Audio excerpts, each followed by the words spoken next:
Pilipinas Obstacle Sports Federation is the national governing body or national sports association on obstacle course racing in the Philippines.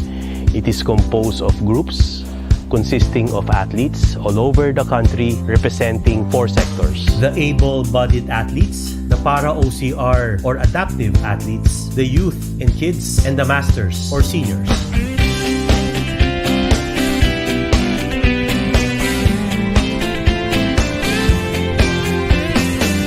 Huwag kang matakot, magkamali o madapa sa landas na iyong pinili. Bulong ng puso mo ay galing sa langit. Nabuhay ka para ito ay makamit. OCR or obstacle course racing or obstacle sports, it is a sport of various disciplines and events. It can be run in any terrain, and the athlete or the obstacle course racer must either run or walk and conquer a lot of obstacles. And the obstacles can be a wall or set of bars or pulling an object or climbing a rope or doing rings, monkey bars. And for these events, they are timed. So the fastest and or the farthest would win the competition. Ikaw ang bida ng buhay mo. Ikaw rin ang susulat ng iyong kwento. Meron mang drama, komedya o aksyon, susunod lamang sa iyong direksyon. Ano kung madapat gumulong, basta makakabangon ka't susulong. Makapangyarihan, ang iyong puso. Makapangyarihan, ang iyong puso. There are 5 pillars of the federation here in the Philippines. Number 1, the athletes. They are the reason for our existence. Number 2, facilities. We have permanent and pop-up facilities. Number 3, we have coaches who are professionals and who are dedicated to advancing the sport. And we have certification programs for these coaches. Number 4 would be competitions, whether in the Philippines, all over the country, or even all over the world. And the 5th pillar would be our organization. We are a legitimate organization. We are recognized by the Philippine Sports Commission. POSF is a member of the Philippine Olympic Committee. We are part of OCR Asia and Pacific, and we are a member of the World OCR, the International Federation.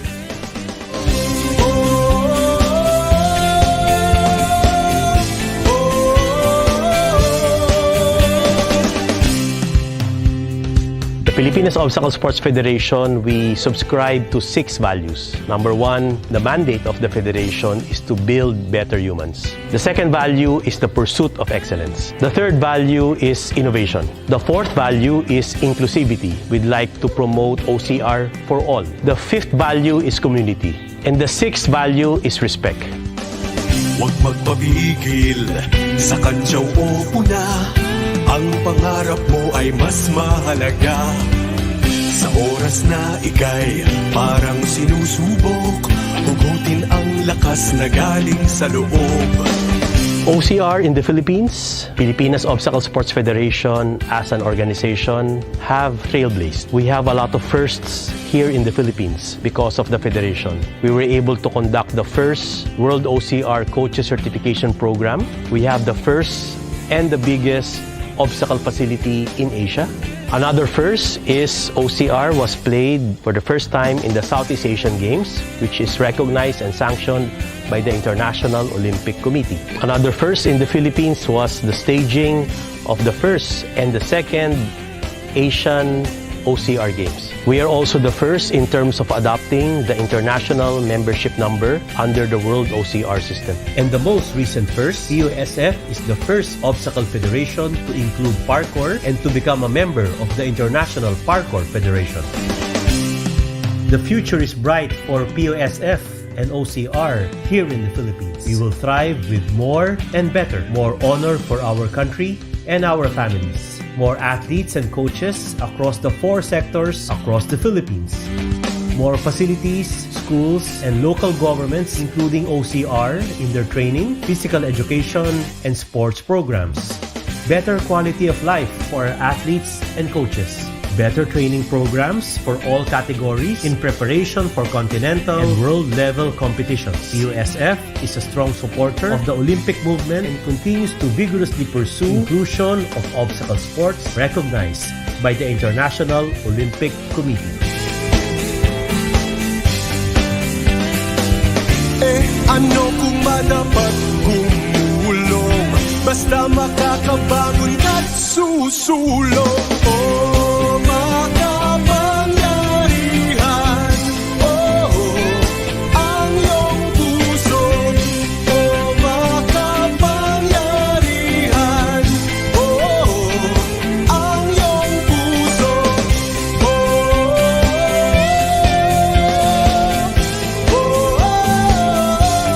PUSF is about building better humans, promoting the essence of Olympism. And therefore, we are actually training our athletes to become better humans, to be resilient in terms of conquering not only obstacles during races, but obstacles in life. Ang lahat ng nakikita sa paligid, dati ay pangarap lang sa isip. Bunga ng mga pusong di nagpatalo. Maalaala na kung kaya nila ay kaya mo rin ito.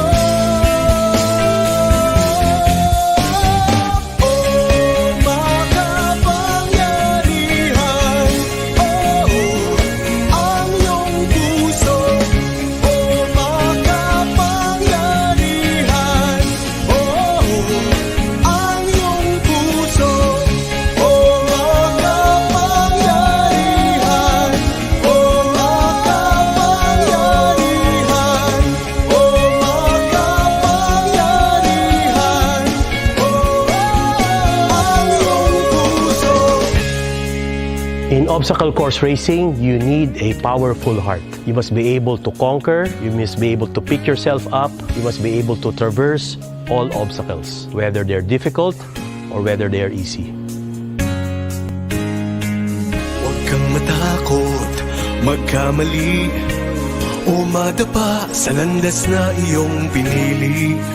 Bulong ng puso mo ay galing sa langit, nabuhay ka para ito ay makamit.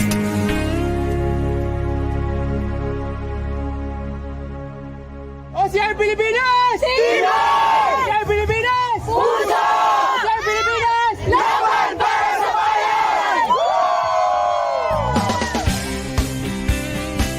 I'm Ian Adamson, President of World OCR, and I would like to thank profoundly Mr. Al Agra and the Pilipinas Obstacle Sports Federation for everything you are doing for the sport of obstacle worldwide. We fully appreciate everything that you are doing within the region and globally, and for your powerful heart. Thank you.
magkamali o madapa sa landas na iyong pinili.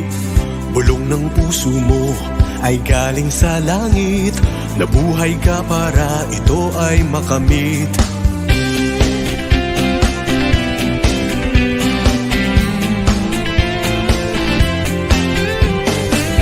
Ikaw ang bida ng buhay mo, ikaw rin ang susulat ng iyong kwento. Meron bang drama, komedya o aksyon, susunod lamang sa iyong direksyon. Ano kung madapat gumulong, basta makakabangon ka't susulong. Oh, makapangyarihan, oh, ang iyong puso. Oh, makapangyarihan, oh, ang iyong puso.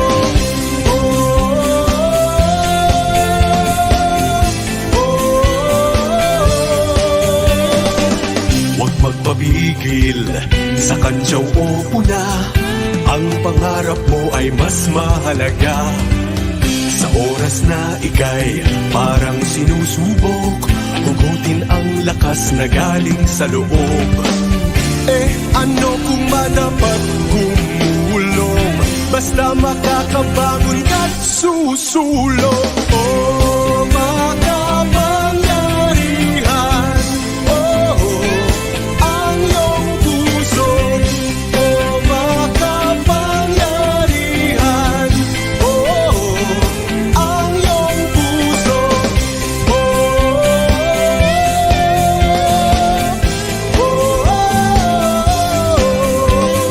Ang lahat ng nakikita sa paligid dati ay pangarap lang sa isip. Bunga ng mga pusong di nagpatalo, paalaala na kung kaya nila ay kaya mo rin ito. Oh, makapangyarihan, oh, ang iyong puso. Oh, makapangyarihan, oh, ang iyong puso. Oh, makapangyarihan, oh, makapangyarihan, oh, makapangyarihan, oh, ang iyong puso. Huwag kang matakot magkamali o madapa sa landas na iyong pinili. Bulong ng puso mo ay galing sa langit, nabuhay ka para ito ay makamit. OCR Pilipinas! Tibay! OCR Pilipinas! Puso! OCR Pilipinas! Laban para sa bayan!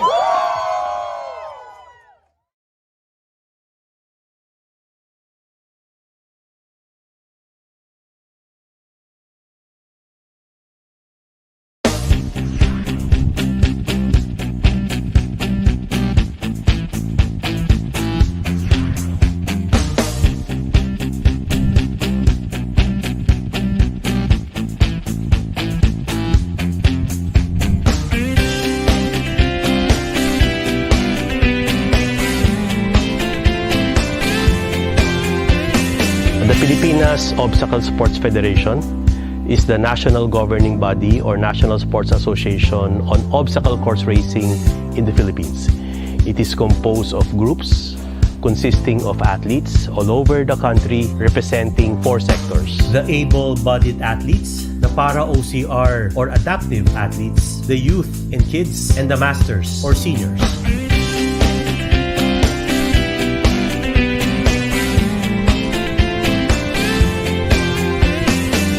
Huwag kang matakot magkamali o madapa sa landas na iyong pinili. Bulong ng puso mo ay galing sa langit, nabuhay ka para ito ay makamit. OCR or obstacle course racing or obstacle sports, it is a sport of various disciplines and events. It can be run in any terrain, and the athlete or the obstacle course racer must either run or walk and conquer a lot of obstacles. And the obstacles can be a wall or set of bars or pulling an object or climbing a rope or doing rings, monkey bars. And for these events, they are timed. So the fastest and or the farthest would win the competition. Ikaw ang bida ng buhay mo. Ikaw rin ang susulat ng iyong kwento. Meron mang drama, komedya o aksyon, susunod lamang sa iyong direksyon. Ano kung madapat gumulong, basta makakabangon ka't susulong. Makapangyarihan, ang iyong puso. Makapangyarihan, ang iyong puso. There are 5 pillars of the federation here in the Philippines. Number 1, the athletes. They are the reason for our existence. Number 2, facilities. We have permanent and pop-up facilities. Number 3, we have coaches who are professionals and who are dedicated to advancing the sport. And we have certification programs for these coaches. Number 4 would be competitions, whether in the Philippines, all over the country, or even all over the world. And the 5th pillar would be our organization. We are a legitimate organization. We are recognized by the Philippine Sports Commission. POSF is a member of the Philippine Olympic Committee. We are part of OCR Asia and Pacific, and we are a member of the World OCR, the International Federation.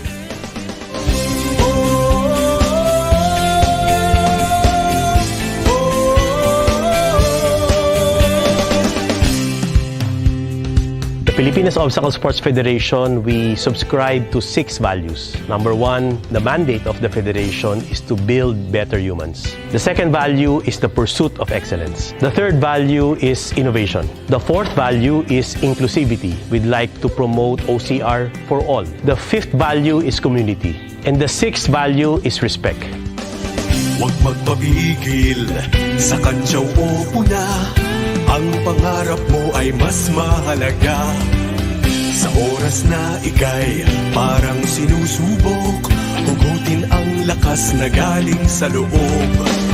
OCR in the Philippines, Pilipinas Obstacle Sports Federation as an organization have trailblazed. We have a lot of firsts here in the Philippines because of the federation. We were able to conduct the first World OCR Coaches Certification Program. We have the first and the biggest obstacle facility in Asia. Another first is OCR was played for the first time in the Southeast Asian Games, which is recognized and sanctioned by the International Olympic Committee. Another first in the Philippines was the staging of the first and the second Asian OCR Games. We are also the first in terms of adopting the international membership number under the World OCR system. And the most recent first, POSF is the first obstacle federation to include parkour and to become a member of the International Parkour Federation. The future is bright for POSF and OCR here in the Philippines. We will thrive with more and better, more honor for our country and our families. More athletes and coaches across the 4 sectors across the Philippines. More facilities, schools, and local governments, including OCR, in their training, physical education, and sports programs. Better quality of life for our athletes and coaches. Better training programs for all categories in preparation for continental and world-level competitions. POSF is a strong supporter of the Olympic movement and continues to vigorously pursue inclusion of obstacle sports recognized by the International Olympic Committee. Ano kung madapat gumulong, basta makakabangon ka't susulong.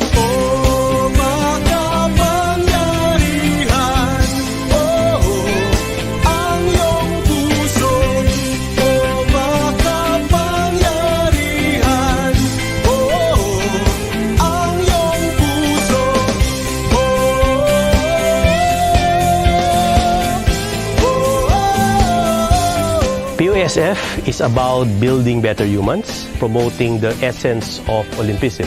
And therefore, we are actually training our athletes to become better humans, to be resilient in terms of conquering not only obstacles during races, but obstacles in life. Ang lahat ng nakikita sa paligid dati ay pangarap lang sa isip. Bunga ng mga pusong di nagpatalo. Maalaala na kung kaya nila ay kaya mo rin ito. Oh, makapangyarihan. Oh, ang iyong puso. Oh, makapangyarihan. Oh, ang iyong puso. Oh, makapangyarihan. Oh, makapangyarihan. Oh, makapangyarihan. Oh, ang iyong puso. In obstacle course racing, you need a powerful heart. You must be able to conquer, you must be able to pick yourself up, you must be able to traverse all obstacles, whether they're difficult or whether they are easy. Huwag kang matakot, magkamali o madapa sa landas na iyong pinili. Bulong ng puso mo ay galing sa langit. Nabuhay ka para ito ay makamit.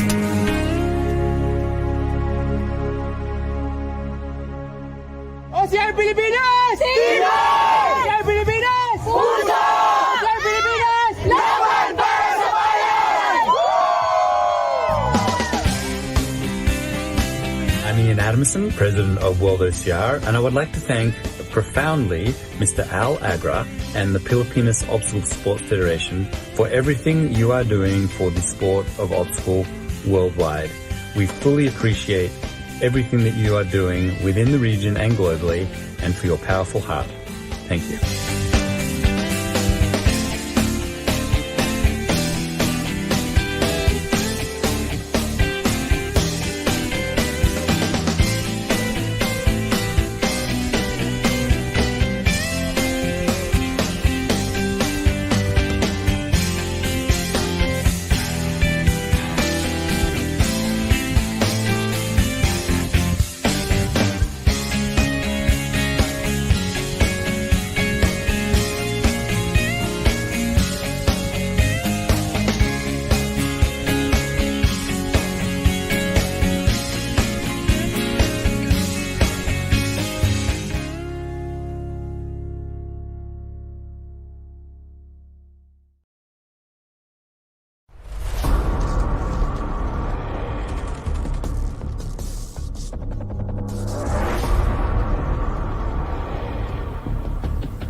And welcome to Conquer the Leaderboard, our ninja race here in Pretty Huge Obstacles. My name is Chicky Reyes, and it's such an exciting day here in this part of BGC because we're gonna go live for the next 6 hours to showcase the ninja talents of the Pinoys for our ninja race. And I'd like to bring in my co-host for this morning's event, the beautiful, the talented, the athletic, Miss Mara Aquino. Come in, Mara.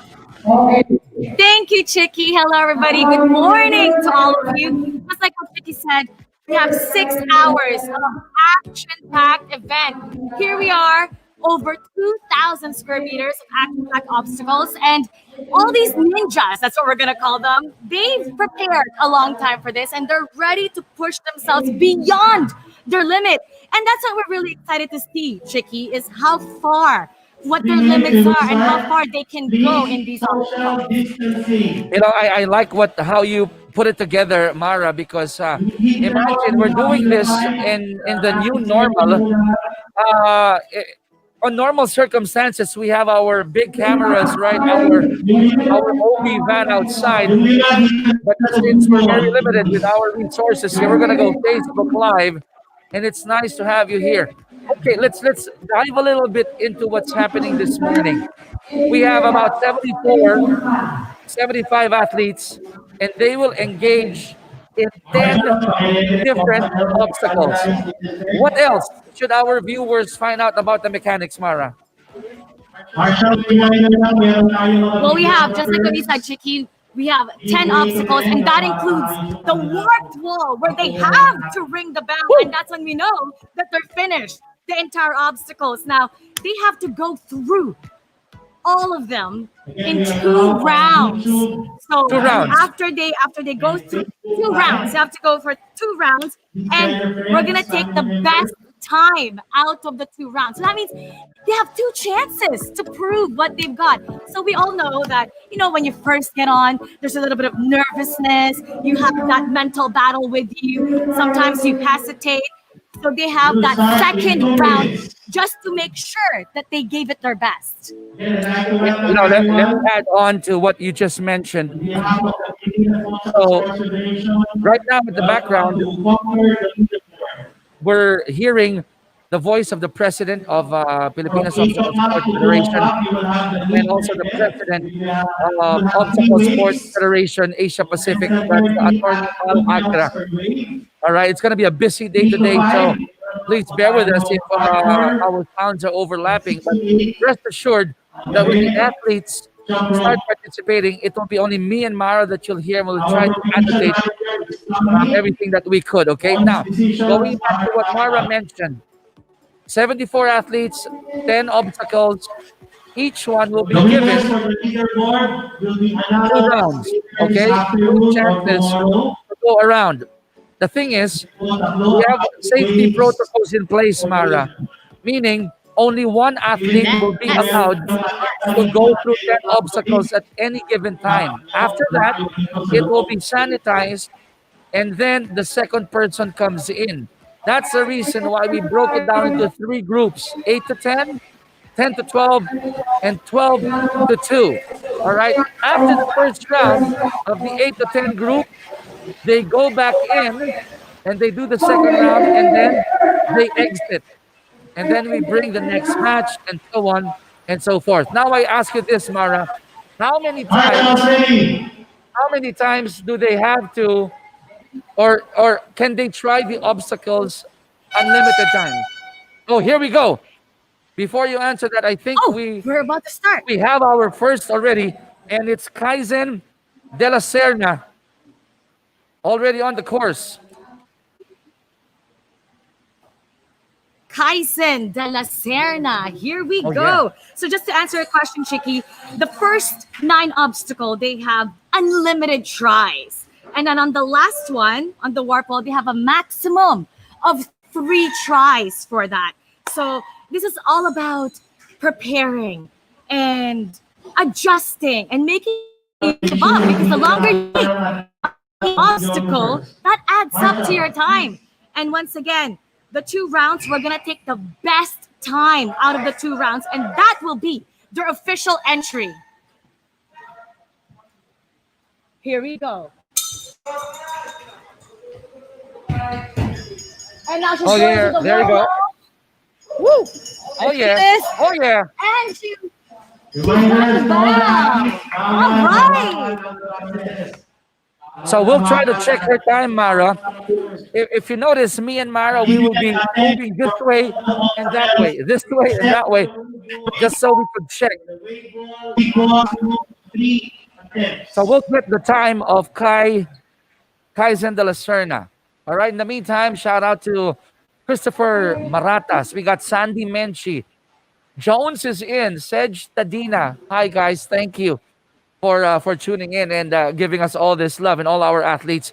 We'll try to walk you through each and every athlete. So you saw Kai de la Serna there. Your thoughts there, Mara, on this super athlete Kaizen? She actually did great. She did everything really fast. She didn't have to redo any of the obstacles.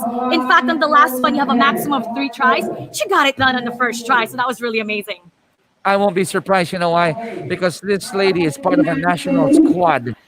Okay, part of our national squad, and she's been training, making sure that everything goes well here on this ninja race. So I believe we have our second participant.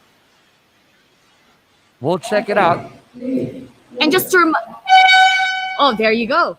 Before the second participant came in, we sanitized everything. So there's a little bit of a break in between just to make sure that we follow safety protocols. Here we go. Now in the beam.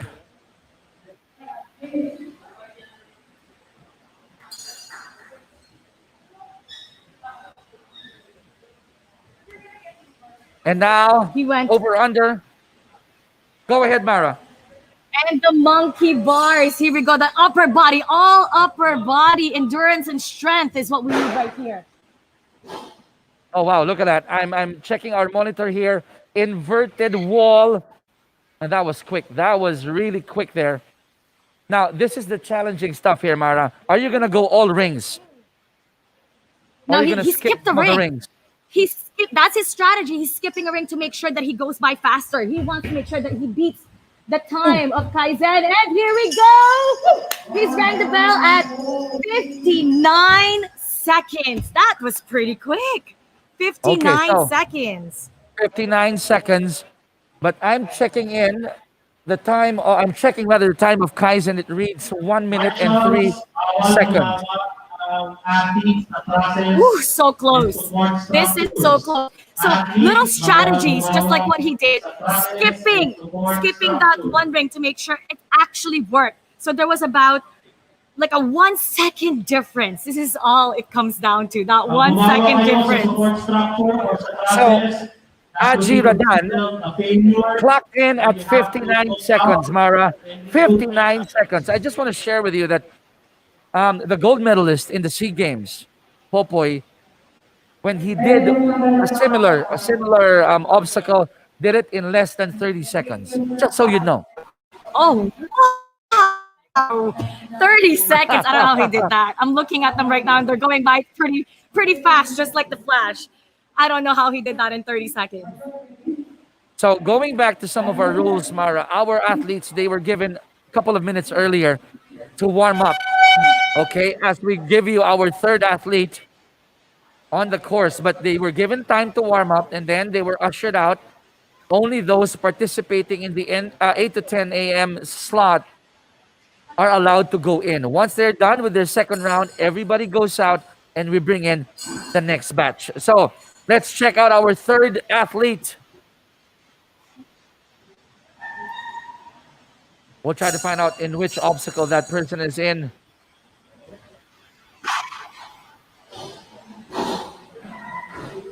Now he's going by the inverted wall, going by pretty fast. He jumped there pretty quick. Oh, you're going to see him now behind me in the rings. Oh, wow. All strength. You can see his upper body strength right here. Going to the warp wall. Ooh, pushing A little bit of a himself up struggle right there. now. And he's got it done in 55.49 seconds. So far, he's the best we've got. You know why, Mara? What I noticed was that in that last obstacle, the warp wall, there was a bit of a struggle just to go up. And I won't be surprised. Remember, in a lot of our obstacles here, the arms will be tested. Okay, so you have to make sure that the lactic acid doesn't build up, or it's not, you're not pulling too much, having that nice reserve from the warp wall, because sometimes, or more often than not, that's where the game changer is, in the warp wall. It's absolutely right. And right before the warp wall, we had the ring. So that's really tiring out the arms and the upper body. And we could see from their last ninja that push up, he needed to pull himself up a little bit more. So with that warp wall, you really need the momentum heading into that warp wall, relying on momentum to make sure that you go all the way straight up. So less of the upper body is needed when you have to pull up. You know what? That was Jose Enrico Joen Sagitan II, and his time for the first try is 55 seconds, Mara. 55 seconds. That's 4 seconds faster than 4 seconds faster than Agiradan. That 4 seconds, you can really pick it up with the strategy of how quick you can pull yourself, especially with the monkey bars. I've noticed as we go along, they're quicker on switching. They skip the bars as well, and that really makes a difference in their time. Okay, so some go.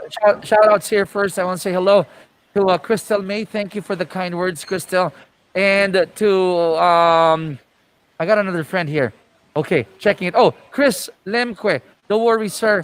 We're trying to work on the other camera. It'll be coming out very, very soon. But in the meantime, we're trying to find out where our athlete is right now.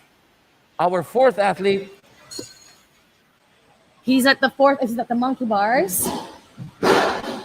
Now he's going at the over under, and this is a little bit low. Oh, no, he's at the warped wall. He's at the warped wall right now. And here we go. Let's see how he does the rings. Wow. Taking a little bit more time than the rest. Checking the time and now. Here we go. Pulling himself up. Ooh! Oh! 57.76 seconds. Now, that's, again, you pointed it out. In the rings behind me, took a little bit of time there.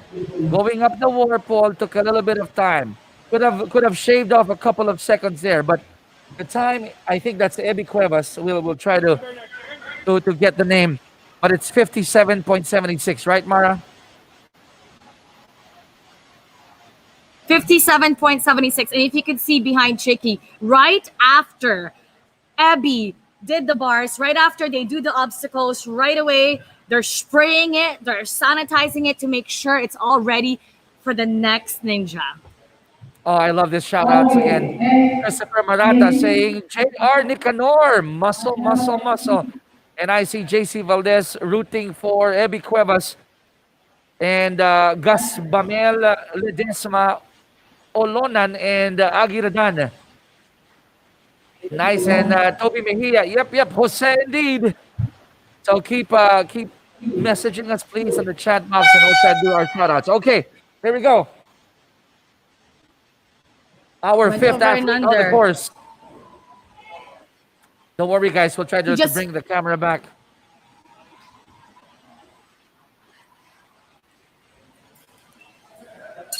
He finished the monkey bar. Now he's doing the over-under. This is the low version of the over-under. And we are 25 seconds into the course already. This is the ring twister. Half a minute already. Inverted wall.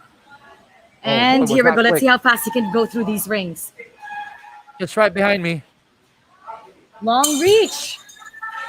And he's going up, pulling himself up pretty quick. Oh, yeah. 51.50 seconds. Woo! By far, Mara, our fastest, 51.5. And if you notice in that last obstacle, all right, our fifth contestant, checking the name, didn't really take too much time. Gathered the needed momentum, went up for it, 51.5. Wow. I wonder when we will see someone go below 50. Run fast.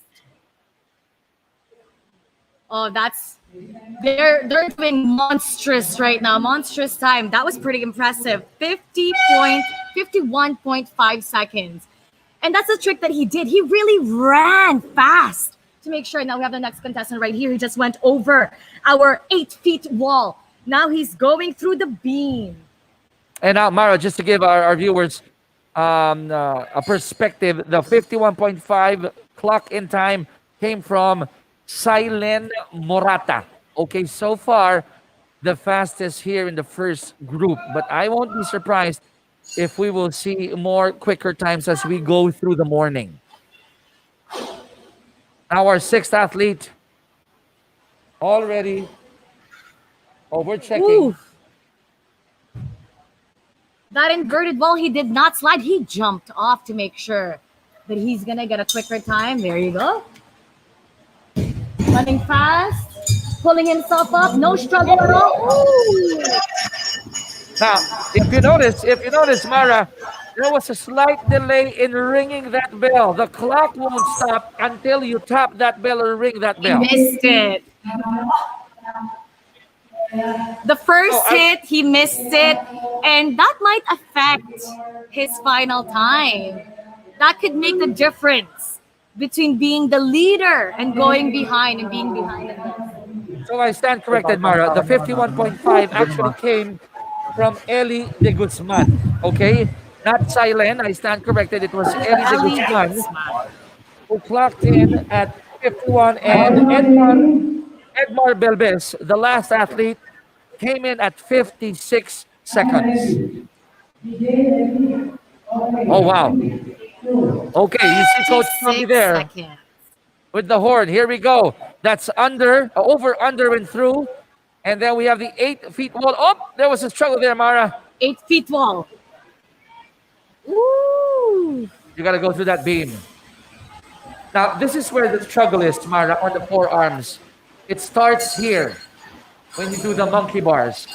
He's going by pretty fast, trying to make up for the time that he lost earlier. Over, under. Now, another challenging part, the ring twister. Did you notice him that he kind of missed 2 obstacles? That's a big part there, Mara. You have to understand, you have to know where the obstacles are and in what order. That's absolutely right. Just like earlier, it was a 1 second difference. So that 1 second difference, hesitating, could really make an impact on your final time. He's got to hit that bell. Running. He's got to run really fast. Pulling himself up. And there you go. He didn't get to hit that bell. And there you go. Now, Mara, that was 102.38. Okay, my observations there. This athlete missed a turn, a slight turn in 2 obstacles, and that probably cost him about a second or 2. Not to mention ringing that bell after the warp wall. So preparation is crucial when you go through these 10 obstacles. Yeah, that focus. I mean, they got to take a look at these obstacles right before they went on. Everybody came in here pretty early. Some as early as 6 o'clock just to check it out. They were able to try it out. But once you're in the game, sometimes you kind of forget, do I go left? Do I go right?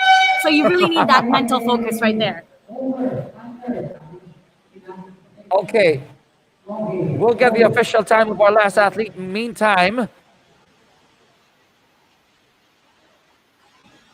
we He took a little bit of time there in that over-under.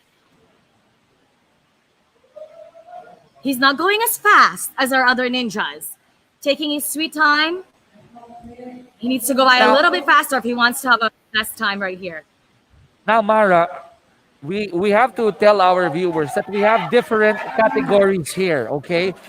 We have our para OCR, we have our under 20, 20 to 24, 25 to 29, 30 to 34, 35 to 39, 40 to 44, 45 to 49, and 55 to 59. So even if you see that there was a 51-second finish, if that person is not in your age group, then that should be fine.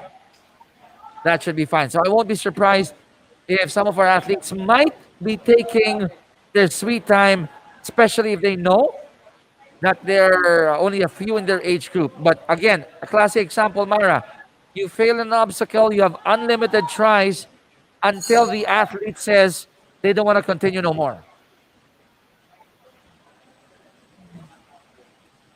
Unlimited Seesaw. tries, that's right. Now he got a little bit confused there where to go. That's gonna affect his time a little bit. Sliding down, jumping off. And this is our 9th obstacle. This is the rings. He's making sure he's got a good grip. Not skipping any rings. And now he's ringing that bell. He's running.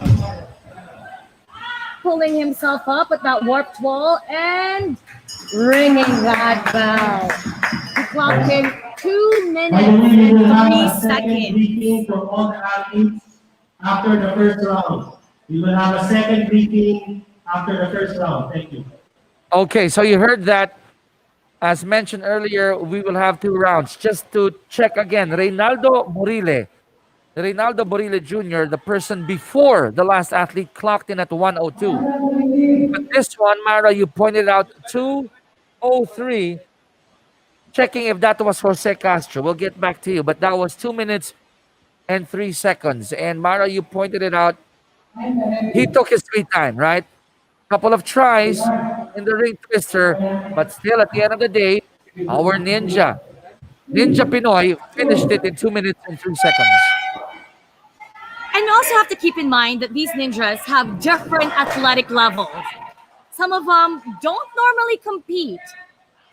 And they're just trying not so much to compare themselves to others, but to push themselves beyond their own limit.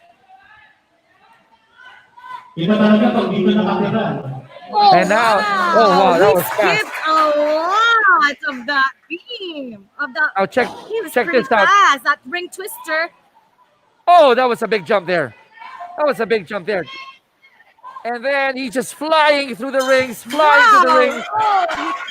Oh my goodness. We're going to go less than 50. Oh!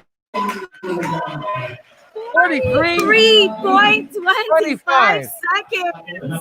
43.25, At sabi Mara. nga, he tripped. He tripped on that last obstacle, but regardless, he's still our fastest ninja. Oh, we got Raven Kwan here. Now he's ready. I love it here. Okay, athletes, just come by here and say hello. Physical face-to-face event. We'll check.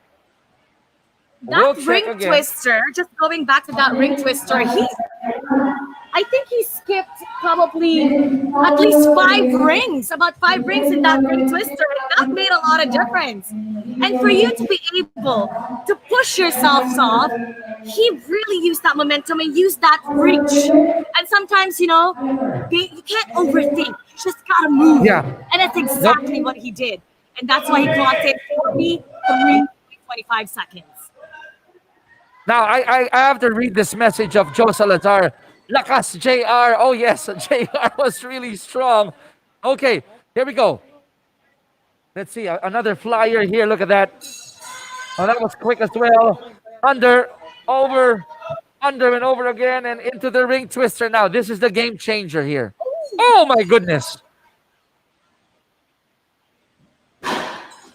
Seesaw was quick. Expect a jump there. And now we're going through the monkey bar or the rings. And after the rings, Oh! 45.02 seconds. And you can see on his face that he was a little bit disappointed with this time. He thought he could do better. But regardless, it was only about 2 second difference compared to JR De Castro. So he clocked in 45.02 seconds. What was JR again? 45. 45.02. 45.02. Okay. Now checking our leaderboard.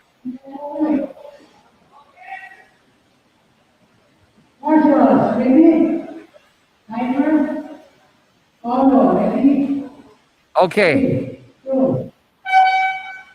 Next up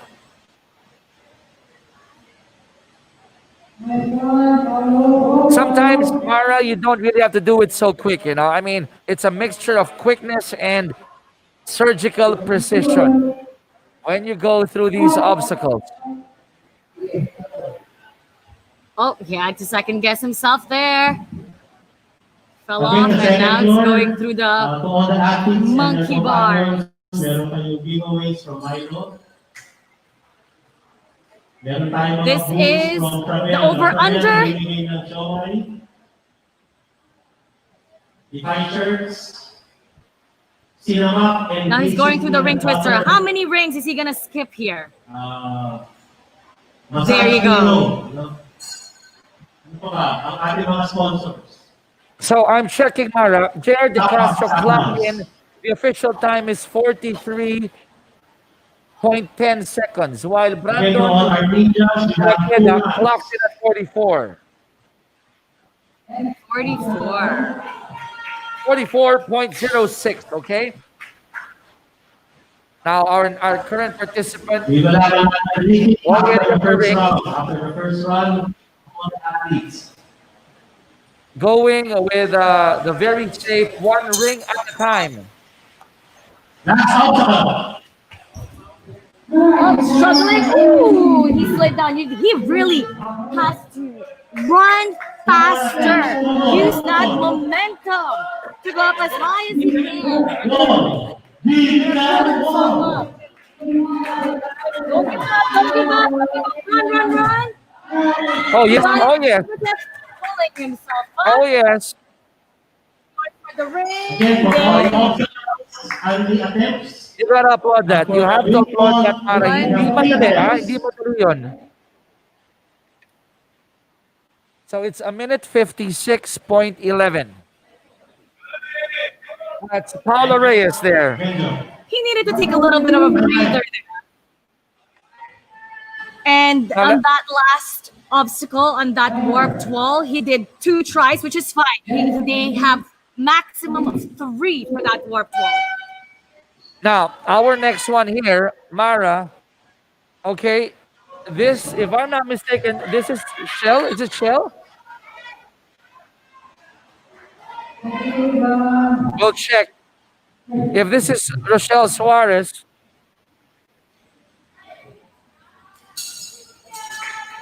that's right.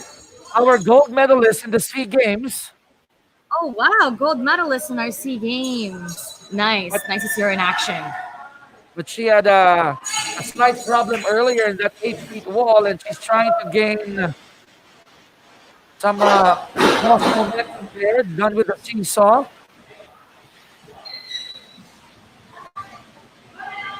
That inverted wall is pretty hard. You need pure upper body, but what he did talagang, she used her leg to go over, and now she just finished the race, running up, use the momentum, pulling up. Yes, she got it done in 1 minute and 1 second. Now, Mara, I saw Rochelle Suarez in the SEA Games, and definitely she's far much quicker than that one. My guess is that since we have 2 rounds, the first round might be her feeling out round. You know what I mean? Trying to feel the competition, trying to get the juices flowing. I will not be surprised if in the second round, Rochelle Suarez clocks in less than a minute or even less than 50. I'm just guessing. And I'm pretty sure that's going to happen. I mean, the first round is really just to get a feel of it. But later on, just like everything else, once you do it once, the second time, you're more comfortable. You're more confident. yeah. You're not second guessing anymore. You're not overthinking anymore. You're just moving and going. That's right. Okay, up next. So remember, guys, we have over 70 participants. We are in the first group only.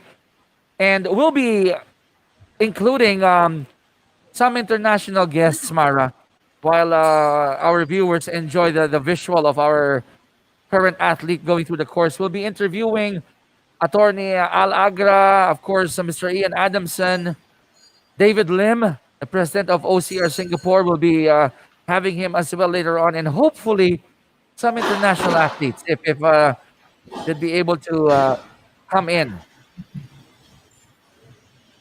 He used Inverted wall. 2 legs to push himself off. Oh, Oh, yes. Oh, yes. Now, you might be wondering, Mara, in our rings, there are 2 lanes. Our athletes can choose whether they use the left lane or the right lane. Now, what's the final time for this one?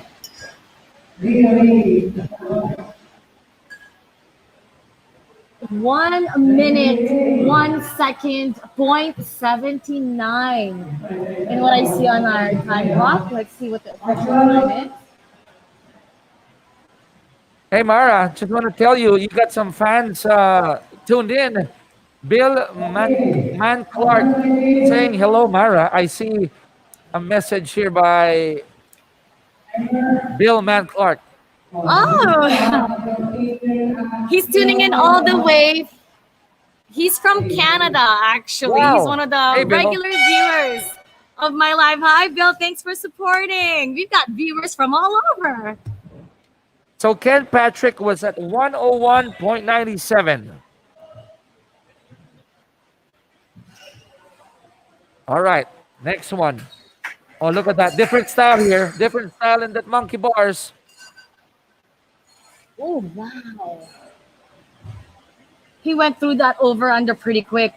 No struggle at all. He was pretty comfortable with that over-under, and now he's going through the rings. And Mara, let's Ring give chance twister to our viewers who are checking in while enjoying the course all the way from Costa Rica. Rodolfo Villalobos. Hi, Rodolfo. Greeting you all the way here from the Philippines. Hope you're having a grand time watching our Ninja Race first round. The And first group. Christelle May. 53.79.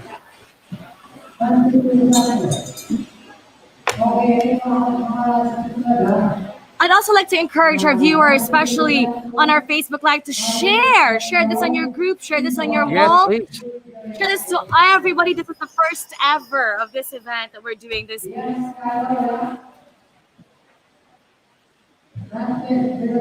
So Ray Minas Albas is at 54 seconds. Official first round time. We're checking our clock here. Our leaderboard. 54.22 for Ray Minas Albas. He went right behind you and gave a salute to the camera. Oh, I didn't notice. Hello, Ray. Okay. We have a lady Here participant. we go, going through the beams.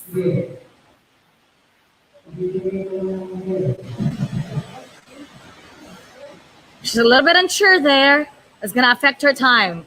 Going through the monkey bars. Oh, great upper body strength. Going through over and under. And now going through the ring twister. How many rings is she going to skip? Whew, jumping off, using that push off. Skipping a few rings up there.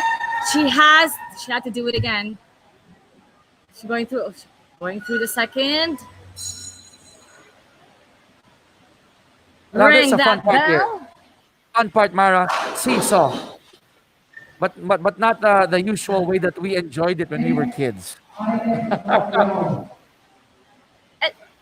And because of that seesaw, you really need that balance right there, especially when it changes. Now she's going through the 9th obstacle, which is the rings.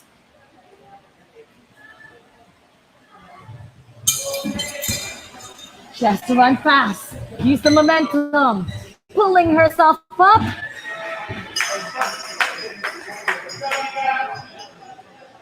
One and a half minutes. 1 minute and 30 seconds. So I think what really affected her time is a little bit of hesitation and being unsure of where to go. But again, this is round number 1. When they go through round number 2, for sure, those minor mistakes, we won't be seeing that as much. Okay, so we got to answer some of the questions of our viewers here. Rodolfo Villalobos, again from Costa Rica. How many obstacles? Rodolfo, we have 10 obstacles. Okay, we start with the over, under, and through. And then we have the 8 feet wall. I can walk you through this. This is the over, under, and through. Obstacle 2 is the 8 feet wall that you're seeing right now. And then they jump immediately to number 3, the beam. They mount this one. It's the monkey bars at number wow. 4. Right after the monkey bars, you go to obstacle number 5. And it's another under, over, under, and over. That's number 5. You're halfway through when you reach this point. And this is Marites right now going to the ring twister. Okay, now they're skipping those rings. Number 7 is the seesaw, Rodolfo. And then number 8 is our inverted wall. And then the final 2 obstacles, Marites is going through number 9 right now. This is the rings. That's Marites Nokiao. And then obstacle number 10, our warp wall.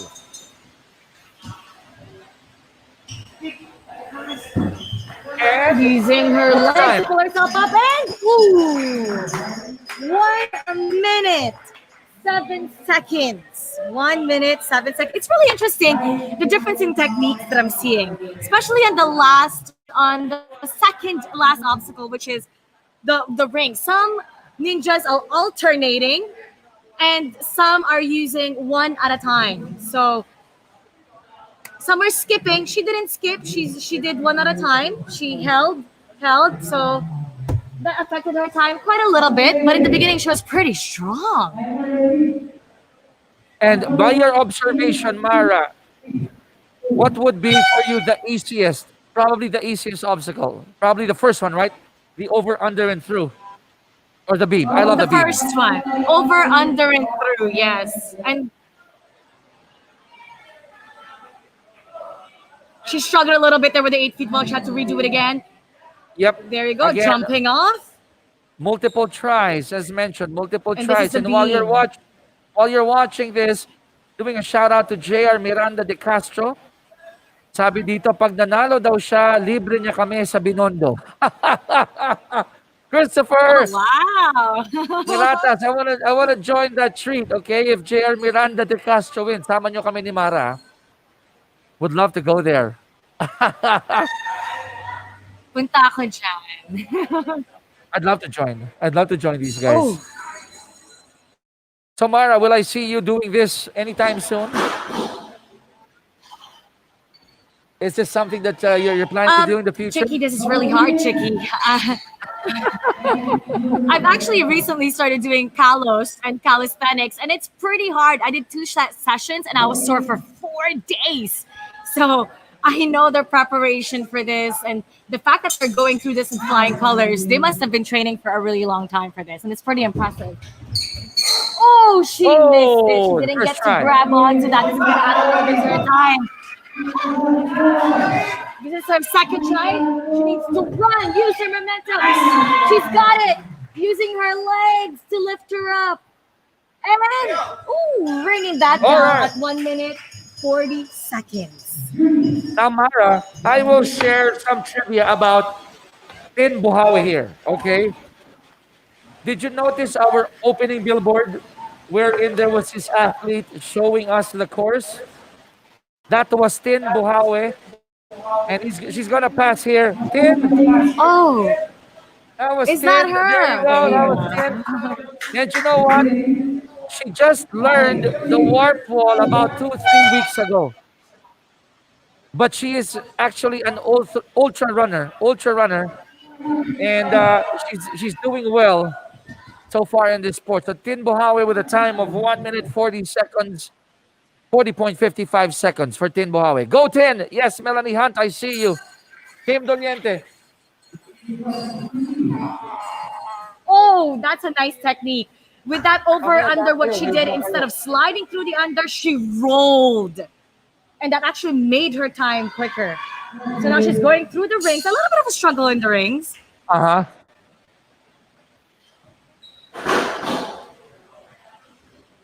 Okay. Inverted wall now. Inverted wall. And now, going to the rings. Let's see what her technique is. She skipped the first ring.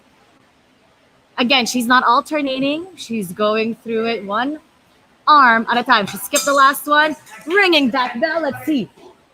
She's got to run. She's got. Oh, you gotta ring the bell. You gotta ring the bell. 1 minute, 10.50 seconds.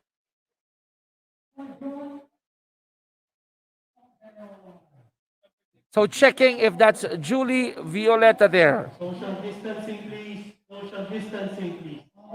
Now you could hear Attorney Al Agra always reminding our athletes to follow our safety protocols. If you notice, Mara and myself, we are also we have a good distance between ourselves.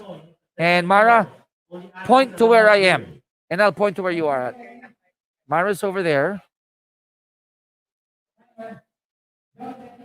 Okay, we're just okay. Mara, let's do a high five.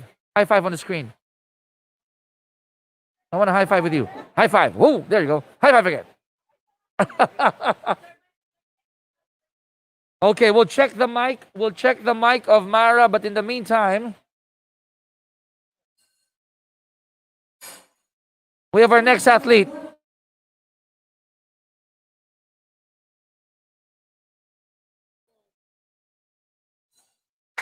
Julie Violeta, by the way, clocked in at 1:11. 1 minute, 11.39 seconds. That's the official All right. time. Oh, you're back, Mara. You're back. Oh, we're trying to fix. Bill, thanks for giving Mara and myself a high five. I hope you gave me a high five too, Bill.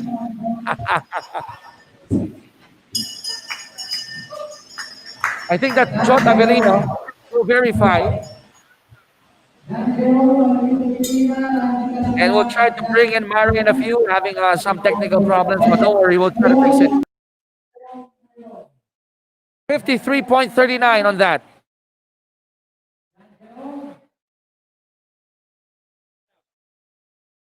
53.39.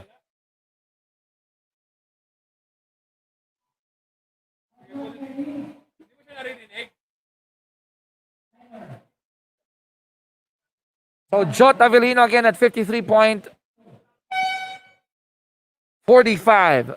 Bill, thanks for that high five.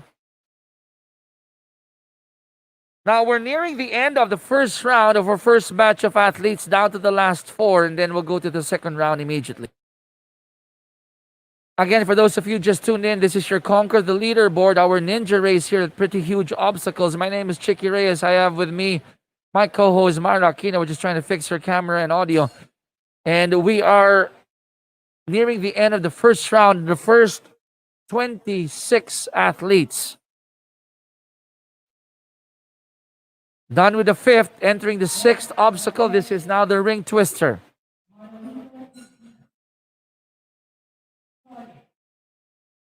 And this is Dan Jerome Moyrong.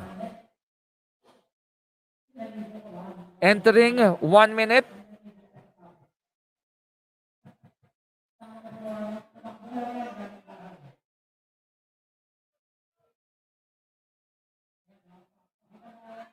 All right.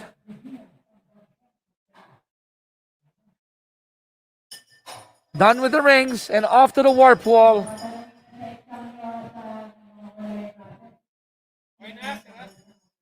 It's at 1:20 for Dan Jerome Moyrong. Will get the final time.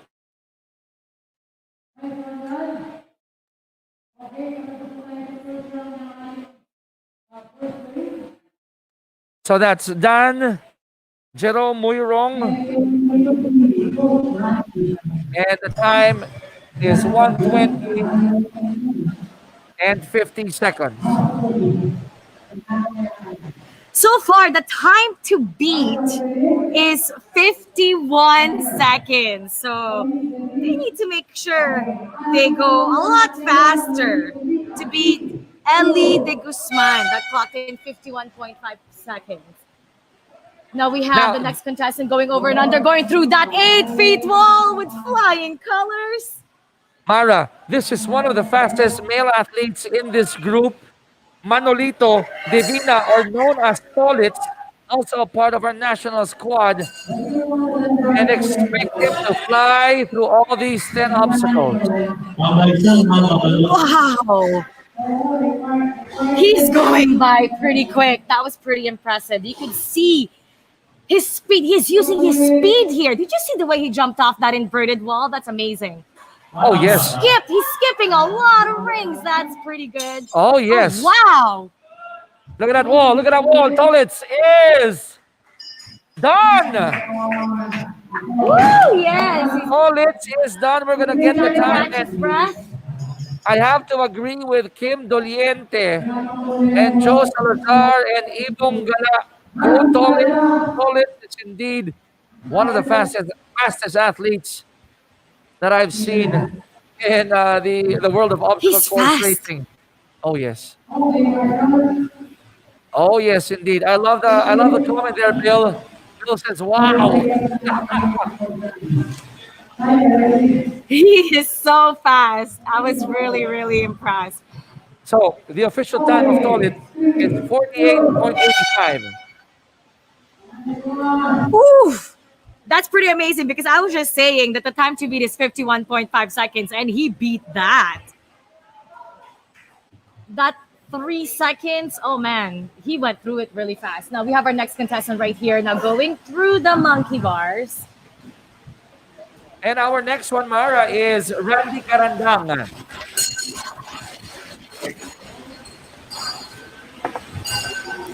They got that nice name card there. Now, it's a style, Mara. I think what our athletes, some of them are doing, they're trying to pace themselves and probably go all out in the second round. So for some, this is really the warm-up for them. Yes. So Randy is at the inverted wall and now about to engage the rings. Taking his time, picturing himself. Oh, wow. He skipped. How many rings did he skip? 3. Okay, catching his breath. He's catching his breath. He gassed out a little bit here. Taking his time. He's making sure that he's catching up his breath. Gave us a thumbs up. He's good to go. He's not worried about time at all. He just wants to make sure that he goes through this. Okay, he's ready, visualizing it, running really fast. And he's got that bell at 1 minute and 51 seconds.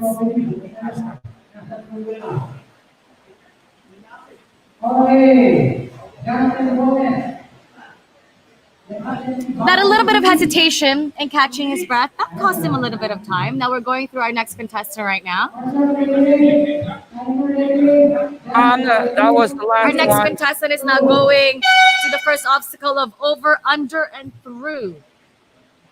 So Randy Carandang is at 1 minute and 2.4 seconds. Or 0.04. Our last one for this match is Jansen Gomez.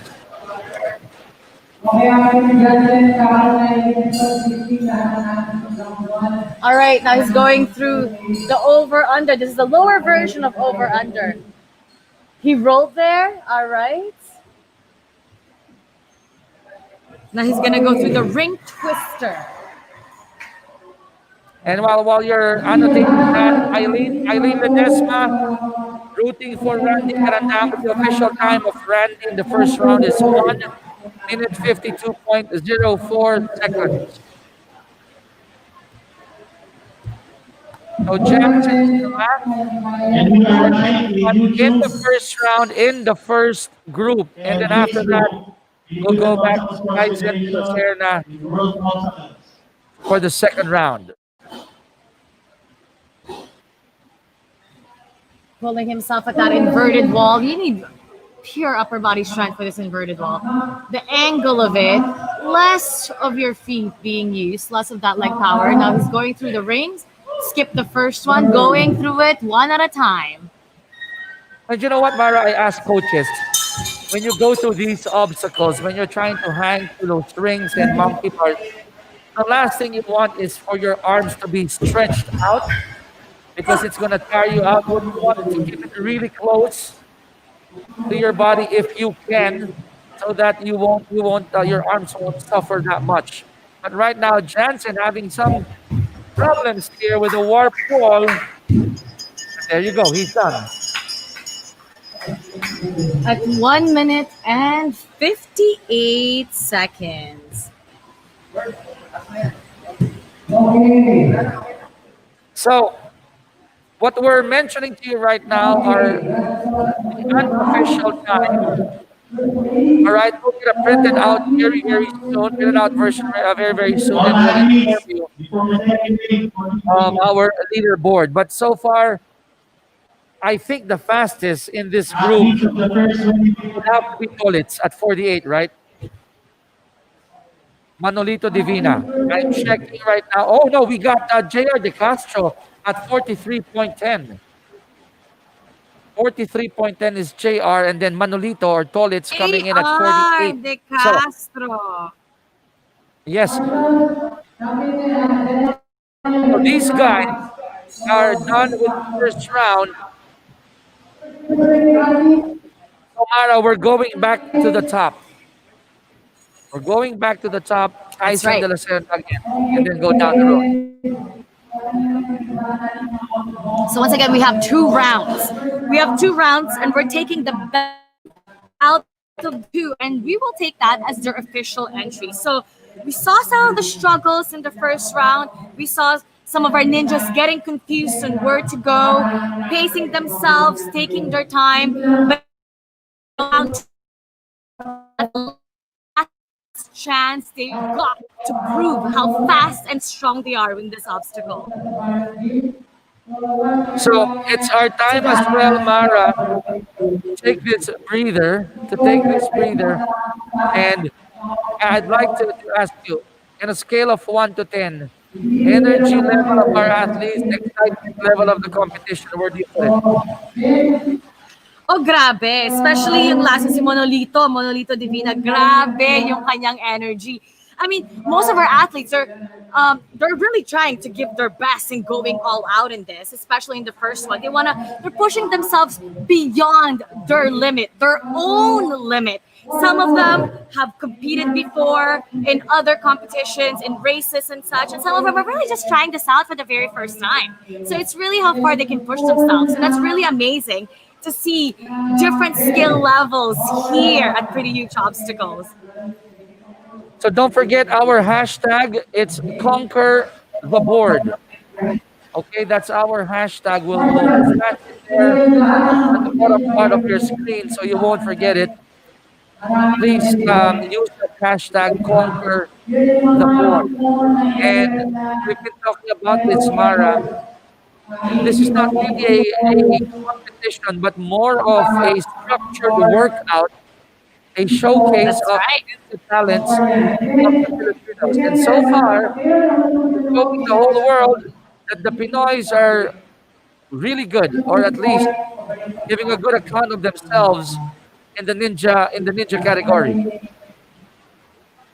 That's right, structured workout. And our winner will be called the leader, the one Yeah. leading the entire group with the fastest time. And I'm really excited to see who that will be.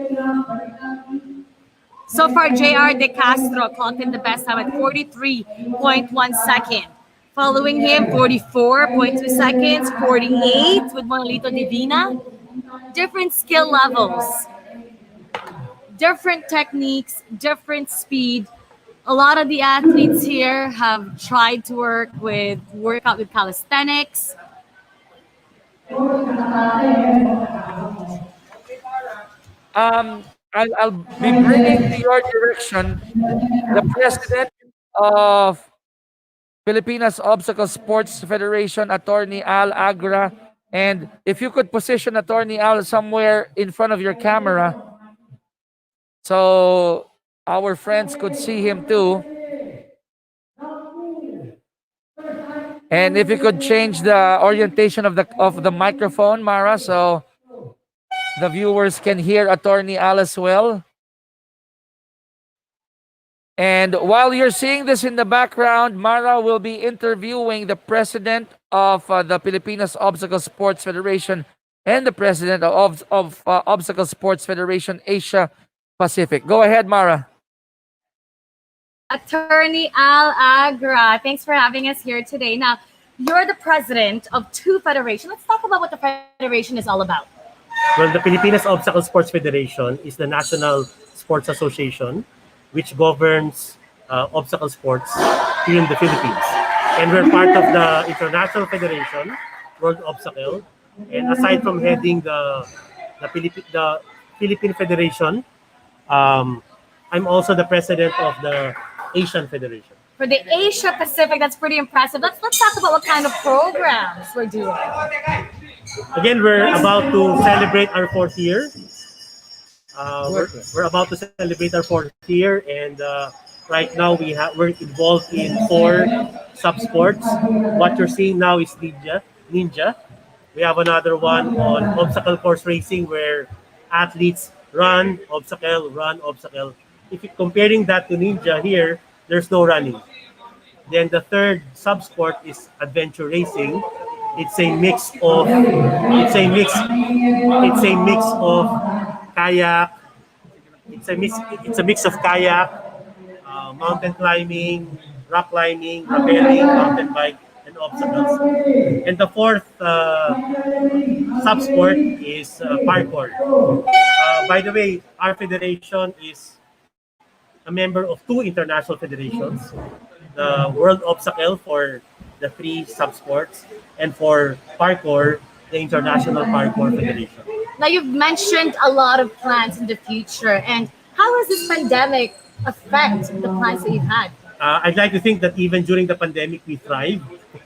We have a lot of projects. For our national team and developmental pool, they go through regular training, even virtual. And now, since Pretty Huge Obstacles opened, they train here regularly, of course, following strict protocols. And of late, we're helping 4 special sectors. 1, visually impaired kids. 2, deaf. 3, children with HIV. And 4th, street children. We're handling their virtual workouts, and hopefully in the near future, they'll be able to do obstacle sports as well.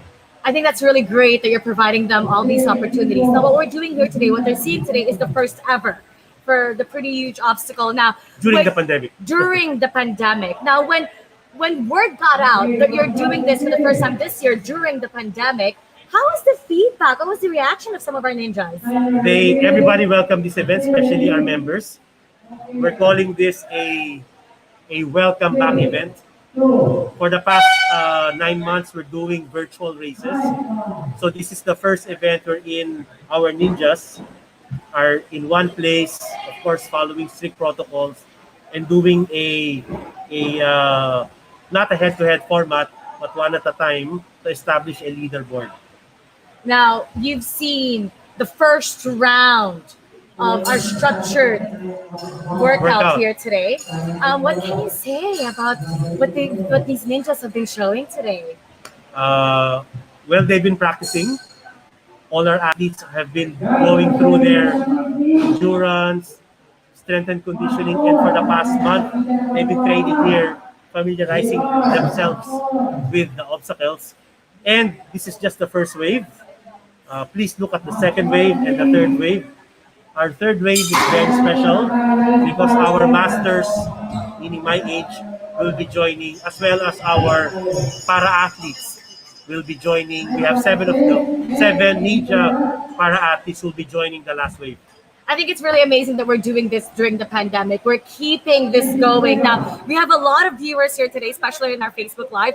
Some are all the way from Canada. What is your message to them? And let's invite them to support Pretty Huge Obstacles. And again, Pretty Huge Obstacles is the venue for this event.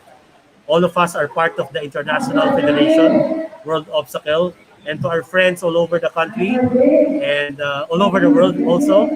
And Ian, our president, will be on board soon for this interview. And again, advance thank you to Ian for making this happen. All right, thank you. That's it. We have Attorney Al Agra, President of Pilipinas Obstacle Sports Federation and the President of Obstacle Sports Federation Asia Pacific. Exciting stuff going on here. Thank you so much, Attorney.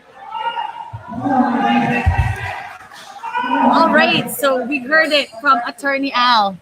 Lots of plans for the future. Thank you for doing that, Mara. And while you were having a chat with Attorney Al, Kaizen de la Serna, the second round for Kaizen is at 1 minute, 1.75 seconds. While for Agiradan, the second round was faster than the first round. It's 57.06. Now for Jose Enrico Joen Sogitan, the second round is at 1 minute and 40 seconds. Oh, he missed the first try.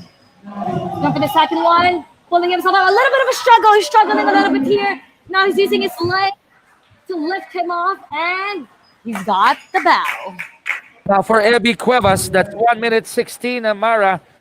The first round of Ebi was at 57 seconds. So obviously, that faster first round will be his entry into our leaderboard. Now, the thing to ask right now is, in his age group, would that be enough to propel him to number one? We'll try to find out later on. So I stand corrected. The time of Ebi is 1 minute. Oh, that's right. 1 minute 16.24. Oh, wow. He's going by pretty quick. Going over and under, sliding off at the under. And YouTube channel of Ring twister went through that with flying colors. So he's going through the seesaw. Inverted ball, pushing himself off, jumping off it. And the ninth obstacle, the rings. Number nine. That's Eli de Guzman. Here we go. Here we go. Oh, wow. 50 seconds. So, Eli de Guzman, Mara clocked in at 51 in the first round. So this is slightly better for Eli. I hope I pronounced his name correctly. Eli de Guzman clocking in at 50.01 seconds. We'll verify the actual time later on. He flew that really fast. Okay, Now we're going to our next. our 8 to 2 event. This is Edmar Smith. Ayun po yung first wave, 8 o'clock. Then the second batch at 10 o'clock. The third batch at 12. Then It's going through the monkey bars, the parkour. over and under the lower version. He rolled right Then through. 6 o'clock we will have And here we go, the jump ring rope. twister. Let's see how many he's gonna skip. Pretty fast. The seesaw. We need some balance here. Inverted wall. Using his upper body strength, he jumped right off to save a little bit of time. Ooh, wow. He went through that ring pretty quick, and 52 seconds, I believe. 52 seconds. Tomorrow. These two in the POSF Reduce Obstacles social media accounts and websites. And Edmar Belbez, the second round is... Ah, so he's here. He will wave. Edmar, kaway muna dyan. Ayan naman. He's putting his mask on to make sure everything. Edmar, mabilis ka na. Gaano kahirap itong karerang ito? Medyo hirapan ako kasi kakabalik lang. Memorization, yung feeling na nasa obstacle college. Kaya. So, masaya ka na nakakawa ang POSF ng kakataon para makatuloy kayo. Birthday ko ngayon. Birthday mo ngayon! Happy birthday, Oh, wow! Edmar! Happy birthday! Oh, Nice. Edmar, chance mo na bumati sa mga nanonood sa'yo, sa mga fans mo, kamag-anak, sino ba, kaibigan? Go ahead. Binabati ko sa yung pinaka-supportive kong kinakasama. So, si Miss Casey. All And right. then yung yung papa ko. Galing. Edmar here, Casey. Ayan may special shoutout pa si Edmar. Edmar, happy birthday ha. Thank you. Enjoy the rest of the day. I didn't know it was his birthday, Mara. Wow.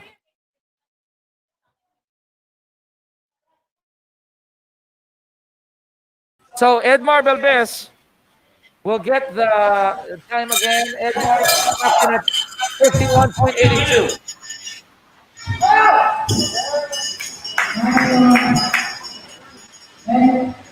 54 seconds. He finished that one at 54 seconds. And I believe that was Reynaldo Borile Jr. Okay, Reynaldo clocked in at 1 minute 2 seconds in the first round. So a better second round for Reynaldo at 54.85. Much better. He got the hang of it. I mean, after the first round, for sure, all these ninjas are saying, okay, I'm going to do this a little bit different in the second round.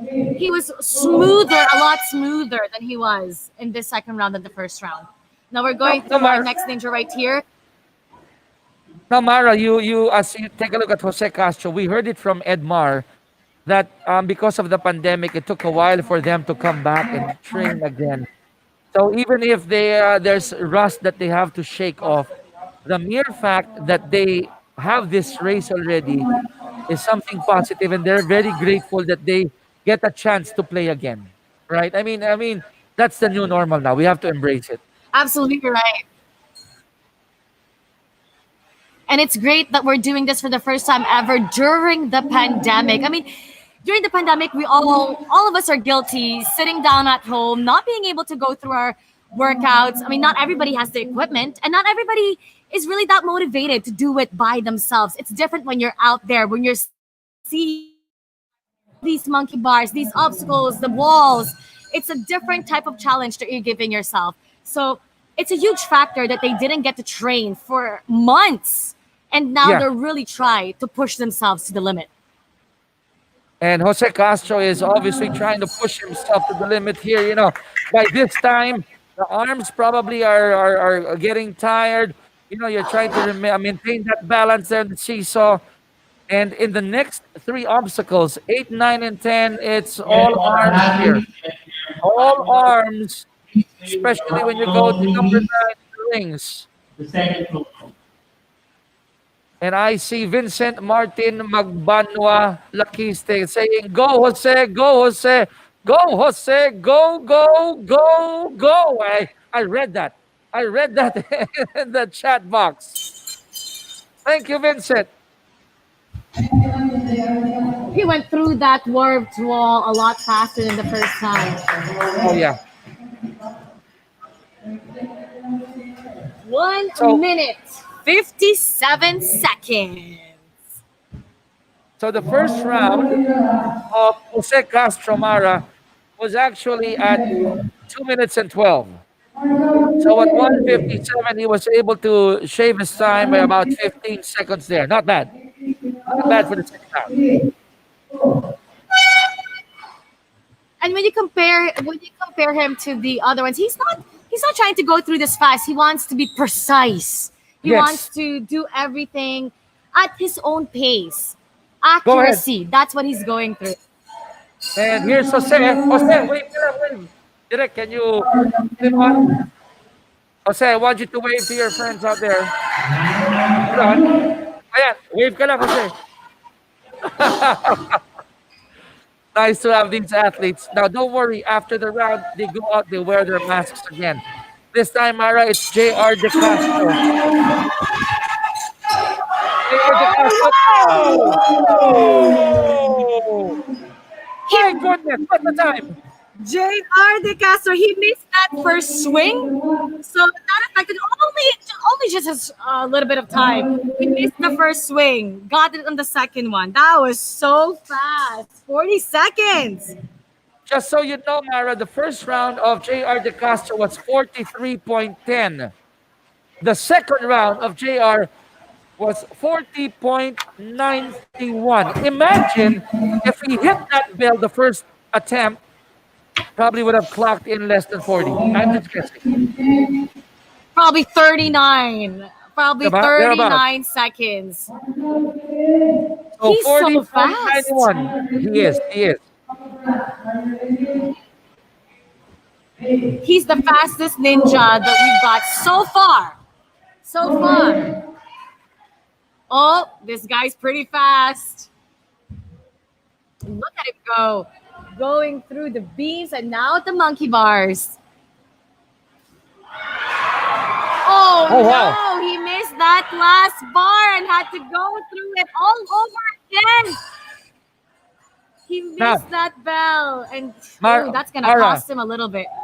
I'm gonna share with our viewers the reason why people are screaming right now, because Brandon Grageda clocked in at 44.06 in the first round. Remember, Jared De Castro clocked in at 40.91 in the second. So I have a feeling Brandon wants to beat this one. But the thing is, he's already at 45 seconds, and he is just at the 9th obstacle. Ooh, the monkey bars really affected him, having to go through that all over again. And you could see him slow down a little bit right after. I think he knew exactly what was going to happen to him. But regardless, still pretty fast, clocked in at 1 minute. So Mara, costly errors, right?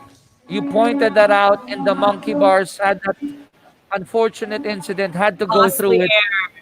And how many seconds did he lose there? I'm saying about what, 5 seconds probably overall, right? So his first round was at 34, and now at 1 minute with Steve. Well, at least 5 seconds. So Jared De Castro is still the leader so far in terms of overall at 40 seconds. Wow. For sure. Brandon right now for sure is a little bit upset about what happened there at the monkey bars, because that really made a difference in his time. Having to go through that all over again. Oh man. Okay, so our next participant is Paulo Reyes. All right.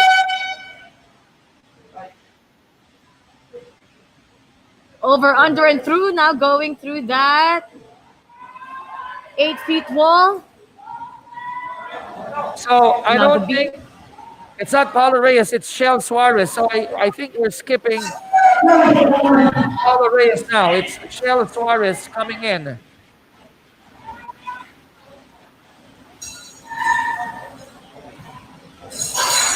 Rochelle clocked in a minute on the first round. Let's see if she does better on this round. So far, we are 35 seconds in.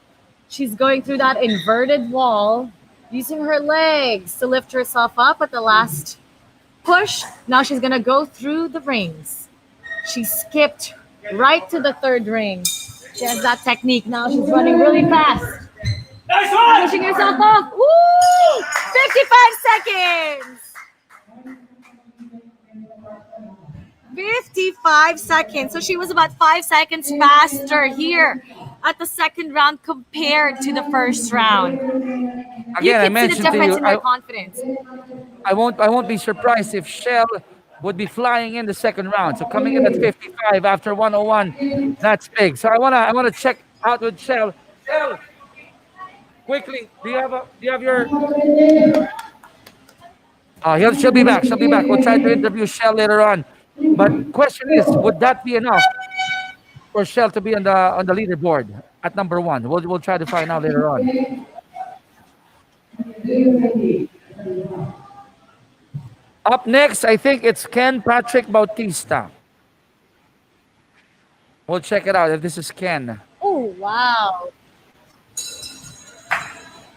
So he went through that monkey bar two hands at a time. He's not going through over and under. Now he's gonna go through the ring twister.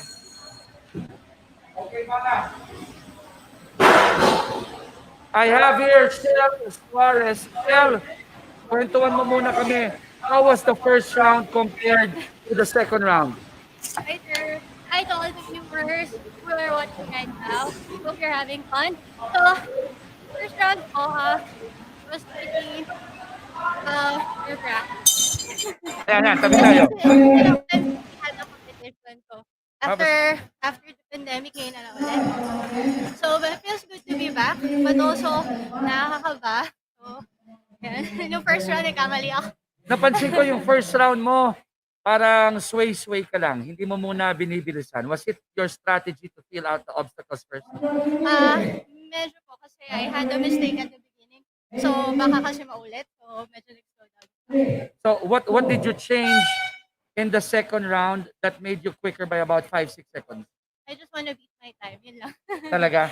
Ano sa tingin mo? Yung 55 mo ba na second round, medyo safe yan para pumuesto? Medyo, hindi ko po alam eh. Kasi there are a lot of girls who join also. Sana po, okay na yung time ko. Okay, so what are we going to expect from Shell moving forward? Kasi nag-umpisa na tayo, may mga gantong races na. Will we see more of you in the future? Of Pag course nagkaroon po. tayo ng more races na ganito. Yes, of course. Definitely. We're training hard, very hard for hoping for the competitions next year. So, yun, definitely. Shell, we're being broadcasted pati sa World Obstacle the Facebook page, no? Yung pang-international, they're watching us right now. Chance for you to greet everyone out there and probably invite people who are thinking of joining this as well. So, hi everyone, to all the watchers from the Philippines and abroad. We're encouraging everyone to watch the Ninja OCR and also the parkour competition and the jump rope later. So, I hope you have fun watching us overcome these obstacles, like literally. Ladies and gentlemen, the gracious, the fast, the athletic, the flying, Shell Suarez. Shell, maraming salamat. Nice to And I see hope, you, Sir Chiki. ikaw din, and I hope pumuesto ang iyong time, ha? Sana po, hoping. I'll see you around. Bye, Shell. Bye-bye.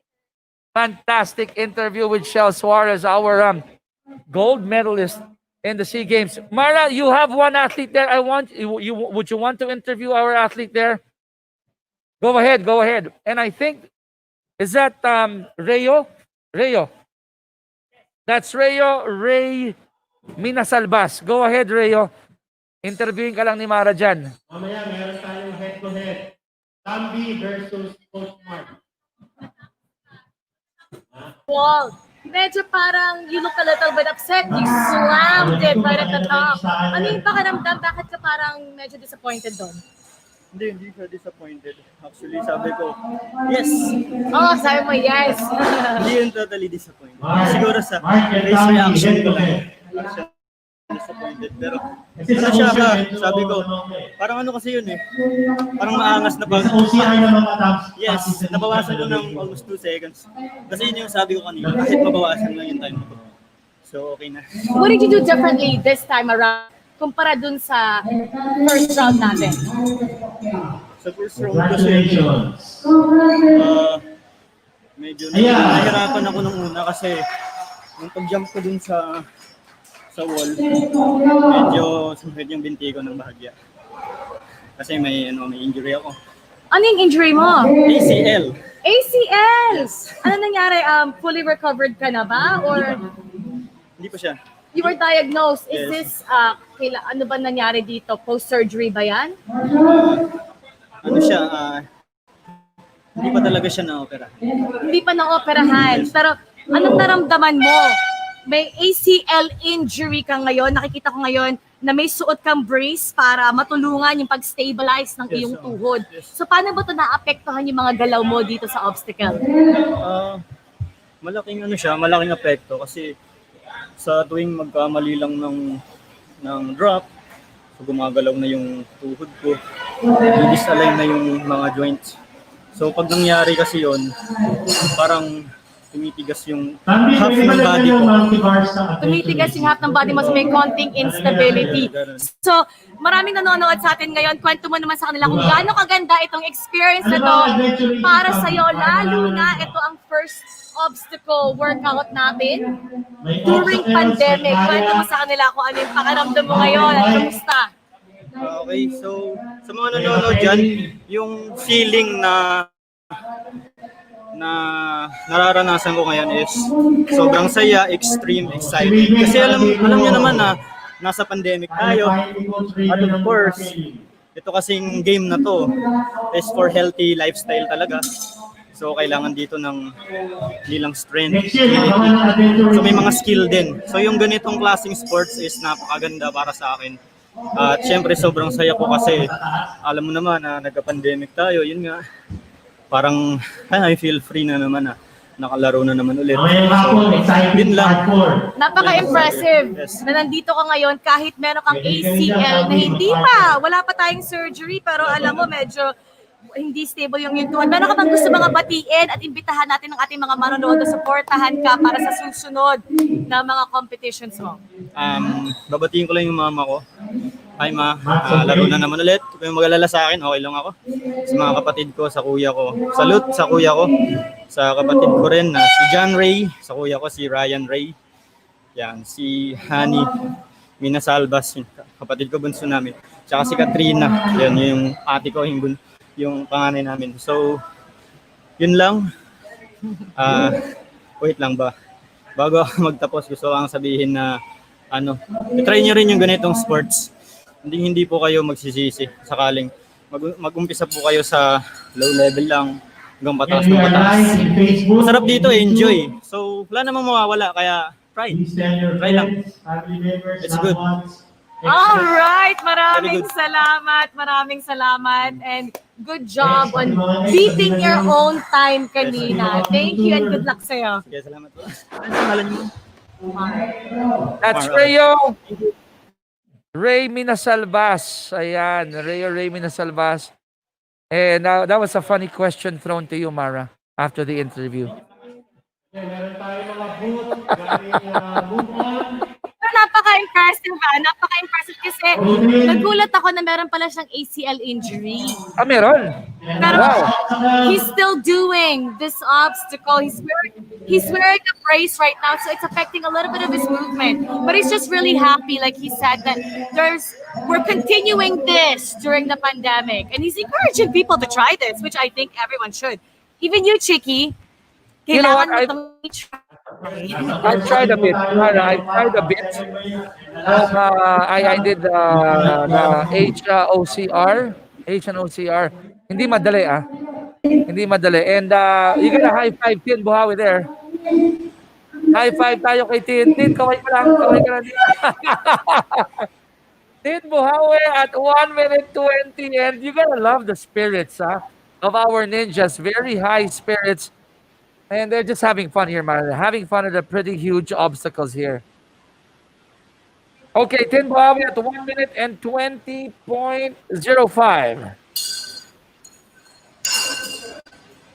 Eto na, we got Julie Violeta. Second round. Did you see her technique? She rolled at the under part.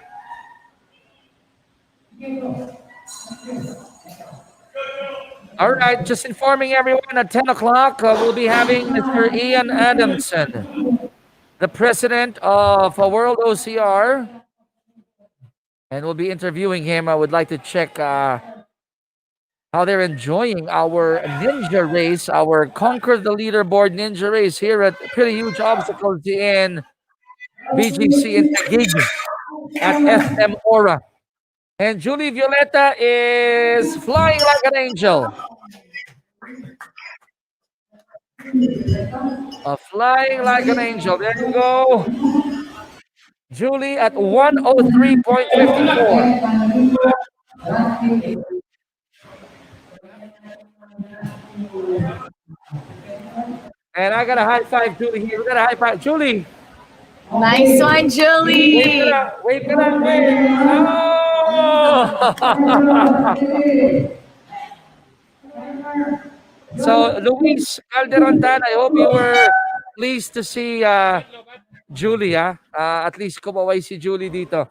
Okay, Mara, we're down to the last 5 before we end the first group, the 8 to 10 group, and we are on time here. And our ninja is going pretty fast. Went through that monkey bar with flying colors, and now he's went through over and under, and he's going through the ring twister. Ooh! He went by too fast that he lost control. He was rushing a little bit there, and he fell. So that's going to cost him time. I think they're going to have him do it again. Oh no. He fell, Mara. We weren't able to show it, but he fell on that last ring before hitting the bell. And I think Jota Avellino might be tapping out of the second round. We'll try to get word, but our cameraman is following Jot right now, and he had a spill, and our medics team will have to check his right arm. Kumara, ang nangyari doon, after swinging in that last ring and hitting the bell, he fell flat. He He fell flat, so they're hand. checking his arm right now. Yes. Sayang kasi sobrang bilis niya. He was going there way too fast and he lost his control. Accidents happen, but what's great is that we have our professional medics here helping out our ninjas, making sure that they get the treatment. So right now, they're checking his arm out. They're probably gonna ice it to make sure everything is safe. Now, I want to tell Joe Salazar, the person concerned with what happened to Jota Avellino. Joe, bale, he was on that last ring. Tapos pag-tap niya nung bell, nag-slip lang si Jot, landed on the ground. Mukhang nadaganan niya yung arm niya. So he had to tap out, and then ngayon they're checking on Jot. But mukhang okay naman siya. We'll try to get a report on that later on. Okay, Joe, I hope naikwento ko sa'yo. But right now, we have Dan Jerome Muyrong.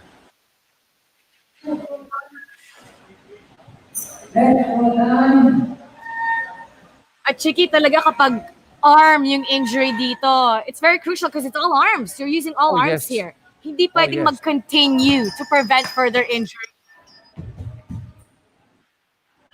Now he's going through that warp pole, pushing himself off. Ooh, there you go. Clocking in at 1 minute, 13 seconds. Para nakita mo yon yung ginawa ni Dan, no? Going up after hanging on to that edge, that nice one push, or one pull rather, one pull going up, and then using that leg sometimes pag kinakailangan nilang i-hook yon. So it's a test of arms, strength of arms, and also your lower body. So we're gonna do some fist bump here with Dan Jerome. Awesome job, sir. Good job. Kaway ka lang. Look at, show them. Pakita mo lang. Ayan, no? Okay lang yan. Pero rockstar to. Sabi niya, ayos lang yan. Oh, man. So Dan Jerome at 113.23 in the second round. And nung first round, 120 siya. 1 minute and 20. Now, Mara, one of the crowd favorites on the course, it's Stolitz, Manolito, Divina. First round was 48.35 or 48.85. Stolitz already at 29 seconds. He's at the inverted wall, coming in at 34 seconds. Stolitz at the rings at 38 seconds. Stolitz at 41 seconds already. Up the rock wall. Stolitz up and down. There you go. Woo! 48 seconds. 48 seconds. He slowed down a little bit, just a little bit, on the last portion of the rings. So Manolito Divina, or better known to the obstacle sports community as Stolitz, taking a sweet time on the top of the warp wall and probably thinking I should have hit that bell sooner than later. Joe Salazar, walang anuman. We'd love to give you all the news, all watching here. Lahat po ng news as we get it, and I hope you guys are enjoying this coverage. First time we're doing this via Facebook Live. Complete commentary with myself, Chicky Reyes, and of course the gracious Mara Aquino, about 10 feet away from me.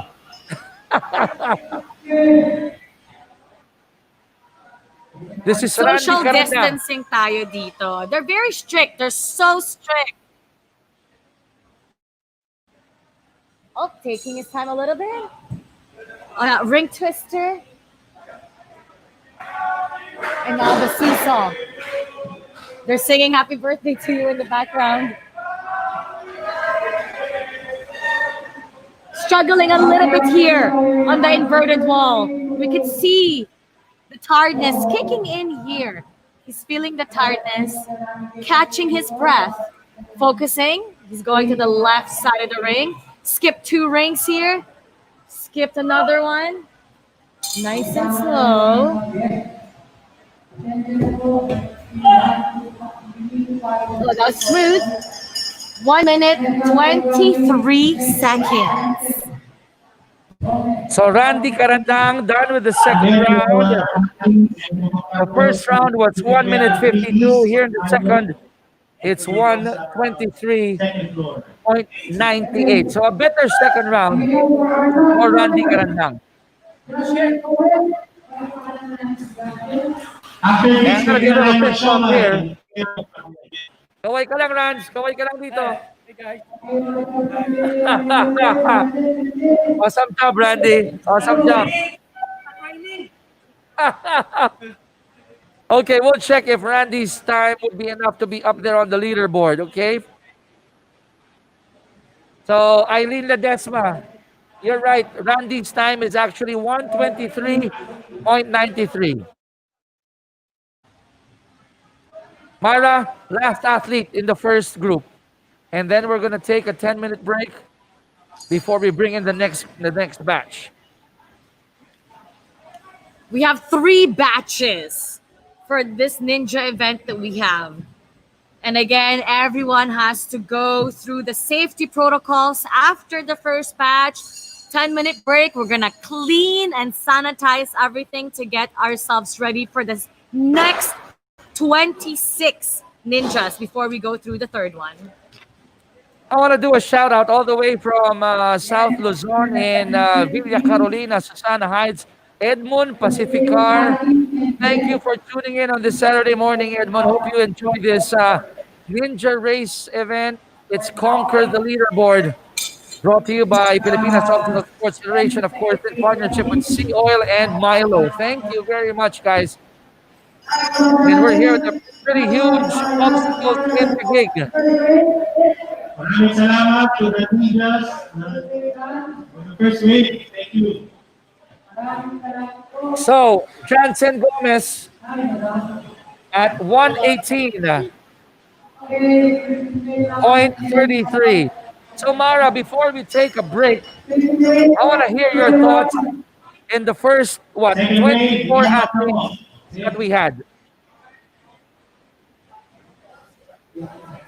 JR De Castro is impressive. That's what I have to say.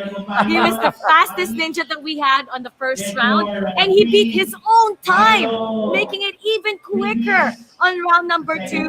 No one came near him at round number 2 at 40 seconds. So that determination that he had, he used his speed, he used his endurance, he used the perfect timing, the momentum.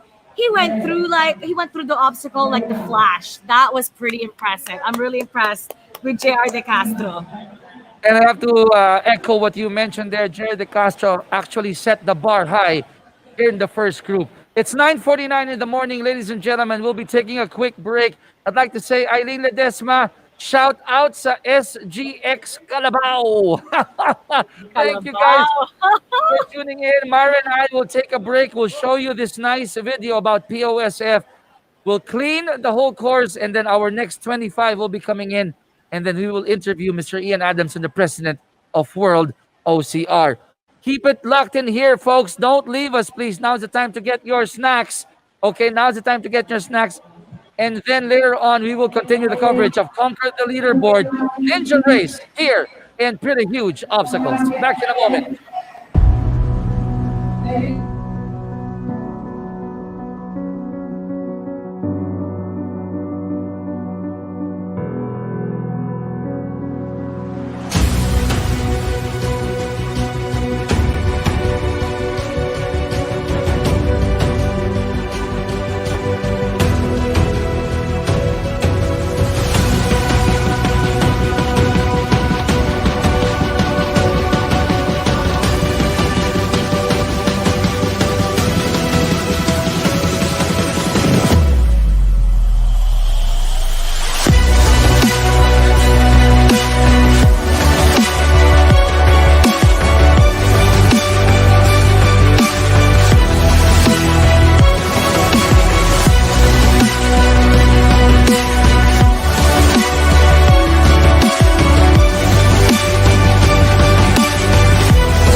The Pilipinas Obstacle Sports Federation is the national governing body or national sports association on obstacle course racing in the Philippines.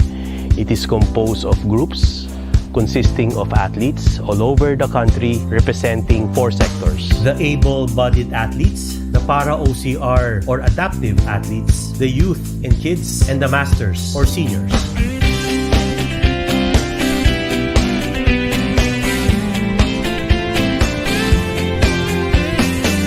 Huwag kang matakot, magkamali o madapa sa landas na iyong pinili. Bulong ng puso mo ay galing sa langit. Nabuhay ka para ito ay makamit. OCR or obstacle course racing or obstacle sports, it is a sport of various disciplines and events. It can be run in any terrain, and the athlete or the obstacle course racer must either run or walk and conquer a lot of obstacles. And the obstacles can be a wall or set of bars or pulling an object or climbing a rope or doing rings, monkey bars. And for these events, they are timed. So the fastest and or the farthest would win the competition. Ikaw ang bida ng buhay mo. Ikaw rin ang susulat ng iyong kwento. Meron mang drama, komedya o aksyon, susunod lamang sa iyong direksyon. Ano kung madapat gumulong, basta makakabangon ka't susulong. Makapangyarihan,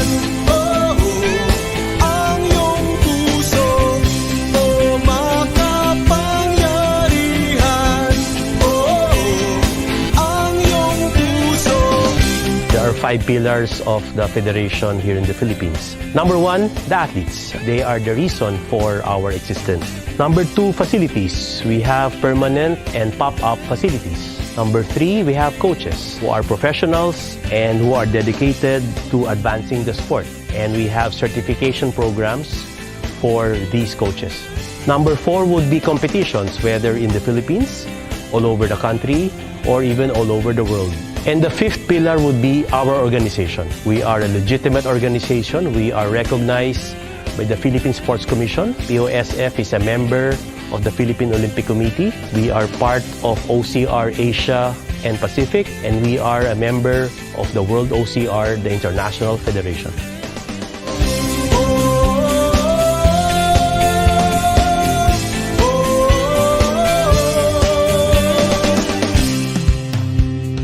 The Pilipinas Obstacle Sports Federation, we subscribe to 6 values. Number 1, the mandate of the federation is to build better humans. The second value is the pursuit of excellence. The third value is innovation. The fourth value is inclusivity. We'd like to promote OCR for all. The fifth value is community. And the sixth value is respect.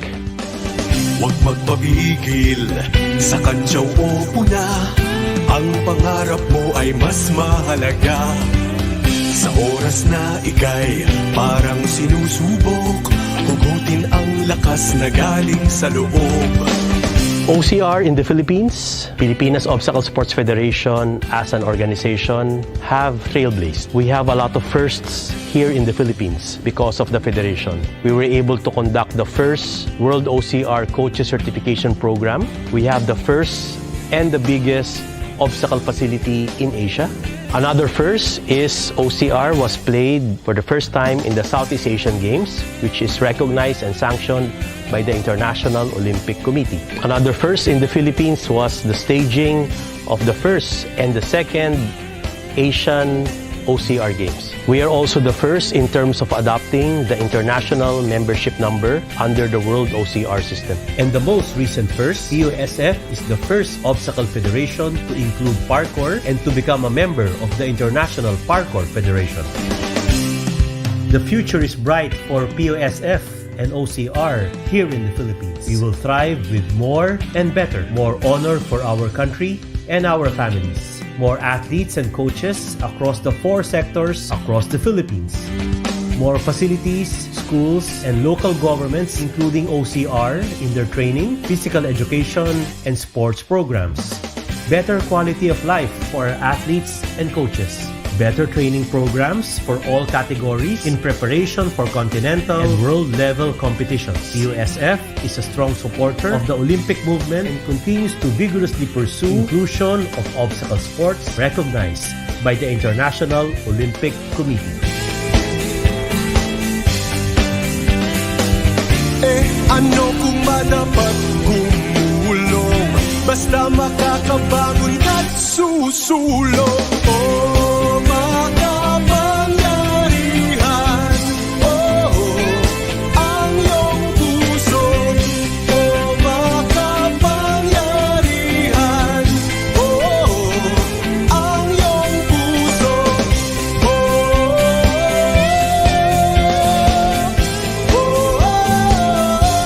POSF is about building better humans, promoting the essence of Olympism. And therefore, we are actually training our athletes to become better humans, to be resilient in terms of conquering not only obstacles during races, but obstacles in life. Ang lahat ng nakikita sa paligid, dati ay pangarap lang sa isip. Bunga ng mga pusong di nagpatalo. Maalaala na kung kaya nila ay kaya mo rin ito. Oh, makapangyarihan, oh, ang iyong puso. Oh, makapangyarihan,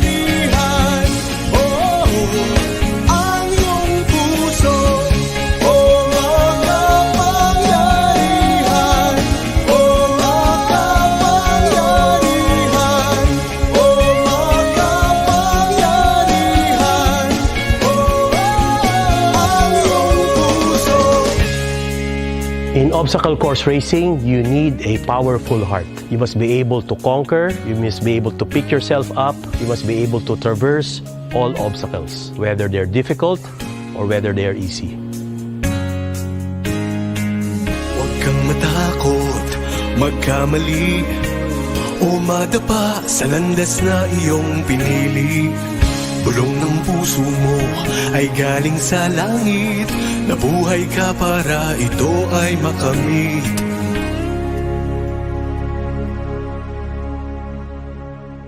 OCR Pilipinas! Sino? OCR Pilipinas! Puso! OCR Pilipinas! Laban para sa bayan! I'm Ian Adamson, President of World OCR, and I would like to thank profoundly Mr. Al Agra and the Pilipinas Obstacle Sport Federation for everything you are doing for the sport of obstacle worldwide. We fully appreciate everything that you are doing within the region and globally, and for your powerful heart. Thank you.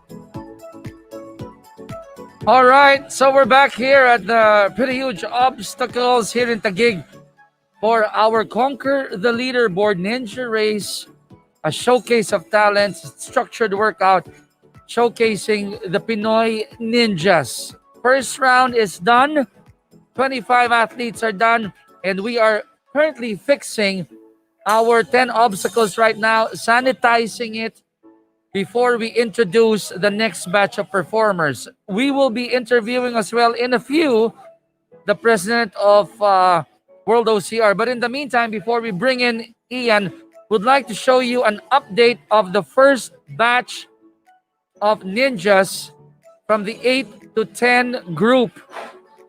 All right, so we'll flash it on the screen for you to be able to see who did well in the first batch. But based on my account, on what I've remembered, it's J.R. De Castro leading the pack.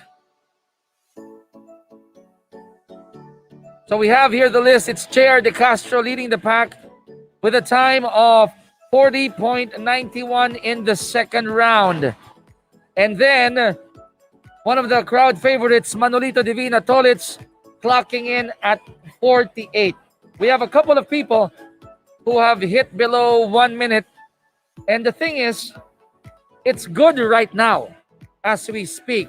But it all depends on the second batch, the 10 to 12 group, and it all depends on the 12 to 2 as well. So right now, if you have a good time, then that's fine. But for as long as you can keep it up there for the rest of the way, then that should be okay. All right, so right now, would like to, here you go. It's on the board already, on your screens. Hope you could see it. Our first 26. Those entries without any time in the first and second attempt. First and second attempts like Julie and Silene and Dian.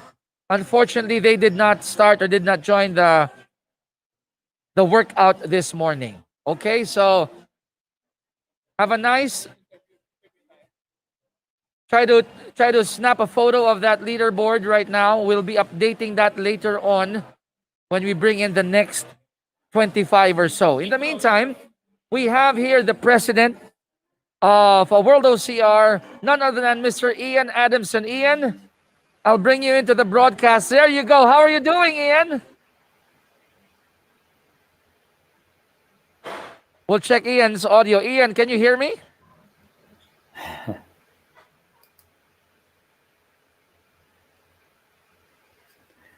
We'll try to check the audio. Hi, Chiki. Unfortunately, for some reason, the audio isn't working on my end. At least I can't hear you. Can you hear me okay?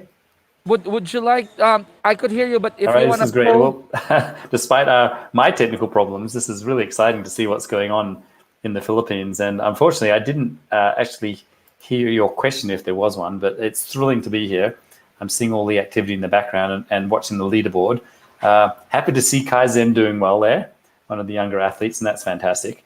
And I'd be interested to see how this plays out. It looks like you've been going for a while. We're at 2 hours and 15 in to the event. And if you wouldn't mind, hang on a second. I have a...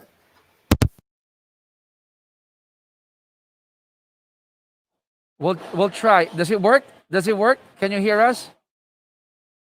You know, we'll. I think your microphone might be on mute. Yes, it is on mute. Ian, would you like to unmute it?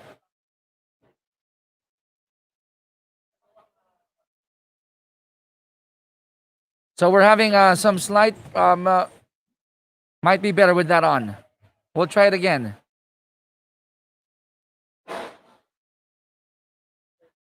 We'll try that again. Ian, can you hear me?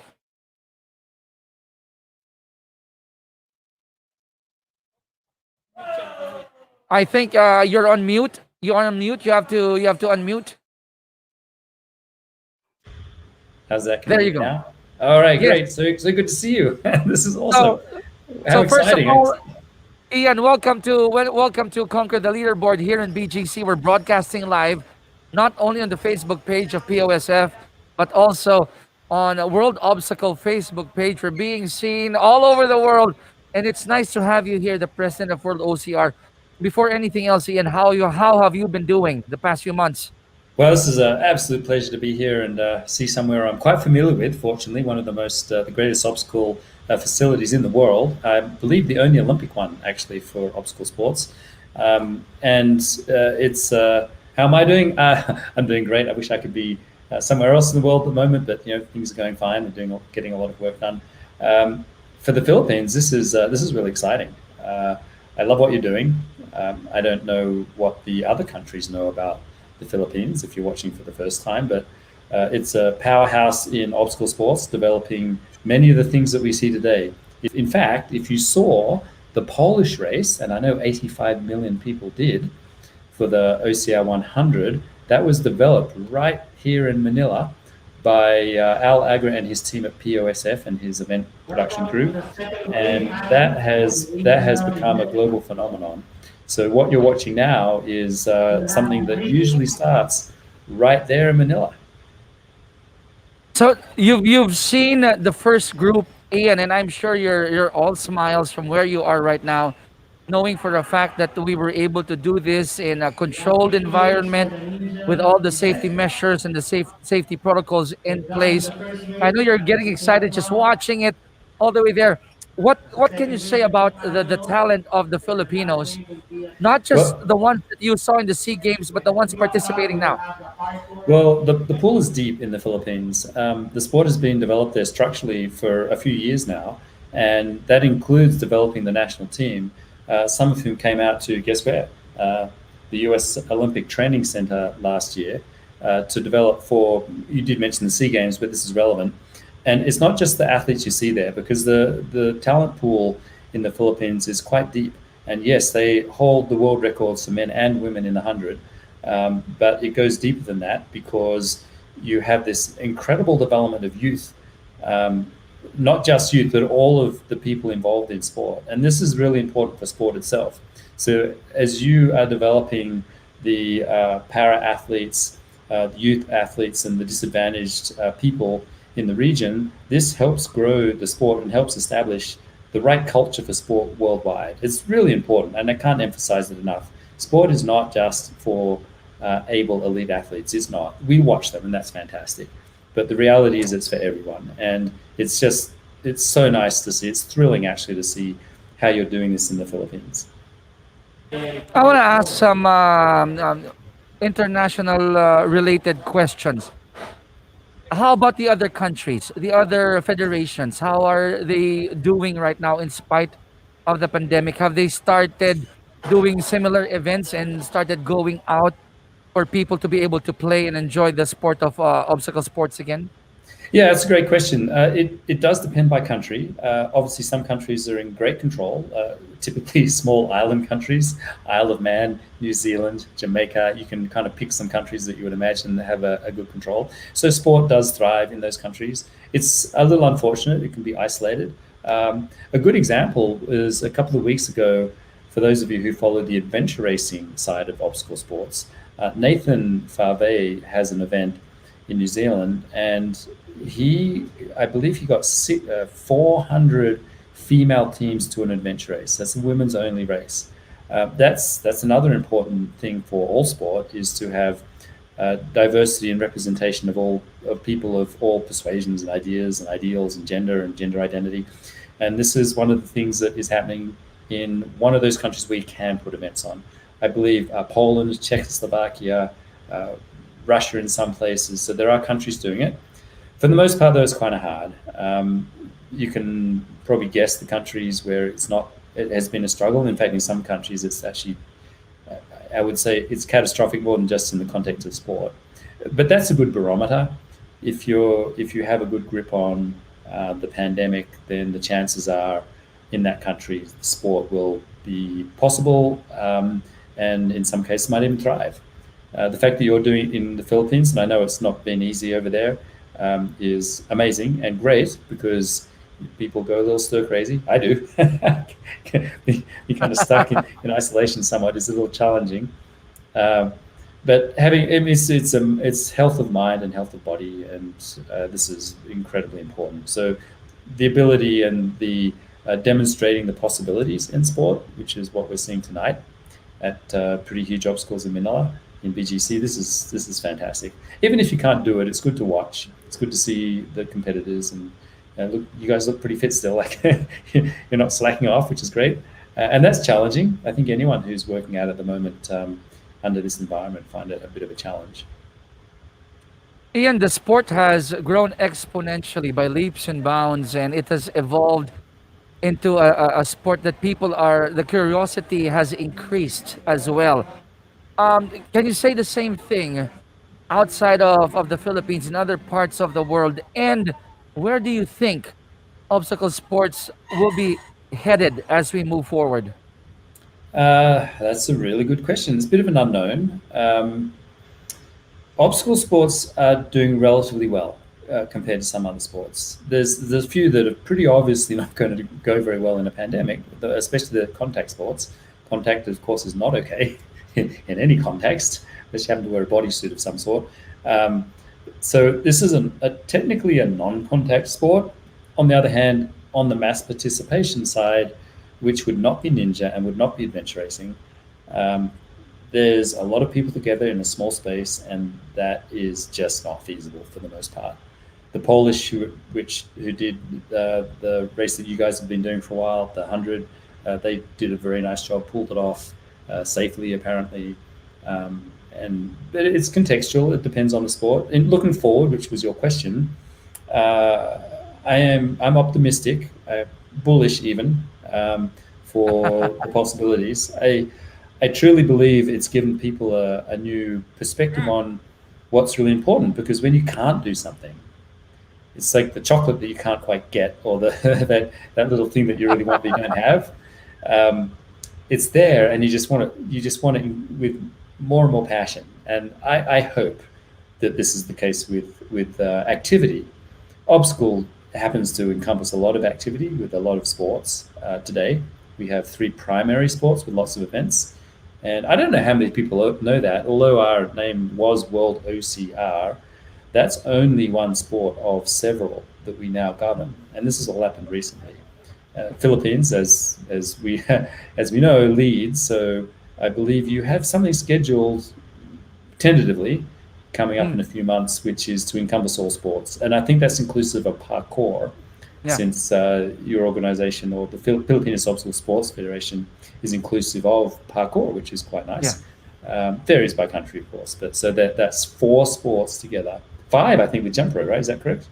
Is it jump rope in there? Yes. So actually, that Yes, would be it another is. one. So that's 5 together, which is great. So you've got adventure racing, and ninja, and OCR, and parkour, and jump rope, and all good things, all great to see. And I fingers crossed you guys can pull that off. I guess it's a question at the moment, but at least having the goal is important. I have about 2 more questions for you, Ian. The next one would be you and I, and together with some other casters or race announcers all over the world, we've been trying to work on something to bring more information, allow people to learn more about the sport. Would you like to let the viewers in on our next project that we might be doing in the very near future? Yes, I would. Well, thank you for asking. As it turns out, Chiki is on the team, on our broadcast team, global broadcast team. We've been doing some tests events, basically. We've been doing archive footage of test events. What we're doing, or the project right now, is to broadcast the medal runs for the OCR World Championships, the virtual one. So it's like our Virtual World Series, which wrapped up at the end of October. That was 6 events in the World Series. Anyone can do it anywhere in the world if they have access to some basic equipment. For the World Championships, we've made it a little tougher. Unfortunately, it's going to restrict the field a little bit because you need access to specific things, and it's for the broadcast. The event is live, what we call tape delay. What it really means is that because we can't coordinate time zones, like say there's someone in South Africa and then someone in the Netherlands or Holland or wherever, and then someone in the Philippines and the US, those time zones don't match up. So what we have to do is you have to run the events, film the events, coordinate the show, and then broadcast it with live commentary. So the commentary is actually live. Chiki will be there with our team and broadcasting, and they won't know the outcome. That sort of makes it know the outcome. We'll keep that secret. But because it's synchronized, whoever crosses the line first, they're the winners. And there'll be the medal events. And what that means is, like any medal event, typically you'll see 4, right? 4 to 8 in a medal run. And so it's the top, in this case, the top 4. That's partly because of broadcast, because it's quite hard to imagine 4 little windows on your screen, especially if you're on a mobile device. It gets a little hard to see. So we're doing it in a practical way that allows people to see the actual race and then the actual outcome, just like you'd see it in real time. You mentioned international race announcers as well. I'll do this quick shout out. Of course, Kevin Donahue, Stuart Amory, Warrior Rick, Samantha Pruitt, my teammates in that international broadcast with Ian Adamson calling the shots from behind the scenes. Now, Ian, before I let you go, chance for you to actually invite more people, not only here in the Philippines, but also in other countries, other continents. Those who are interested, it's about time that they check this off their bucket list and go to their nearest playground, like Pretty Huge Obstacles, try it out, and change their lives from here on. Go ahead, Ian. Yeah, actually, it's worth mentioning the World Championships. It's basically an open World Championships. There is no qualification simply because the qualification is to the medal rounds. Anyone can compete, any age group, any category, but whoever's fastest, doesn't matter your age or category within your gender, the top 4 men and the top 4 women get to race in their respective races for the virtual World Championships. We may continue it depending how it goes, and that's our hope, because whether or not the pandemic is cleared up next year, we believe that we will continue running virtual races in a thing that the Olympic Committee, the International Olympic Committee, calls Sport for All. Sport for All means that it's accessible to all people in all places, and this makes it feasible because if you're in, if you can't travel from your country, or it's economically challenging or even impossible, this gives the opportunity of competing against the best in the world. Ladies and gentlemen, it's nice to have the president of World OCR, Ian Adamson. What time is it there? Oh, it's part of the world? It's 7:20 p.m. 7:20 p.m. in Colorado, and we had a nice snowfall today, so it's looking like winter.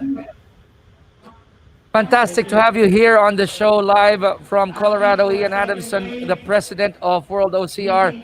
And Ian, thank you for gracing our event. And please continue watching on Facebook, okay, as we bring you round 2 and round 3. And hope to have this chat with you again in the near future. Thank you, Chiki. It's my great pleasure. Thank you. Mr. Ian Adamson, the president of World OCR. Briefing ongoing right now for the second group. We will take a quick break before we bring in our next batch of Ninja Pinoys. We'll be back.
Pilipinas Obstacle Sports Federation is the national governing body or National Sports Association on obstacle course racing in the Philippines.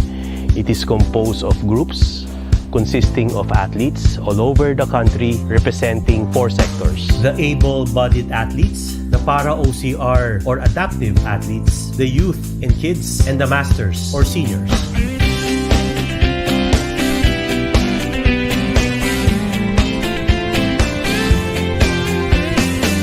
Huwag kang matakot, magkamali o madapa sa landas na iyong pinili. Bulong ng puso mo ay galing sa langit, nabuhay ka para ito ay makamit. OCR, or obstacle course racing, or obstacle sports, it is a sport of various disciplines and events. It can be run in any terrain, and the athlete or the obstacle course racer must either run or walk and conquer a lot of obstacles. And the obstacles can be a wall or set of bars, or pulling an object, or climbing a rope, or doing rings, monkey bars. And for these events, they are timed. So the fastest and or the farthest would win the competition. Ikaw ang bida ng buhay mo. Ikaw rin ang susulat ng iyong kwento. Meron mang drama, komedya o aksyon, susunod lamang sa iyong direksyon. Ano kung madapat gumulong, basta makakabangon ka't susulong. Makapangyarihan, ang iyong puso. Makapangyarihan, ang iyong puso. There are 5 pillars of the federation here in the Philippines. Number 1, the athletes. They are the reason for our existence. Number 2, facilities. We have permanent and pop-up facilities. Number 3, we have coaches who are professionals and who are dedicated to advancing the sport. And we have certification programs for these coaches. Number 4 would be competitions, whether in the Philippines, all over the country, or even all over the world. And the 5th pillar would be our organization. We are a legitimate organization. We are recognized by the Philippine Sports Commission. POSF is a member of the Philippine Olympic Committee. We are part of OCR Asia and Pacific, and we are a member of the World OCR, the International Federation.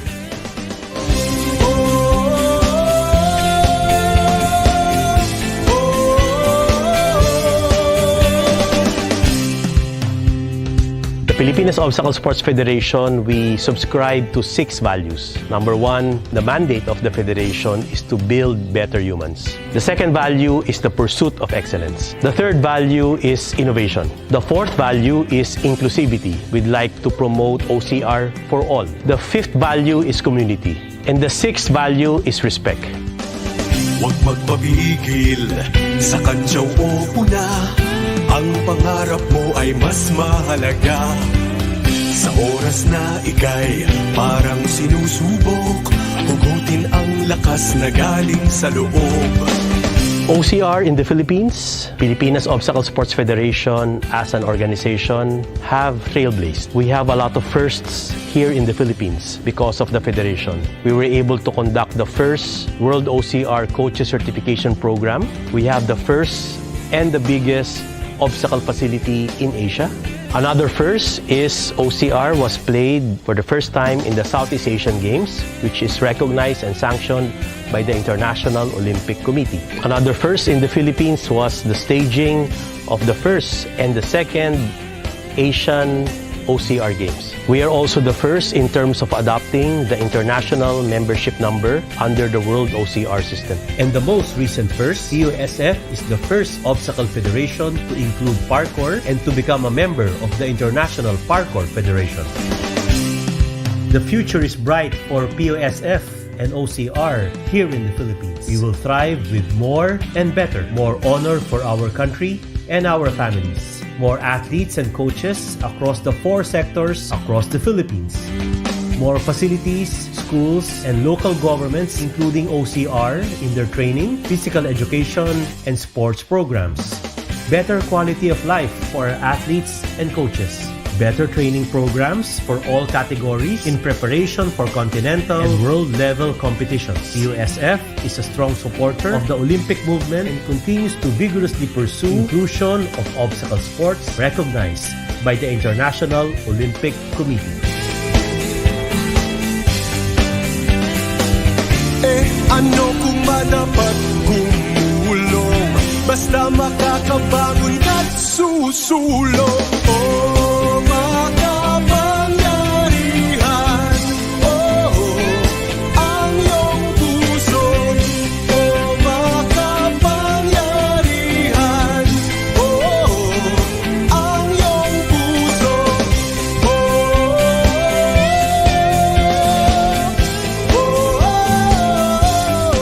POSF is about building better humans, promoting the essence of Olympism, and there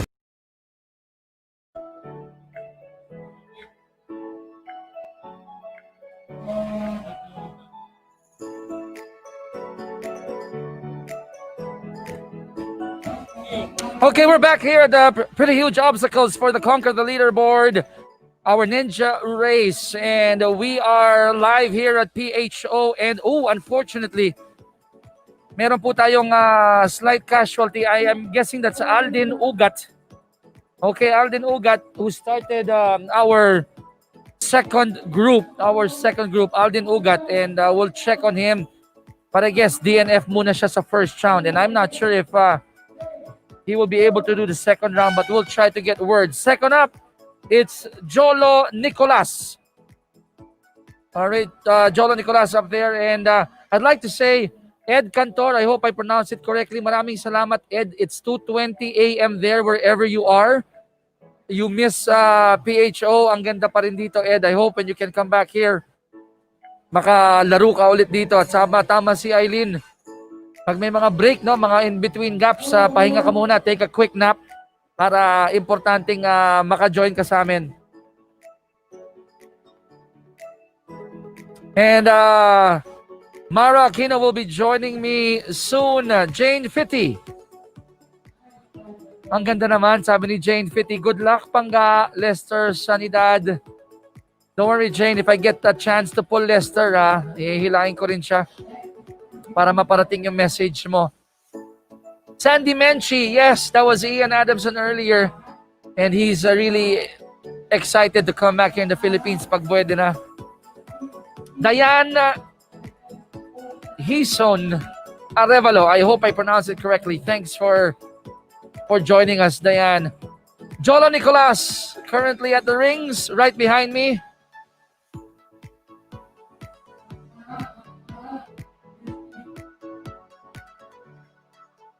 And let me correct myself earlier when I interviewed Mr. Ian Adamson. It's now called World Obstacle. Okay? So I stand corrected there. He's the president of World Obstacle, Mr. Ian Adamson. So thank you, Sir Ian, again for joining us earlier. Jolo Nicolas, the time is 1:25. 1:25 for Jolo. 1:25.29. And we'll check later on how he'll do in the second round. Okay? Sabi ni Ed Cantor, ang sweet ni Jane Fitty. That's right, Ed. I know, minsan pag you can only cheer from a distance, sweet messages na lang. Try to drop in your notes here, guys, and we'll try to read it out. So, hope you're okay, Brother Aldin Olaso Ugat. Sabi ni Halen Dave Untalan Perez. Huwag ka mag-alala. We'll try to check on Aldin, on Brother Aldin to see if he's okay. He was limping a little nung dinala siya sa ating medical team. Female up next, it's Angeline Salandanan. Okay, and kita nyo naman yung ating mga marshals. They're doing everything to make sure that it's safe here for our athletes and for our marshals. For those of you who don't know, ulitin ko lang po, okay? We have about 75 athletes competing today. We divided them into 3 different groups. The first group, the first set of 25, will go 1 round each, one after the other, and then right after that, yung second round nila. The best time will be put up on the leaderboard. After that, we bring in the second batch. They're already in right now. Yung first batch po are already out. In fact, they can go home if they want to. They don't need to wait. Kasi i-announce naman po, the POSF will announce it, I think, tomorrow, all the list of leaders after 2 p.m. But here, with our broadcast, we'll try to bring it out mamaya po, okay? Kung makuha agad natin yung results. So how will that go? Each participant will go through the course. Right after that, our team, okay, our marshals will come in simultaneously dun sa 10 obstacles to clean it and to sanitize it.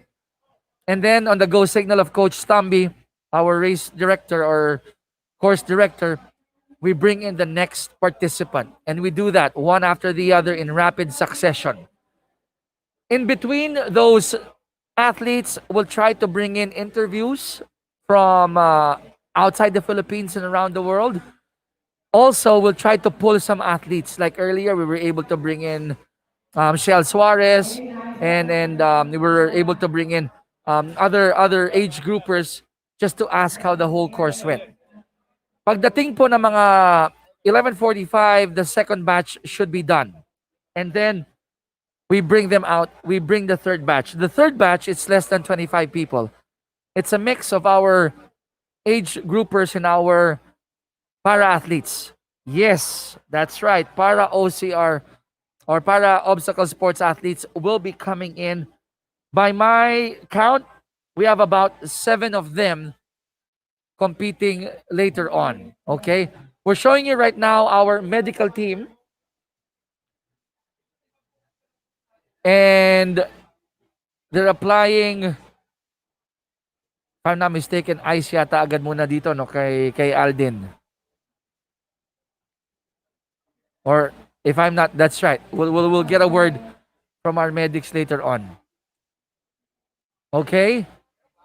So to all the others watching us, yung mga obstacle sports athletes dyan, please join the conversation. Feed us with information that you might know about our athletes. We'd love to mention them on air. Imagine we're doing this for the first time. Facebook Live po tayo. With every obstacle, we'll try to bring it to you. Ibong Gala, shout out to... Ang ganda lang. Basahin ko to Direct, can we bring out this? Ayan. Shout out to sexy, pretty, strong, Pinay, Spartan, Kitch Gam. I love you, coach. Ibang klase. Ibang klase yung shout out. Okay.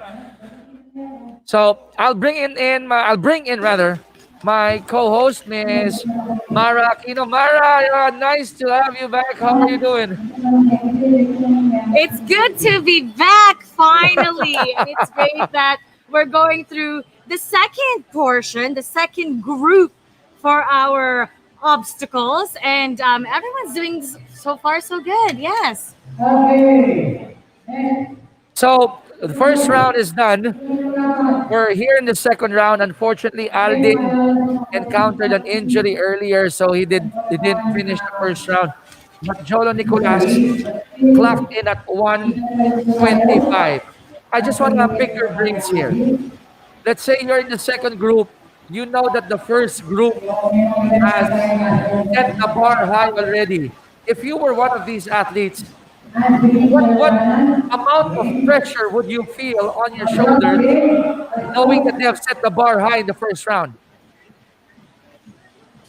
I think definitely there's going to be that sense of pressure there trying to beat the time of 40 seconds. But the advantage of being in the second group is that you've seen the mistakes. You're able to analyze what the other ninjas kind of did wrong or what slowed them down. And you're able to adjust according to the mistakes of others. And you see also what works out. Like, for instance, right here.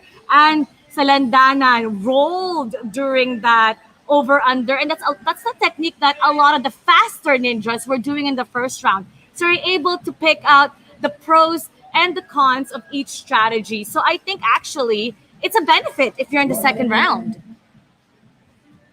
I love how you have viewed that part of the race, Mara. Really, it sets the tone, right? But you're right. You know already what the score or the time that you need to beat. So somehow there's that nice advantage at the same time.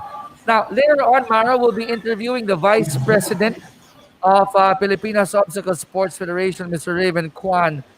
And we're excited to hear, right, Mara, what the plans are of POSF moving forward after this ninja race, this fantastic Conquer the Leaderboard ninja race.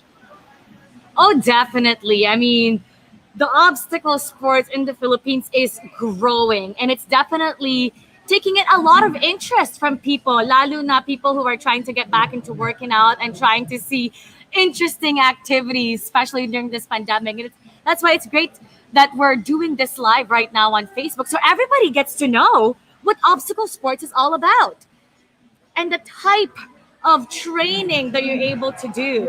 And look at these athletes, how amazing they are, how for sure they've trained for a long time to prepare for this. And it's really interesting. I mean, it's not your regular gym workout. You're using pure body weight, but still the challenge is there. Right And now, they're cheering Anne Anne Salandanan. Salandanan. I love how the crowd is just cheering for her. Struggling a little bit there, but she got it. We're getting a lot of support from her fellow ninjas as well. She's doing the over-under. That roll that she did, it's actually helping out quicken the time, because what some of the ninjas are doing, they're sliding. But I noticed when you roll, it actually takes up less energy. So even for that few seconds, you're conserving a lot of energy there. Anne Salandanan fell and she has to do it again. There's unlimited tries for all the 9 obstacles except for the last one. Now, Mara Ann is in the ring twister as we speak. And when you move in that obstacle, note that it's moving. It's really twisting. And it's not an easy obstacle. And then you got to hit that bell before you can move on to the seesaw. Oh, definitely not. No.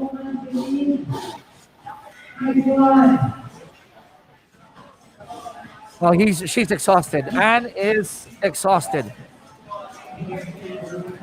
She is tired. We could see it right here. She's getting off balance. But if there's one trait, Mara, about ninja athletes or Now, obstacle sports she's athletes, trying to use her legs to help her climb up. these guys don't give up Sliding easily. down.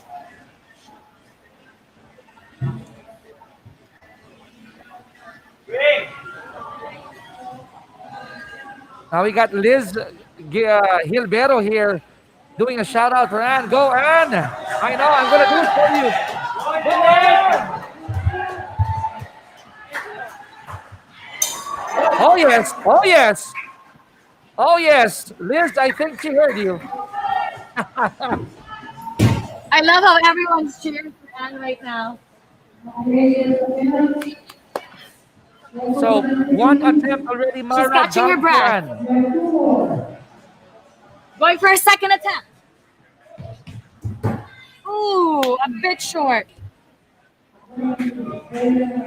Now, Mara, if you check, she is breathing heavily, and her legs might be experiencing fatigue already. I'm not so sure, but one last try.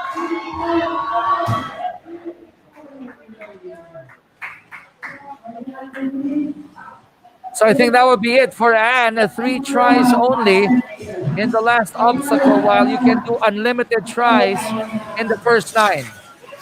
Oh, definitely. She's experiencing fatigue right now, and she clocked in the time of 4 minutes and I believe 53 seconds.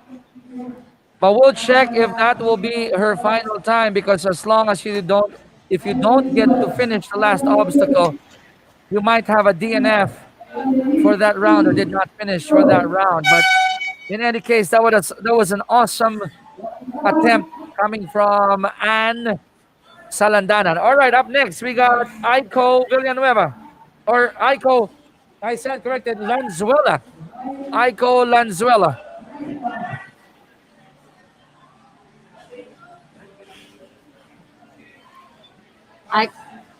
Aiko Lanzuela going through the monkey bars pretty quick, going on it one at a time.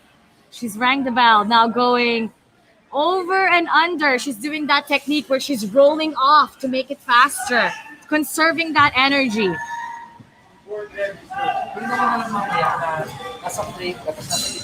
Now she's going through.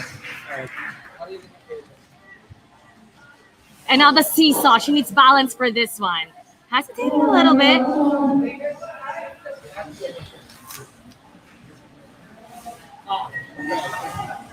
And now she's gonna go through the rings. She's breathing, taking her time, making sure she's ready before she swings herself. She skipped a ring. Great. Upper body strength, pure upper body strength being used here at the ring. She rang the bell. Now she's going through the last one, the inverted wall. She's trying to use speed as momentum. Lifting herself. And she's got it. 1 minute she and did. 27 seconds. That's Aiko Lanzuela with that nice approach in the warp wall. Making it 127.43 for Aiko's first attempt. Okay, now we're bringing it into the broadcast, into the coverage. The Vice President of Pilipinas Obstacle Sports Federation, it's Raven Kwan, and Mara will be interviewing him in a few. Chel Suarez, you're already watching on Facebook. Nice to see you here, Chel. So without any further ado, I bring you in, Mara, with Raven Kwan. Go ahead, Mara. Here with me, Sir Raven Kwan. Sir, thanks for having us here. It's really exciting that we're doing this for the first time ever during the pandemic. Yes. And I hear a lot of the ninjas are very excited to be able to participate. Now, let's talk about obstacle sports and how much it's grown, the evolution, the journey here in the Philippines. In the Philippines, it's been tremendous growth in the sport. We started here, I think, around 2017, and through the years, through the 4 years, even into the pandemic, it has been a huge leap from where we started. This event is for the athletes, regardless what sport you're in. You're into cycling, you're into triathlon. All the athletes are raring to go to try to compete. This is again a big step for trying to be relevant for the athletes, and also for promoting the sport into the country. Let's talk about the athletic level that we need to be able to participate in this, such as this pretty huge obstacle. Let's talk about the level of athleticism that they need. What if you're a beginner? How hard is this for them? Do you have to be somebody that has had experience in calisthenics? Being a beginner, it would be hard because this level of competition is already probably in the advanced level. But it's somewhere to start with. That's why we have unlimited tries on the obstacles, and the only limitation that you would get here is the 3 tries on the warp wall. But the obstacles are, as I say it, that's how you are when you're a kid. You play in the playground. It's the same thing. Exactly. You climb walls, you traverse rings, traverse monkey bars. It's the same thing how you play as a kid. But eventually we've grown. We've developed fears. But those are fears. Those are obstacles that we need to actually conquer, so that it's just like life. You conquer obstacles in life. You're just translating it in sports. That's right, and I've noticed there's actually a lot of animal movements that we're doing here. Yes. Now let's talk about moving forward. What's next for the obstacle sports here in the Philippines? It's actually before the pandemic hit, there's a lot of plans. The big brands are lining up a lot of races. Even the local brands have a lot of races. It just sucks that the pandemic hit us.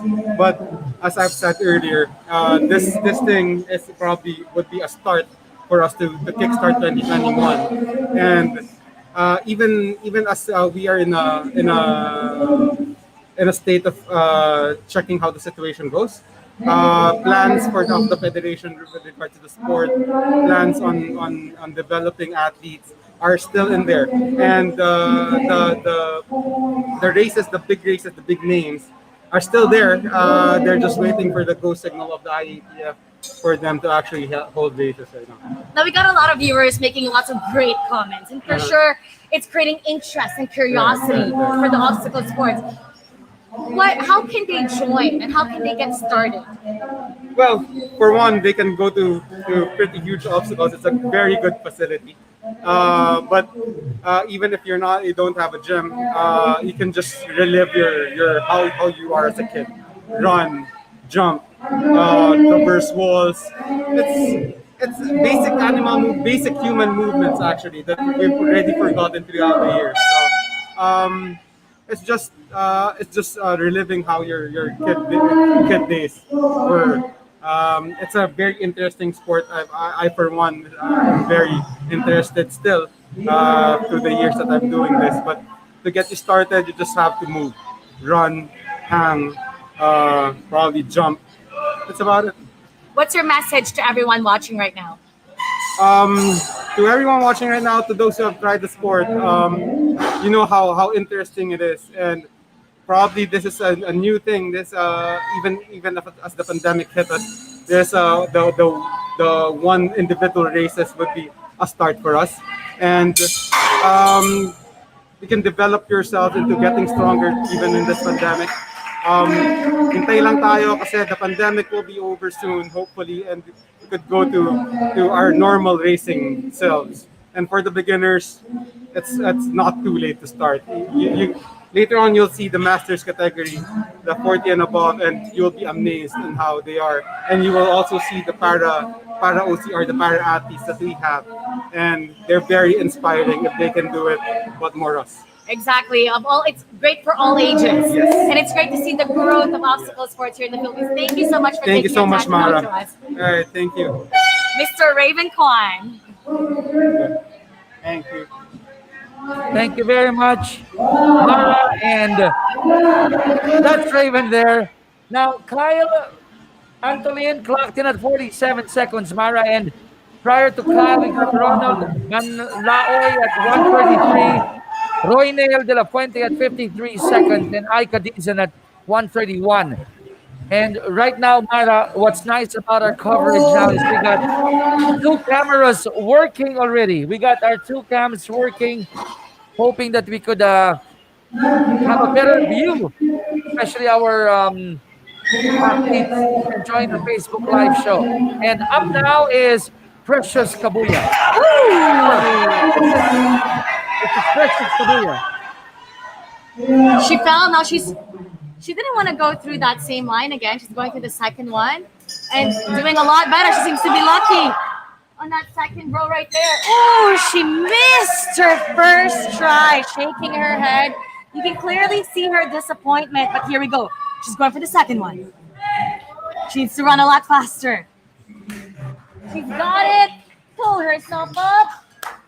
And she rang the bell, clocking the time at 1 minute and 16 seconds.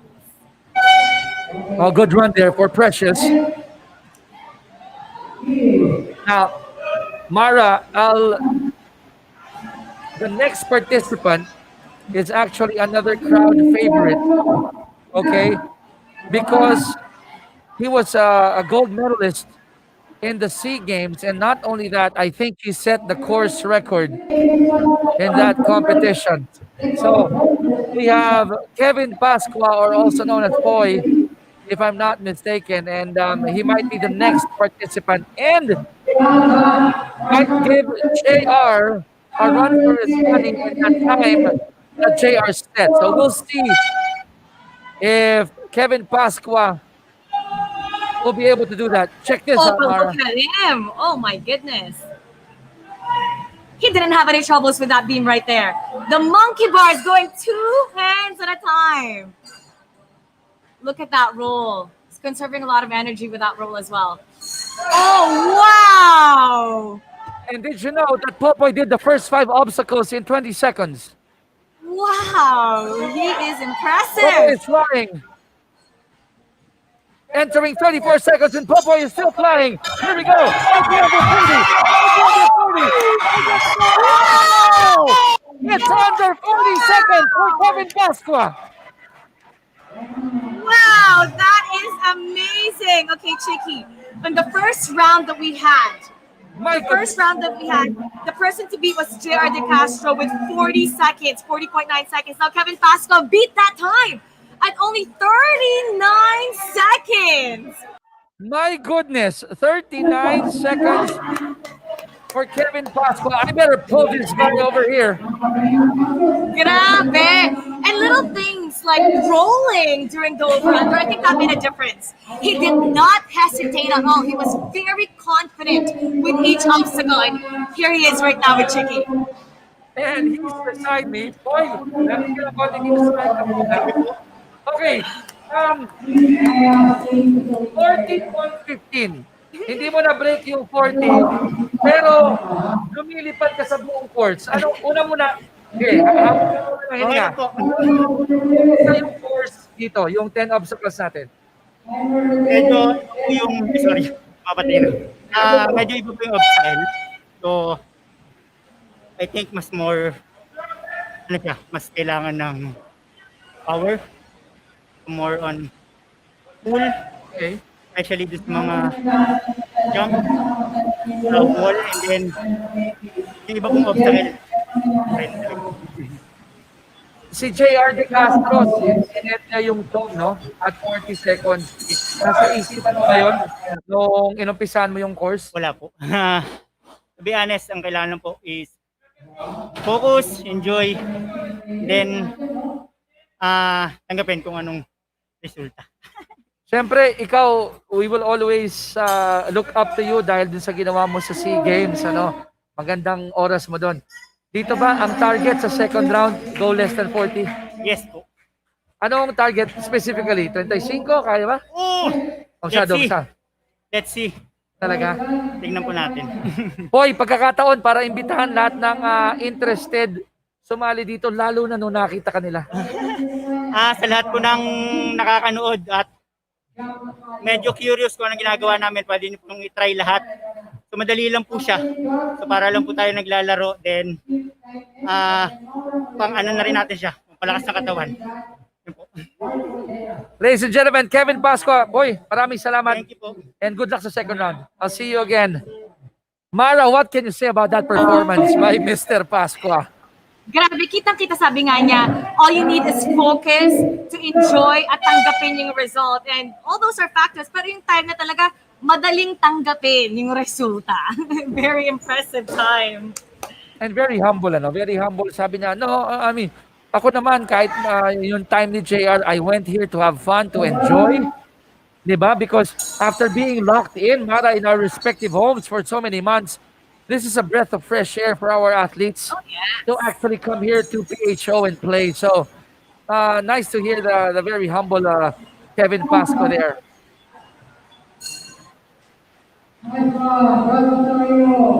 So now leading is Gerard De Castro and Kevin Pascua in this race, in this ninja event. It's really important to see that they're not hesitating with each course and they know where to go. So there's no confusion. Right now, he kind of got lost there. All right, now he's going through the rings. We have, Mara, it's Roldan Villafana. Roldan Villafana is done with a time of 1:06. 1:06.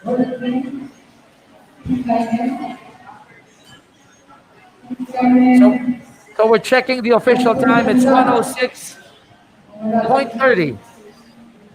I think what affected his time also in the inverted wall, he kind of hesitated. He kind of got lost on where to go. So there was a few seconds there that was wasted. It's really, really crucial that you know exactly where to turn. Mara, I'm going to do some shout outs here to some of our viewers.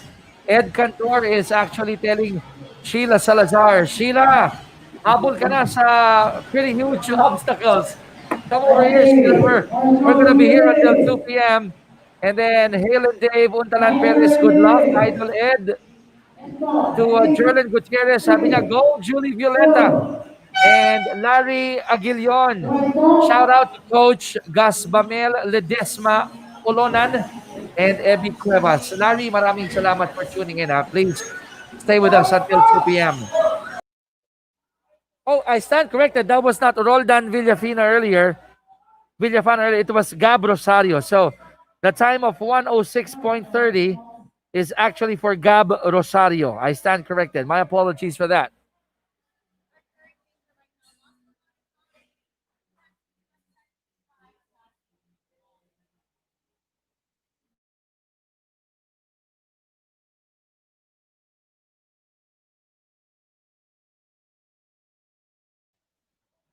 We'll try again to bring in Mara, checking the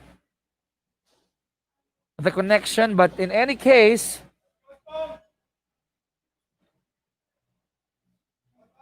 we got our next athlete already in obstacle number 9.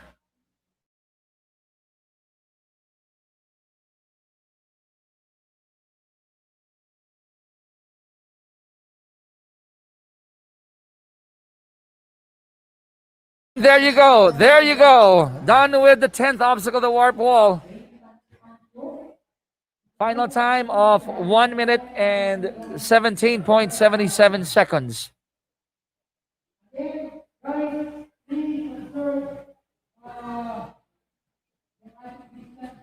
We'll check our list. Oh, that was Lester Sanidad. Thank you, Len. Thank you, Len, for helping me with that one. Lester Sanidad with a time of 1 minute 17.77.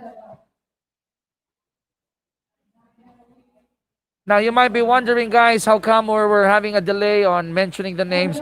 We have a list here. I'll show it to you guys. We have a list here. And sometimes we're skipping the list because some of our athletes, for one reason or another, did not show up for today's structured workout. But it's fine.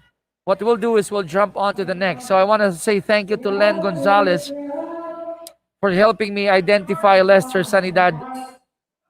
Thank you, thank you. Here we go. I believe it's Coach Mark already. Mark Rodelas, another member of our national squad. And Mark is 26 seconds into the course. Make that 29. Done with the inverted wall. Mark Rodelas already in the rings at 33. Look at Mark Rodelas. Mark Rodelas is flying. Mark is flying. Mark is on top. Oh my goodness. Oh my goodness. Mark Rodelas clocking in at about 38 seconds. Wow.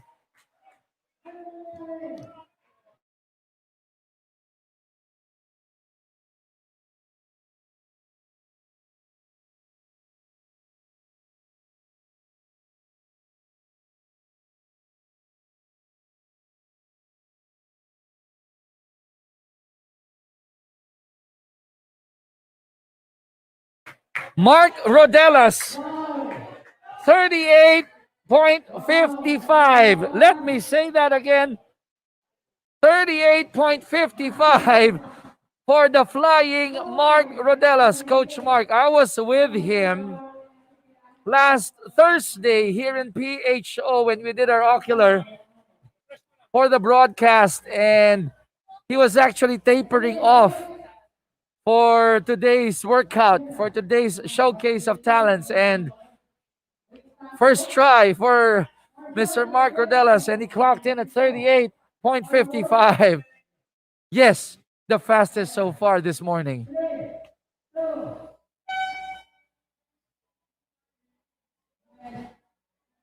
Up next, if I'm not mistaken, is Rain Tancho.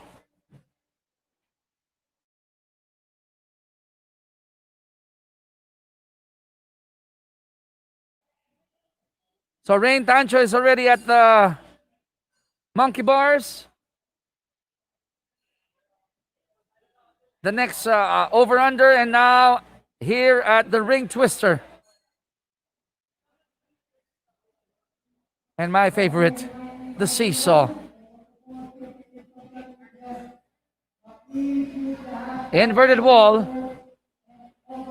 Bill, I know. I shared the same thought with you, Bill, that we all thought the 40 was quick, but then I forgot that Coach Mark Rodelas was in the group as well.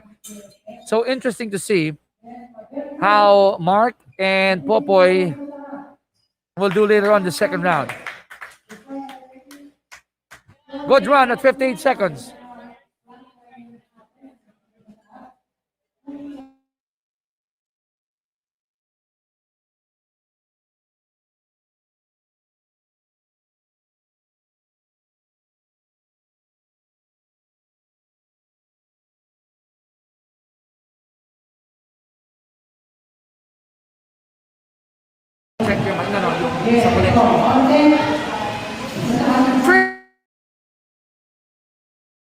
Pretty impressive athleticism. They're setting Ninjas are challenging themselves. So now the time to beat is 38 seconds.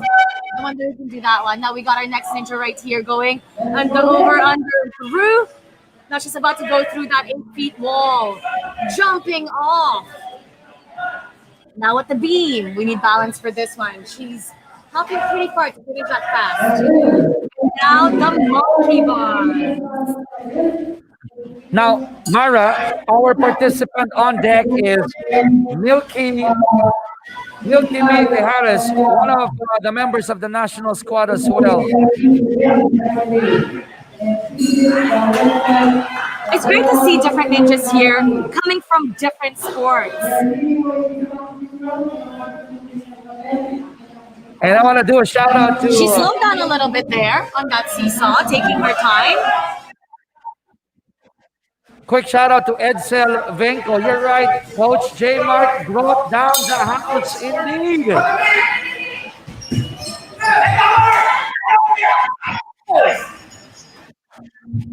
Milky at 102.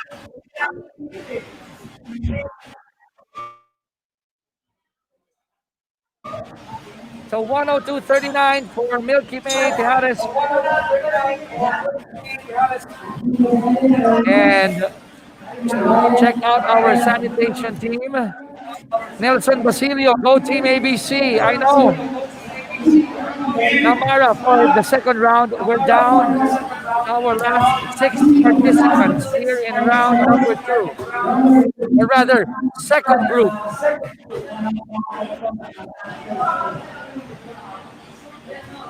So up next is Ryan Adam Wigan. Ryan Adam Wigan going up next. The time to beat here is 38 seconds. Let's see if he's got what it takes. Rolling on the over, under, and through. And a little bit of, it's a slower start than what we saw earlier. He's going through. Oh, he got lost. He has to go through the wall again. 8 feet wall. That's going to cost him some time. Here we go at the monkey bars. He needs to go out a lot faster to be able to make up for that time that he lost to that 8 feet wall. Now again, over and under. So far, he's at 40 seconds. And now he's going through the ring twister. Oh, he's got to do it again. Again, we have unlimited tries for the first 9 obstacles. Unlimited tries. He's got to go through it again.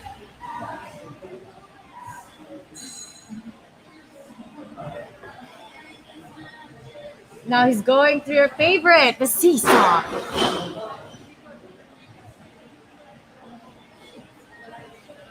Now, the reason why our athlete on hand had to go back to the seesaw is once you get to the end, you have to step on the red tape at the end of the seesaw for you to be able to move on to the next obstacle.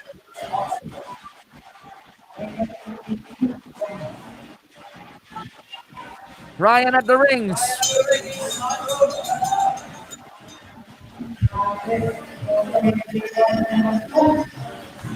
And those are the minor details that people need to pay attention to, that ninjas need to pay attention to. And he's finished clocking in a time of 1 minute and 48 seconds. Now, I'd like to pick it up, Mara, where you left off the details. You mentioned that our marshals were briefed by Coach Thambi, our course director, that you have to tap those bells, step on those tapes, make sure that you go through each and every obstacle. Otherwise, you'll be asked to go back and do it again, and that will eat a lot of seconds. All right, so part of the preparation is actually looking at the obstacles and having that nice game plan on how to deal with it. And it's not just our ninjas getting a workout, it's also our cameraman. They're running around trying to catch up with our ninjas.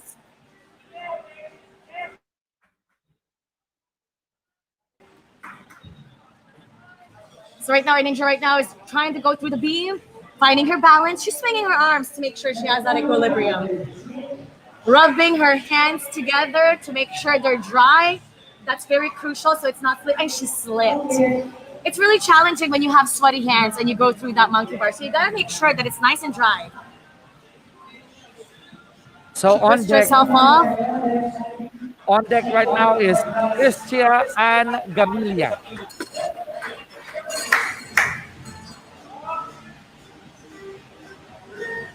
Now she's going through over and under. She's got to go through a lot faster. She's taking up a lot of time here, Chicky. Now the ring twister. Here we go. Let's see what her strategy is.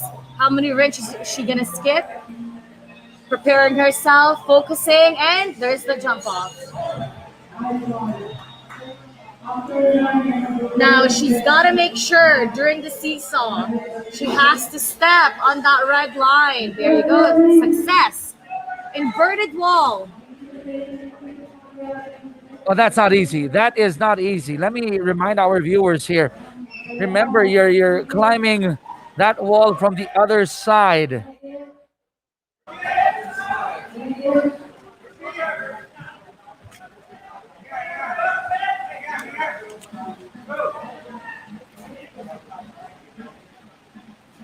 Here she is right now at the rings. Ooh, a little bit of a struggle there. She needs to use that momentum on that forward swing to be able to go to the next ring and catch it on time. There you go. You know what, Mara? Mara, what I liked about Cristia was that when she was in the rings and she turned around my direction, she was able to smile my way. So it means she's having fun. She's having fun. That's right. Cristia and Gamilia done with the course. And it took almost 2 minutes, but she is very pleased and very happy with her performance. You can see the smile in her face. She's just really glad, really happy with what she's done. And that's what we want to see. We want to see the ninjas having fun, enjoying themselves, being proud of the time that they have now. So we're off to down to our last 3. I believe we have another female, Cristina Caparas, on deck.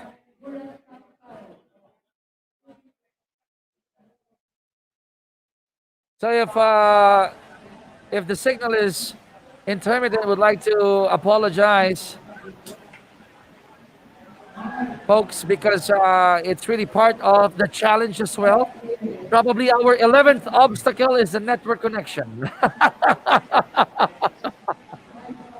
But in any case, we will And stay it's with not you just and try today, to bring you Chicky, as much that videos as we can.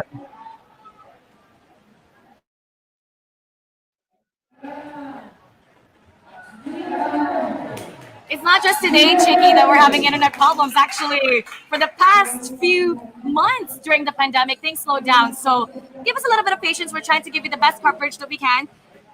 And here we go. Our ninja right now finishing the over-under, and now she's going through the ring twister. And a lot of our ninjas have had a difficult time in this ring twister that we're seeing right now. She's doing it nice and slow, being very careful. She just wants to make sure that she gets it done. You know, Mara,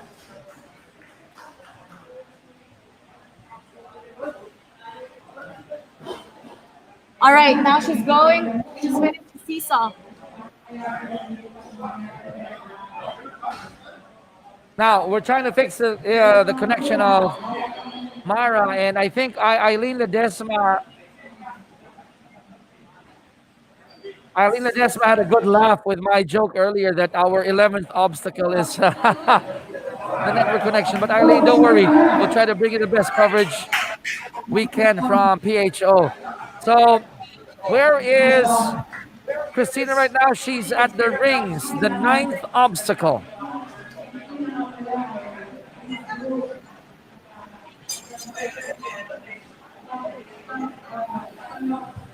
Now she's going through, using her momentum. Oh, she missed. She missed. Had to catch her breath. And look at the support that she's getting from everyone here at PHO.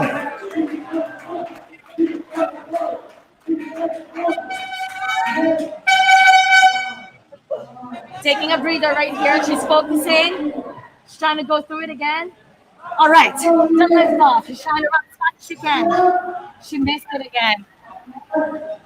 She needs to use her momentum. She needs to run as fast as she can. So it's easier for her to go up that warped wall and pull herself up. She's not able to reach the top of the warped wall. That's the challenge for her.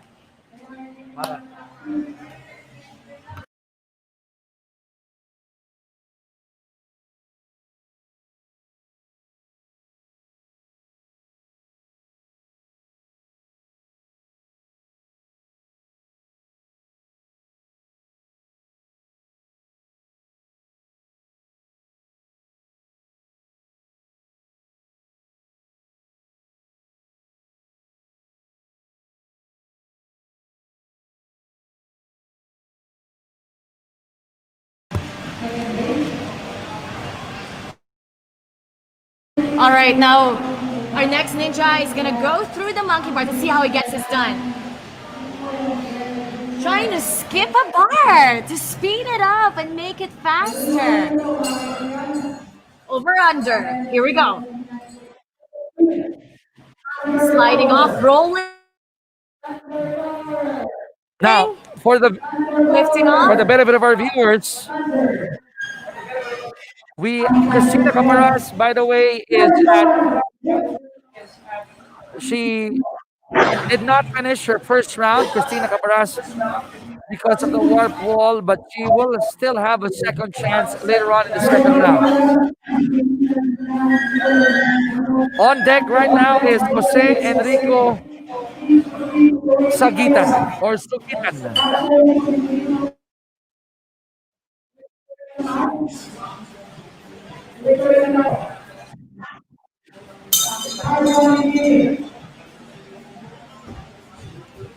Oh, he missed it. So he didn't get to touch the top of that warp wall.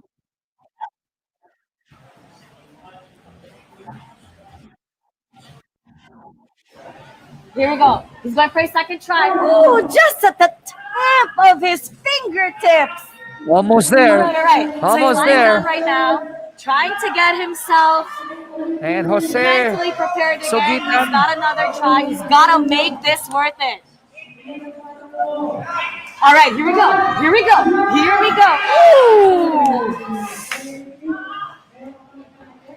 It's really crucial to use that momentum. You have to run as fast as you can and try to reach the top of that warp wall. Unfortunately, just like our last ninja, he did not get to complete this round one of the obstacle course. Now,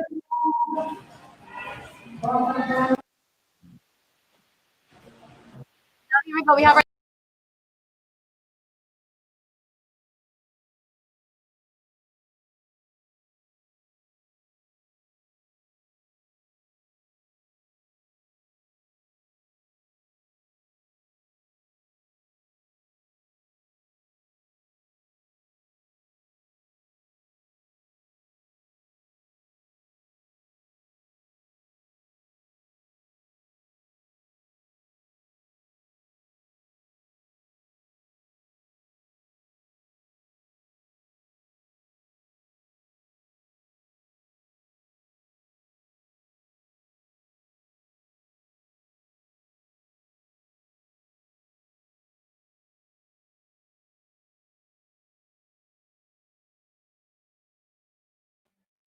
So earlier it was Jose Enrico Sugitan, DNF, but not Jason Tan. Jason Tan is done.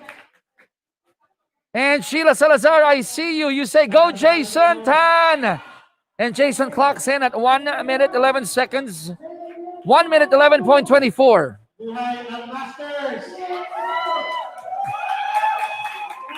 I believe Masters Division, right?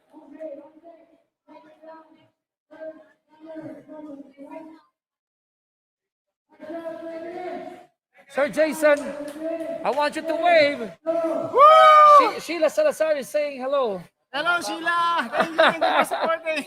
Thank you, sir. We got Jason Tan. Sheila, I did that for you, okay?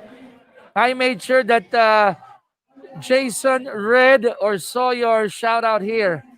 Ed Cantor, that's right. Good job, buddy, Jason. And I even Attorney Al was cheering on Mr. Jason Tan. Okay, so I think we have gone back up again. This is now the second round of Jolo Nicolas. We're now at the round 2. And at 6 o'clock, jump rope. And check this out. Gas Bamel Ledesma Olonan actually has his spare time to join us here in the chat room. Sabi ni Gas Bamel, Helen Dave, next wave na ako. That's right. I think even before 12 noon, we might see the group of Gas Bamel entering in. Sheila, I hope you like that shout out from Mr. Jason Tan.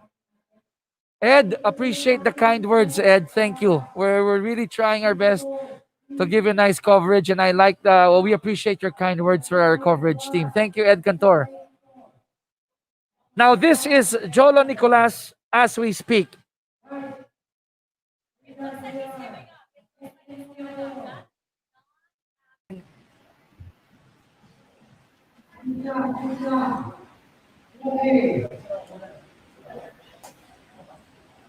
Now he's gonna, it's only try.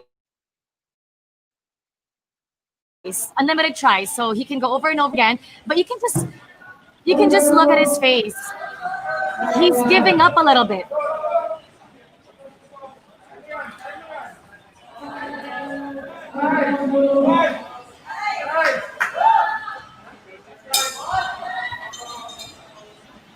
Now Jolo is on the warp wall.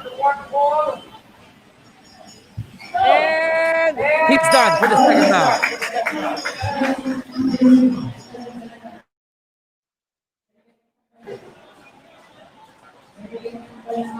One thing I noticed with him though, during the rings, when he fell down, it looks as if he was almost giving up. And when you're trying to catch up with your time, if you fall, you gotta do it fast. You gotta pick yourself back up, do it again, try and try again. Sometimes you can't overthink. You can't overthink.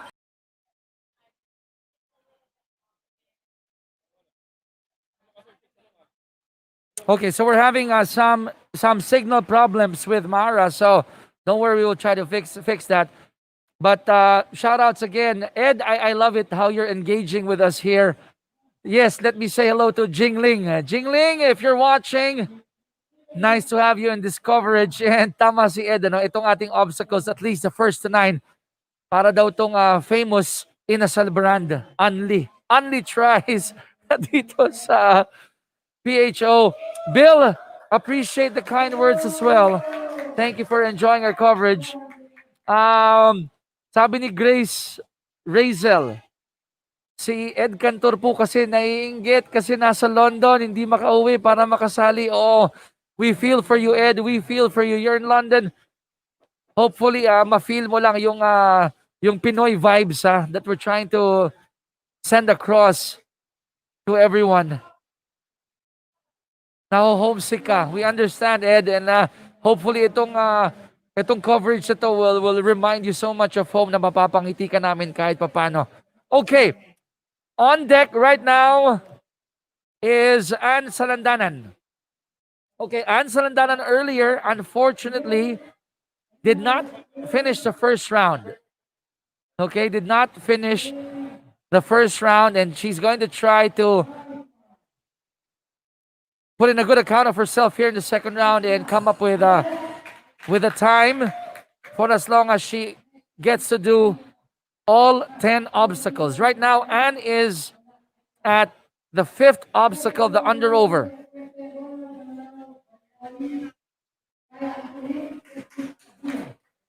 And look at Anne. She is huffing and puffing. Anne is huffing and puffing.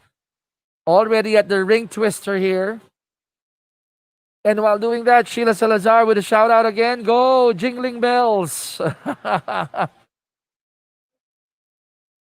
Bill, I like what you said here. You can't let a mistake ruin it for yourself. That's right. So the resiliency of our ninjas are being tested here.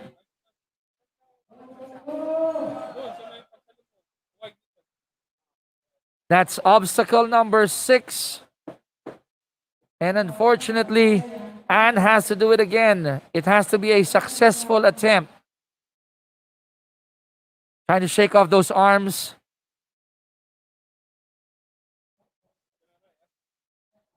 He's trying to get some powder on it. Iris there is trying to help her as well.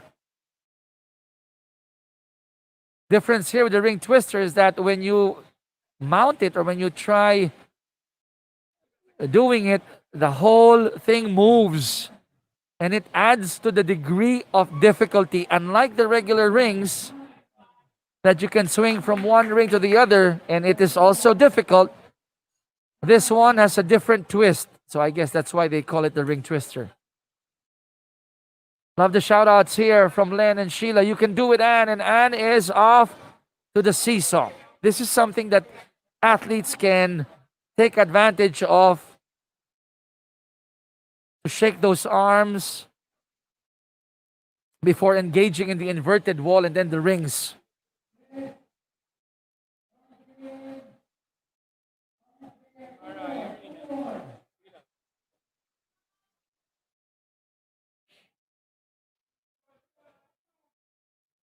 Last 2 obstacles for Anne, and look at how exhausted she is.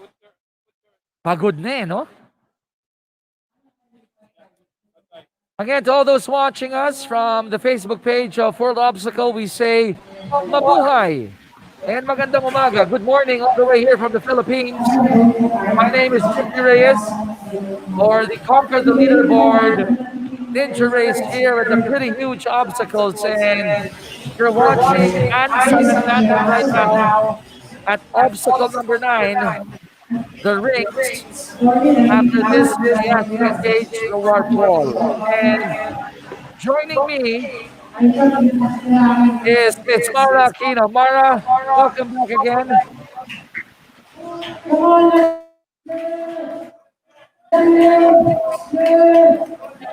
Now, okay, let's take a look at our next ninja right now.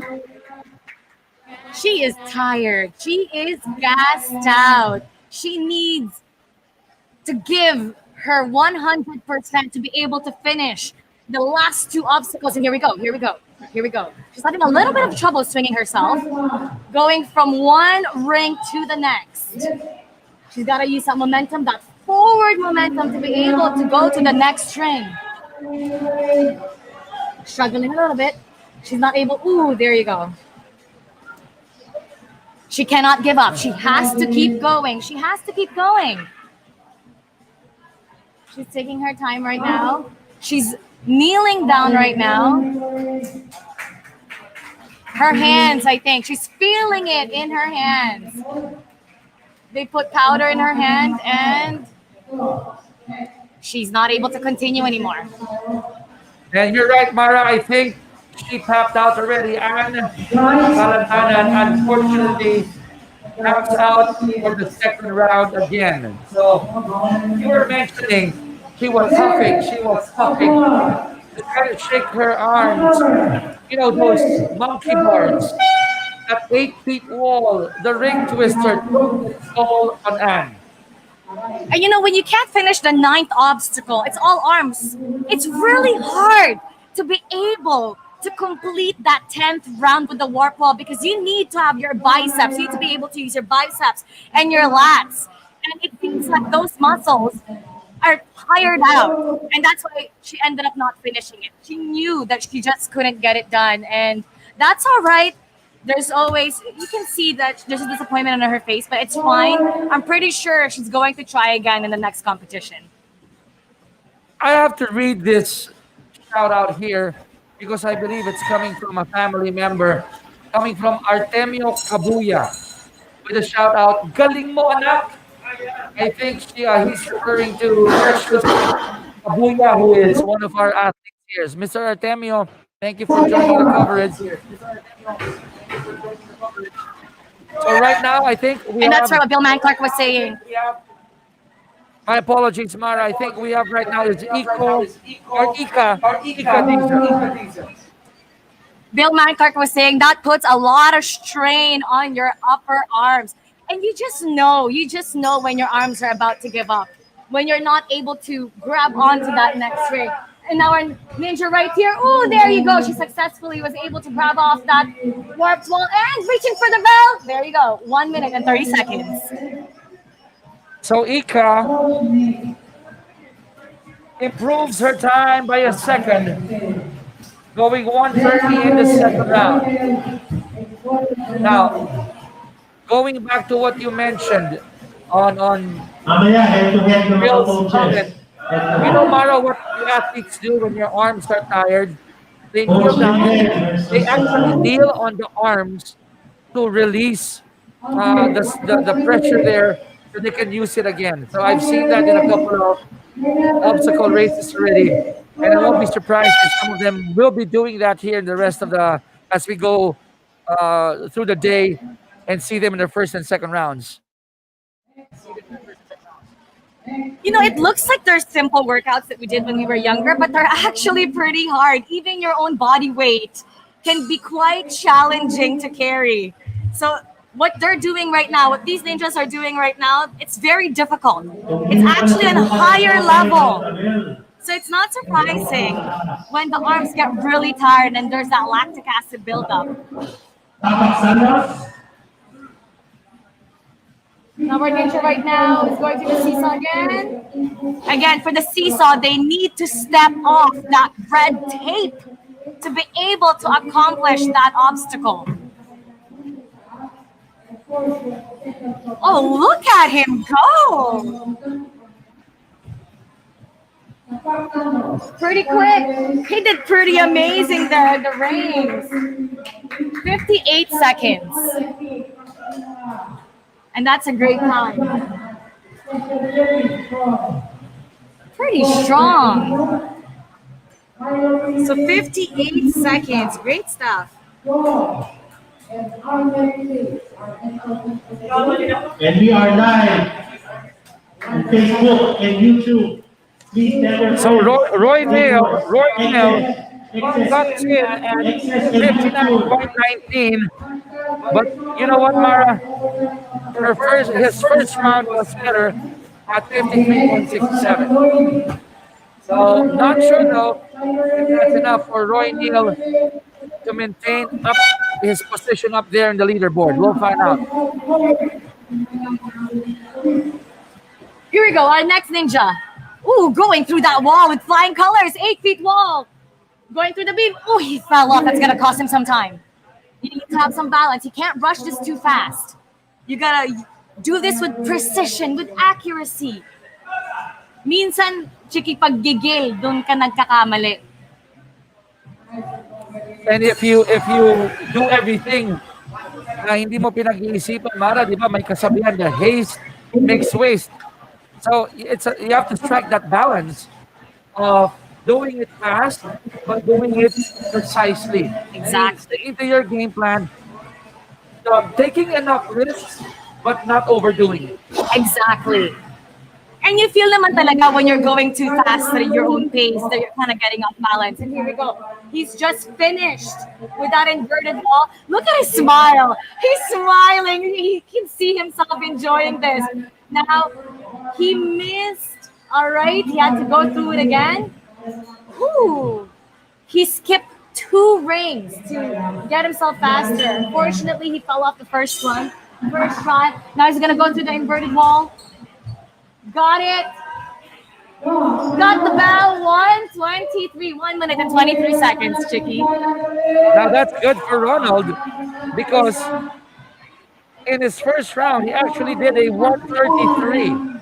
So it's a better second round for Ronald Banlaoy, going 1:23.80. And I'm sure a lot of our viewers noticed the smile on his face. I love that he's showing that he's enjoying this moment. So even though it took him a little bit of time on some parts, he's happy. He's happy with his results. There you go. Ronald Manoy waving to his fans out there. Oh, now, this one is Kyle. Wow. Antolin. Kyle Antolin did the first round with 47 seconds. Wow, impressive.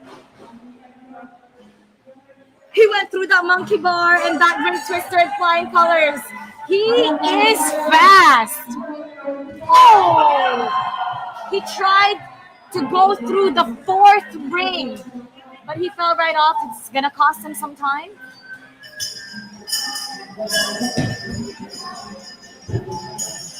"50 seconds. Chicky, I think if he didn't fall, his time would have been 48 seconds perhaps. I like how you pointed that out, Mara. He fell in the rings obstacle, and he did 47 in the first round. If he didn't fall in that ninth obstacle, to your point, probably did a 48, 47, or even a 46. Because he lost a good amount of time there. Okay, up next, we got, is this Precious? I think it's Precious. Nice. Nicely done. Smooth. Very, very smooth. I want to hear from Mr. Artemio Cabuya. If you're watching this right now, I think this is Precious. That's right, Princess. Thank you for confirming that it's Precious that we're watching right now. He had to go through that again. She fell. She had to go through it again and done. Now she's going to go through the seesaw. Stepping on the red line. It's crucial to step on that red line. There's been a mistake on that before, and the ninjas now are making sure. Precious did 116 in the first round, and Precious is looking good to beat that. Precious is looking good to beat that. Precious is up. Precious is up. And Precious is done. 106 for Precious. 106. She missed the first tap. That cost her a full second. But regardless, 1 minute and 6 seconds. Still a great time.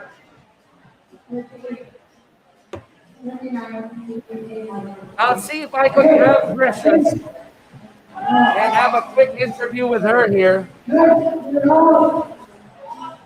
I wonder what was going through her head when she had to do that ring twister for a second time. So here she comes. Precious. I'll try to grab Precious here. Now, Precious, we have Artemio, Eileen, everyone greeting you. How was the experience so far? Tired. Catch your breath. Catch your breath. Okay, catch your breath. I'm not going to pressure you. Catch your breath first. Okay, Precious. How was the experience? Sobrang nakakaba, pero bigay ko naman yung best ko po. You have followers here in Eileen, in Artemio, watching Hi, you Ma. Hi, right Ate. now. Hello. And even Princess is watching Yes, you right my now. sister. So, what's your message to them supporting you from this Facebook Live show? Hello po. Thank you, Ate, sa support and sa panonood. All right, there you go. Precious Kabuya, thank you. Go. Thank you. Go hydrate. I love those ambush interviews, Mara.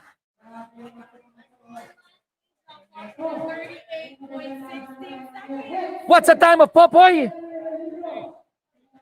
38.16.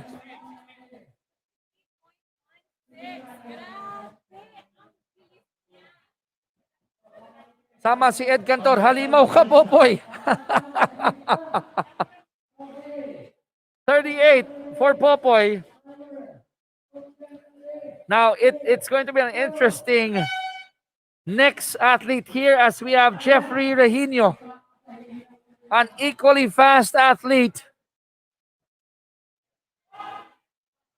And we'll see how Jeffrey will perform.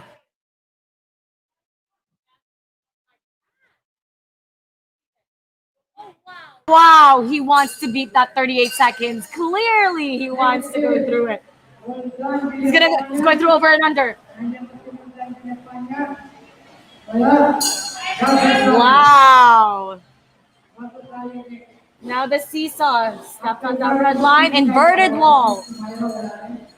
Woo. He jumped right straight to that third ring. All right. 56 seconds. So Jeff is done at 56. Unfortunately, Mara, Jeff first round was faster at 47. So that time of Kevin Pasqua, formerly Pasqua, is still by far the best at 38.47. Pero grabe yun. I cannot believe he did it that fast. 38 seconds. Mara, in the SEA Games, Popoy did the whole competition in less than 30 seconds. So he set a record there. So we are not really surprised anymore on how Popoy is performing here. Setting the standards pretty high, Chicky. It's Gab Rosario on deck. Gab clocked in at 106 in his first round. Right now, he is at the 7th obstacle and he is at 34 seconds.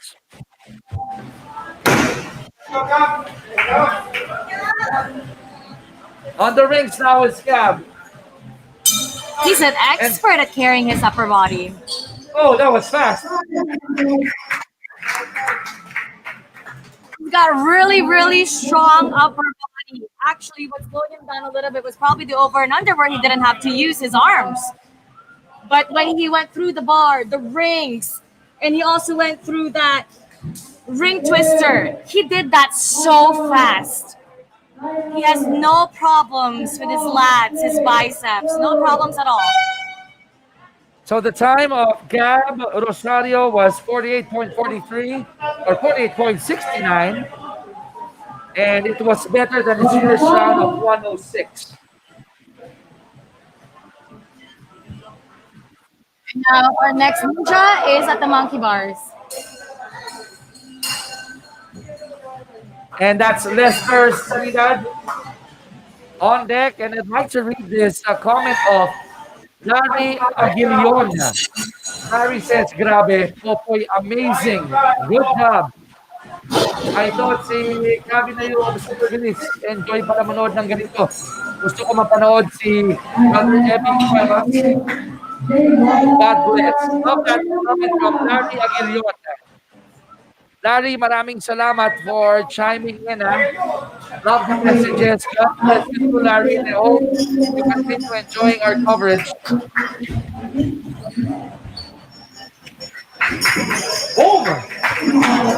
Hitting the bell at 1 minute and 4 seconds. Definitely faster in the first round, Mara, because Lester clocked 117 in the first round. Now, better by 13 seconds. And that's also because you know the obstacle that you have to go through. He knows his mistakes the first time around. He's fixed it, and that's why he clocked in a better time. Here we go. Our next ninja. Okay, this is Mark Rodelas. Mark Rodelas. He clocked in 38.5 in the first round. Let's see the second round. Coach J. Mark. Oh, wow. Look at him fly. Oh, wow. Chicky, look at that. Here we go. He's done. Under over now. Fifth obstacle. Ibang Oh my goodness. Did you see that? He didn't even have to go through the rings. Inverted wall. Wow. Oh my I think it's gonna be this time. 33. Oh my goodness. Pilipinas.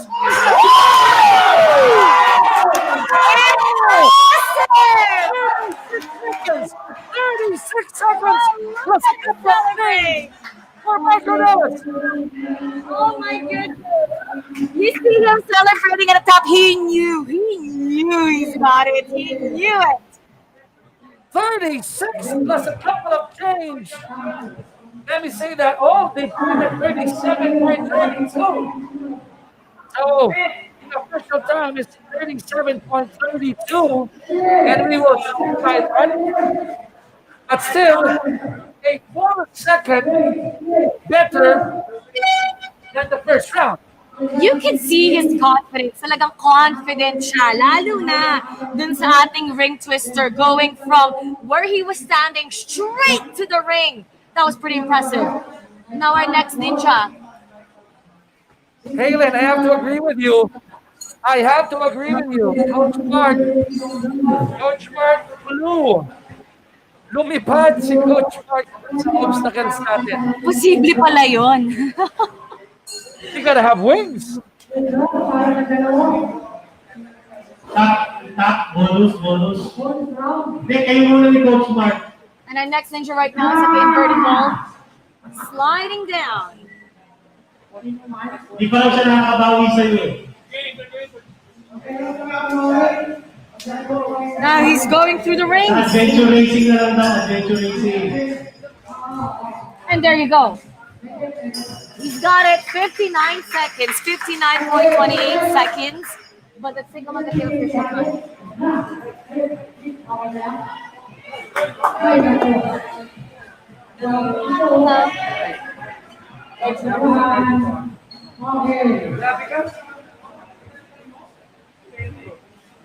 Okay, I have here beside me Coach Mark Rodelas. Mark, pampihira.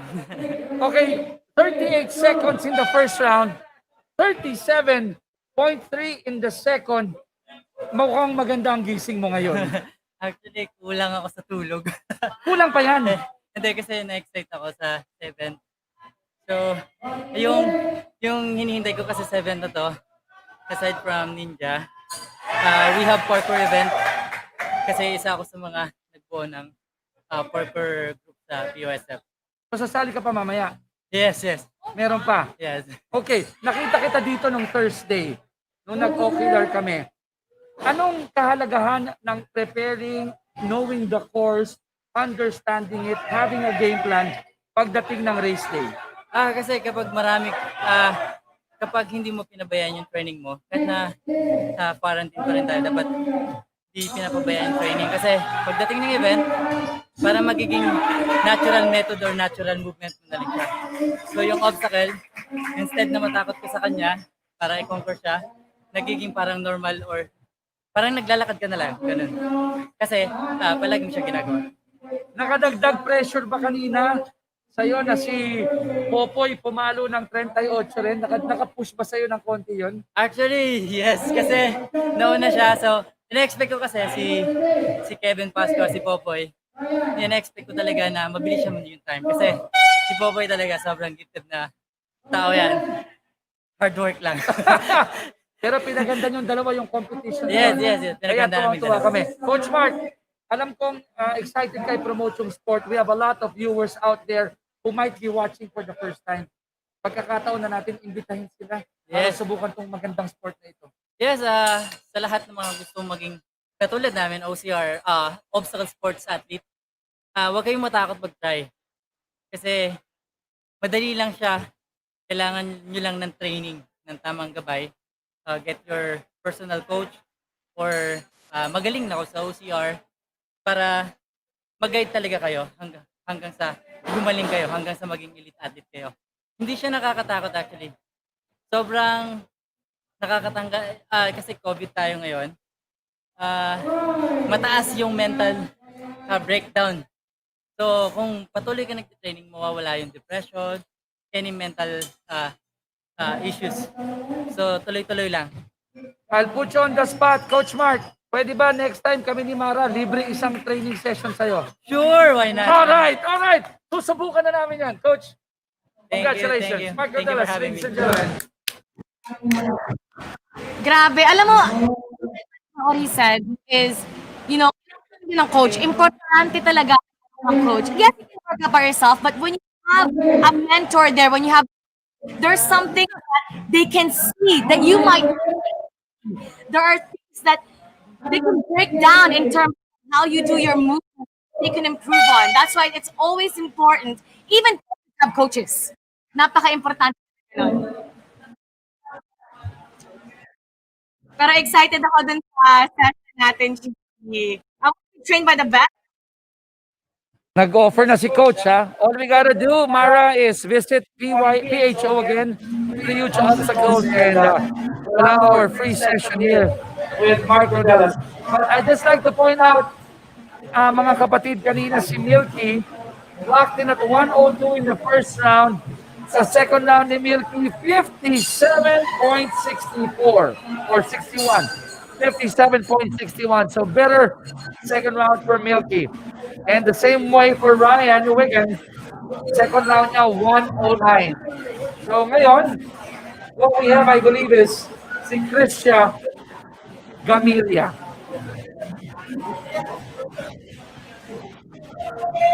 She's struggling just a little bit, making sure that, oh, there you go. Good thing she was able, I thought she was going to fall off, but she was able to ring that bell and move on to the next obstacle, which is a seesaw.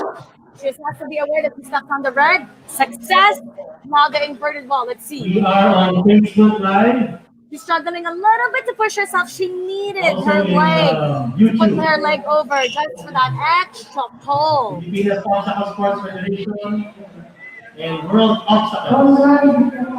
Mara, I'll do some shout outs again because Monsi would like to send some nice loving words here. Sabi ni Monsi, I love you.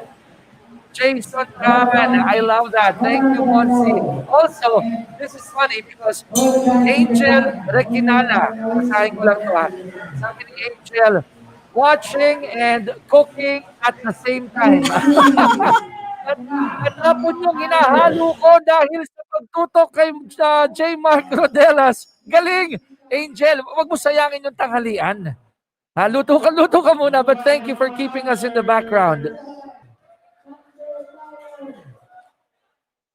So Christia is at 2:03 in the second round, better by about 17 seconds compared to the first round. Coach Mark, malapit ka na maging Thunder. What a good run there for Christia and Gamilia. And we'll make her wave together with Tolitz here. Tolitz, wave ka muna. Hi. Christia, I wanted to wave as well. Hey. Say hello to everyone. Everyone's watching us right now. Oh my God. SG. Oh, do it again. Shout out. SGX Carabao. Hi. Thank you. That's Tolitz and Christia.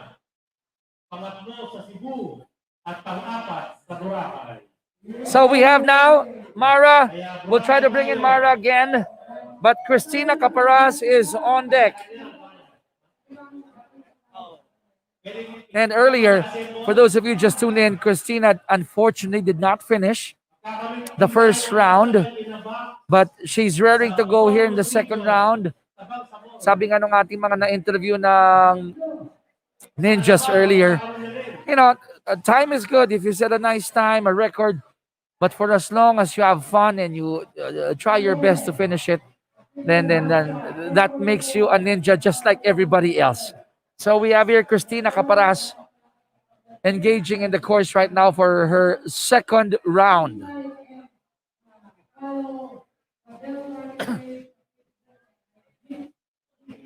And she's at the ring twister already. After Cristina, we have Jose Sugitan and Jason Tan.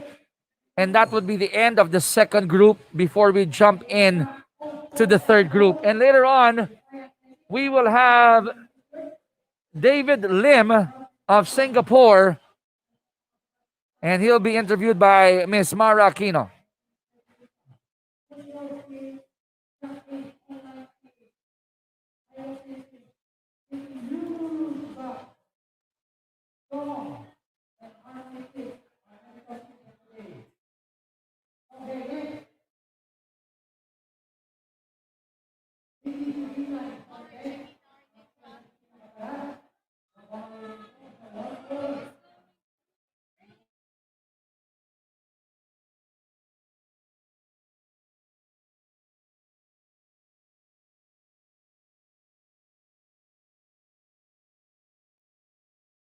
Now, Christina Caparas, huffing and puffing.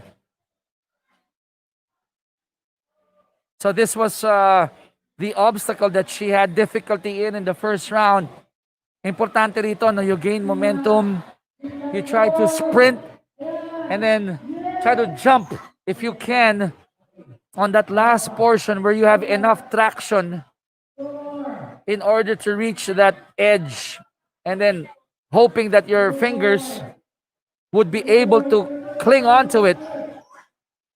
So 3 tries for Christina. Awesome try there. You know what? I'm going to give her a canned applause here. For Christina. Christina, awesome job there. Good try. Good try.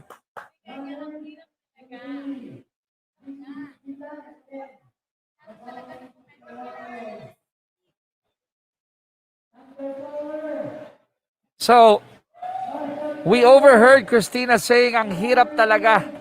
And I'll try to pull her later on and see if I could get a word with Christina. Hang in there.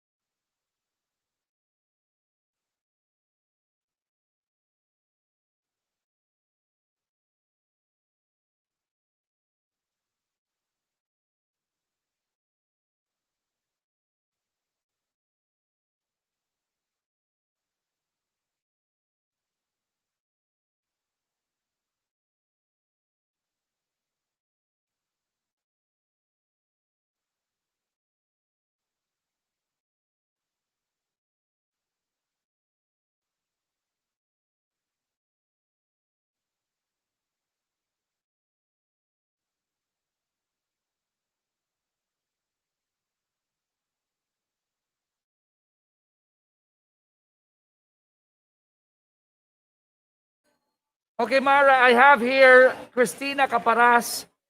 And Christina, catch your breath. Also, I want you to say hello to everyone watching us right now on Facebook Live. Hey everyone, my name is Harty. Athlete name. Corky. Harty. Harty. Puso. Kilala kasi nila ako sa Subic. Harty. So you're from Subic? Yes, Subic. Okay, galing Subic, galing Norte. Harty, nakita namin first 2 rounds. Ang pinaka-challenging sa'yo yung 10th obstacle. Gaano kahirap yung warp wall? Well, wala kaming warp wall.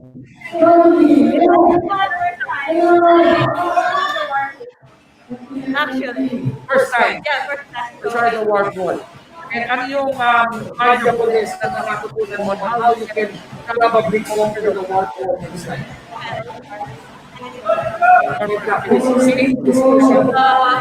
Beat that wall! Talaga? And the warp wall, the first time. Ano nakakapagod sa first 2 obstacles na sumingil sa arms mo at sa legs mo? The 8-feet wall. Yung 8-feet wall, nakakazap talaga ng energy. Eh yung ring twister? Okay lang. Not so much. I have that in my bahay. And the bar. It's more of the climbing. Yes, Diba? more on the climbing. Okay. Harty, it's such a sport. Good sport to join me here in this quick interview. Salamat ha. Yes, such an opportunity. Thank you very much. If there's a repeat of this, will you join again? Of course! Harty, I will represent. maraming salamat. Babay ka na sa fans. Bye. Thank you, Harty. Thank you. Oh, wow. Oh, wow. Okay, Ricky Sugitan was done earlier and 2 minutes 17 for Ricky Sagitan in the second round.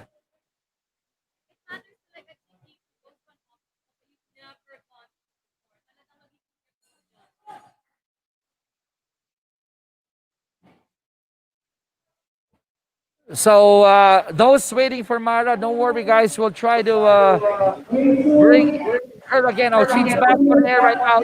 Go ahead, Mara. It's really difficult. I get her point. She's never done that warp wall before, and when you go through an obstacle that you've never gone through, talagang magiging difficult yun. It's a whole new challenge in itself.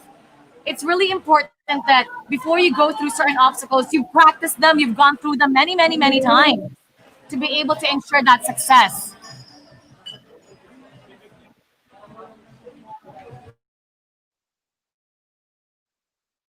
This is our last athlete for this round. It's Jason Tan, one of the crowd favorites this morning and afternoon. And after this, Mara Aquino will have the chance to interview the president, right, of OCR Singapore, if I'm not mistaken, Mr.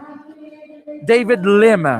He's just waiting in our virtual background, and Mara will have a nice chat with David. In the meantime, Jason is in the middle of the course already done. Mr. Jason is done. Going 109. Sir Jason, better 2 seconds this time around. Yeah, thank you everyone. Woo! Nice OCR. Sir Jason, Ed Cantor is saying hello. Hello, Ed. He's from Canada. Hi, Ed. Thank you for supporting. Mr. Jason Dan going at 109. Okay, so that concludes our second set, meaning we are about 50 athletes into the field already, and we'll have the third group in a few. But before we go on a break, I'll turn you over to Ms. Mara Aquino, as she will be interviewing the president of OCR Singapore, Obstacle Sports. Okay, before we go to that interview, we'll let you guys have a quick break. Go to the restroom if you have to. Go grab your lunch, but make sure to come back, because in 10 minutes we will be, or in a few minutes, we'll be interviewing Mr. David Lim. Chicky Reyes here with Ms. Mara Aquino of the Conquer the Leaderboard Ninja Race at Pretty Huge Obstacles. Second group done. Third group when we come back. Back in a moment.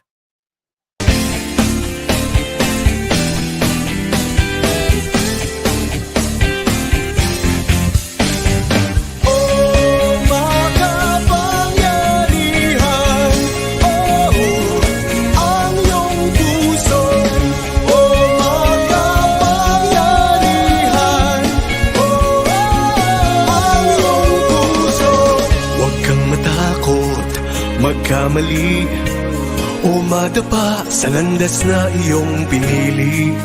Bulong ng puso mo ay galing sa langit. Nabuhay ka para ito ay makamit. Share Pilipinas! Sino! Share Pilipinas! Puso!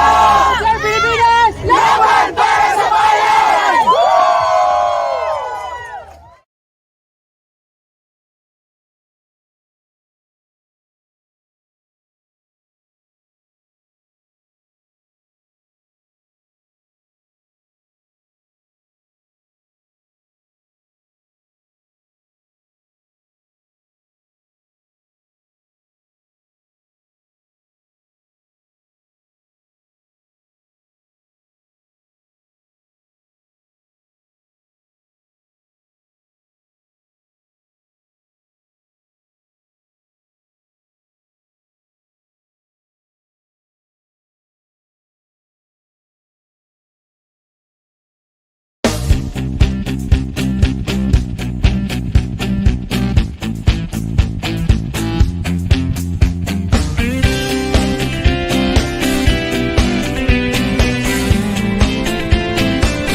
Magkamali o madapa sa landas na iyong pinili. Bulong ng puso mo ay galing sa langit. Nabuhay ka para ito ay makamit.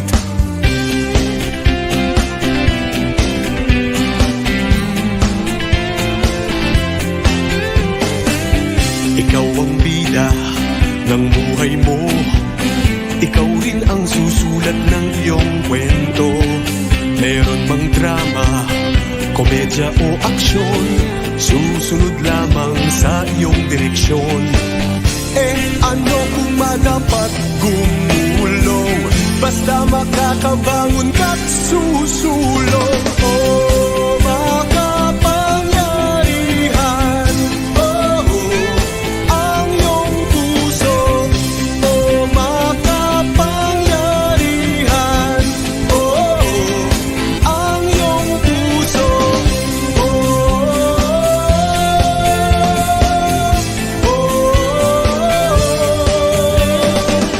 Huwag magpapigil sa kantsaw o puna, ang pangarap mo ay mas mahalaga. Sa oras na ika'y parang sinusubok, hugutin ang lakas na galing sa loob. Ano kung madapat gumulong, basta makakabangon ka't susulong. Oh, makapangyarihan, oh, ang iyong puso. Oh, makapangyarihan, oh, ang iyong puso.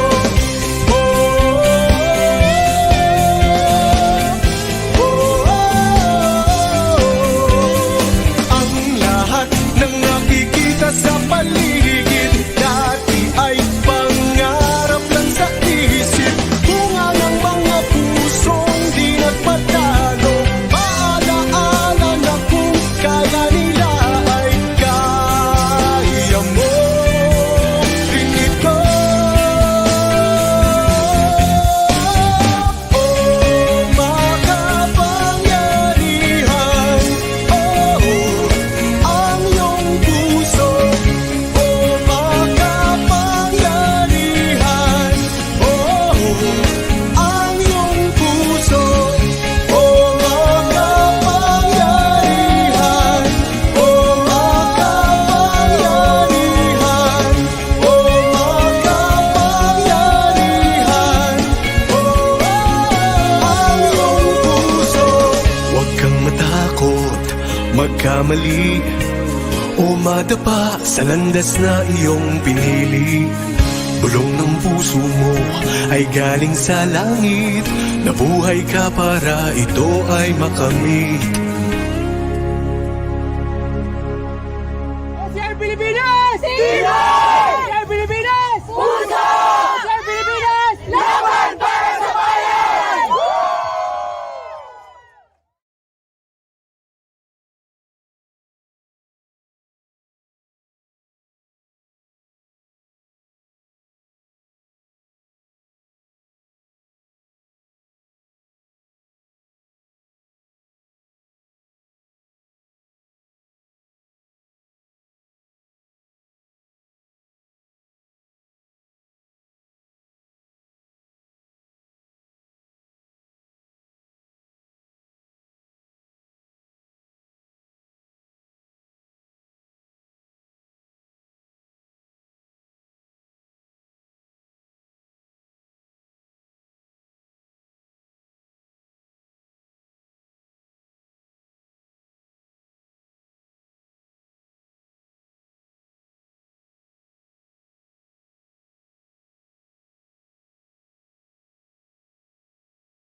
All right, folks, we're back here at the Pretty Huge Obstacles. Hope you guys are having fun. It's 11 past 12 here in Manila, Philippines, and would like to say mabuhay. Good morning to all our friends watching here in the country and outside. My name is Chicky Reyes, and I'm being joined by my co-host, Miss Mara Aquino. And we're done with our two-thirds already of our athletes. We got one-third more coming in. But before that, we'd like to bring in the president of Obstacle Sports Singapore, Mr. David Lim, to be interviewed by Miss Mara Aquino.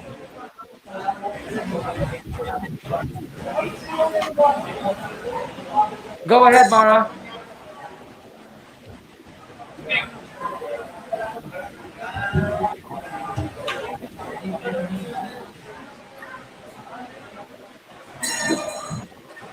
Mara.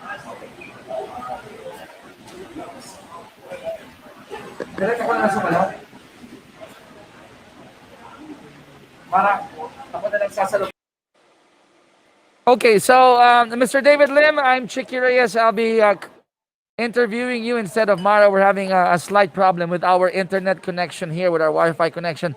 But in any case, Mr. Lim, nice to have you here in the show.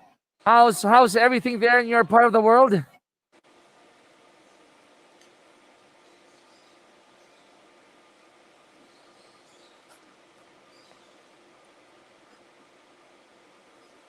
We're checking the audio of David. David, can you hear me?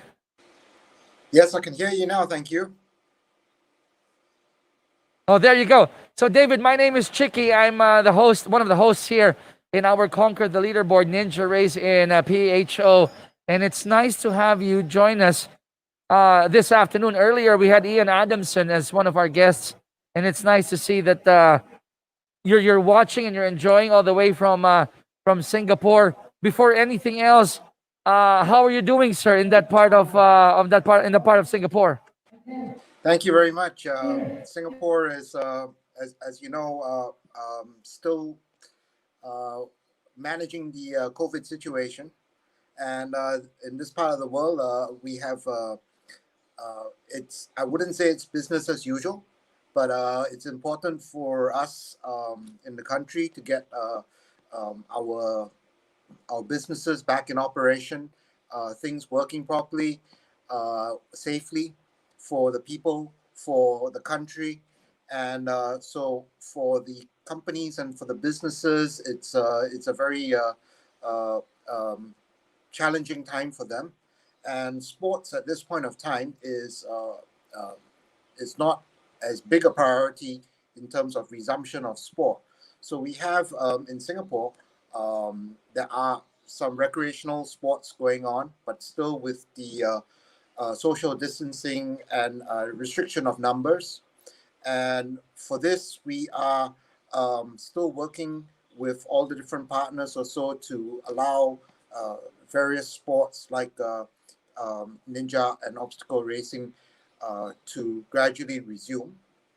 But that doesn't mean that the various groups of youth as well as our elite athletes are not involved in some way or other, improving themselves, doing some training, and looking forward to resumption of events.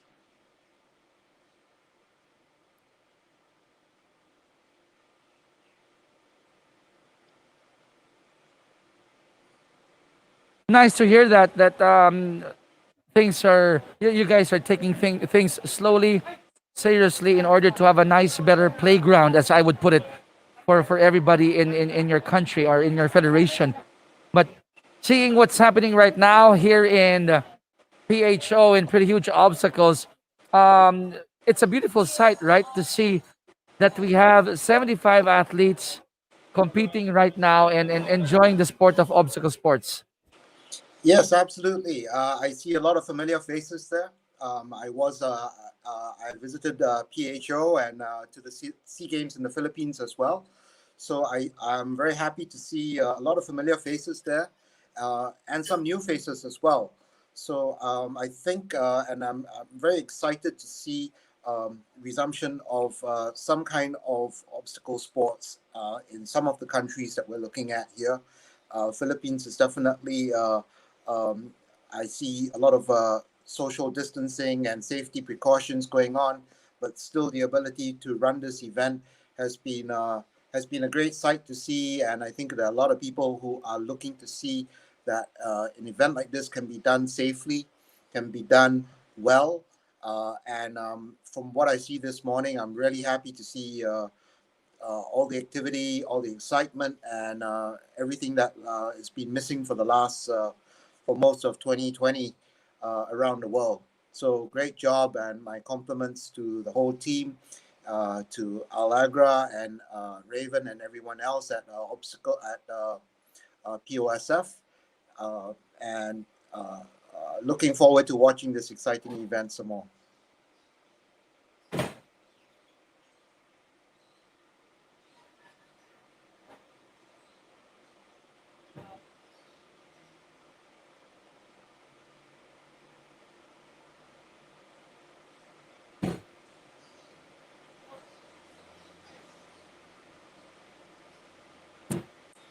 David, it's no secret that in our country and in yours and in other countries as well, other sports like basketball, football are obviously more popular, right, than obstacle sports. But through the years, um, particularly in Southeast Asia, the sport has gained popularity. People are starting to pick it up. And a lot of people, even the weekend warriors, as I would put it, like myself, are seriously thinking of trying it out and then hopefully excelling in it in the near future. I'd like to hear from you. Any plans from Singapore, from Southeast Asia, from your region and your federation on how to have this sport become more popular and have more reach in your area? Yes, of course. Thank you for asking that question. I think the key thing about a sport is fueled by passion. And passion is from the fans and from the athletes who take part in this. Uh, and they take part as to the best of their own ability. So it's not just about watching the elite athletes take part in an event, but it's mass participation. It's about just getting involved, getting out there and enjoying it. And I think that obstacle sports may not be as popular at this point of time as some of the other sports like basketball and football, but you have this opportunity and this potential here. The reason I say that is because it is a sport that you can do to your own ability. So it's not necessarily making it at the highest level, but there's your own sense of self-achievement. And to make this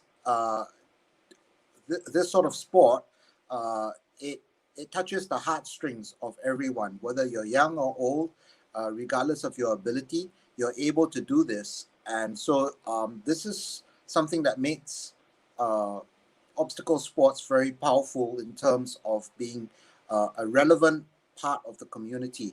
It's not just doing the sport, but it is also what you learn or what you get out of it. And a lot of that is values. It's not just the physical athleticism or the health of it, but the spirit of what you do in terms of your sportsmanship, in terms of how you work with others, communicate with others, and really just part of life, how you enjoy it. So I think the growth of the sport moving forward is going to be, it's just going to grow in leaps and bounds because it connects, and people who get to watch it get excited, they get involved, they get their kids involved, they get their family involved, and this is how I see the future and how obstacle sports will grow, not just in our region of Southeast Asia, but around the world. People can connect to this sport and they can find uh, an interest in one or other form of obstacle racing or obstacle sports.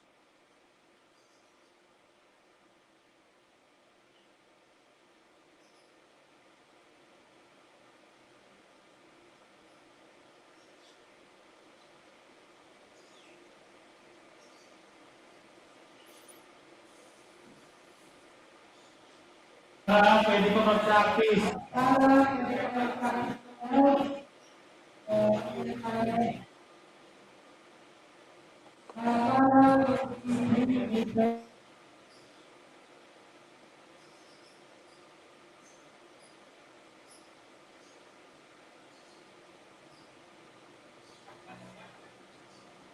Nice to hear that.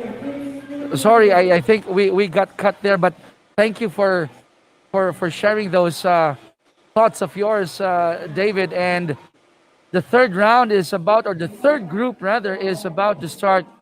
And we're hoping that you'd be able to still watch us through our Facebook Live show, and hope to see you and meet you personally when you get to visit the Philippines again, or if we get to visit Singapore and help you in one of your ninja races there, or one of your obstacle sports events. I hope to meet you personally in the very near future.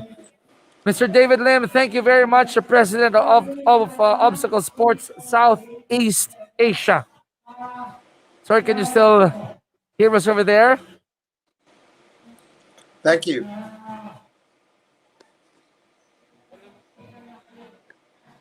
We'll check it again. So, my apologies for Mr. Lim for the intermittent signal, but thank you once again for gracing our show.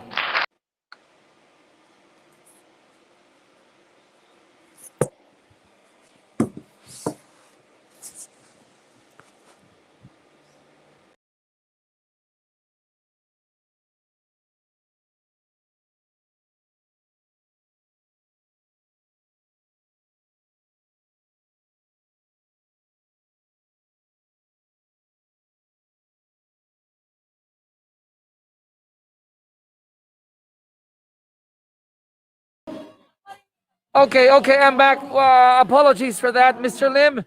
If you're still listening to us, we're sincerely apologizing for cutting that interview. We really couldn't hear the latter part of your response. But in any case, we thank you for joining us in this coverage, and we hope that one day you could visit us again in one of our events, or one day we could visit your event or events there in Singapore. Thank you, Mr. David Lim. Okay, last group of about 26 people.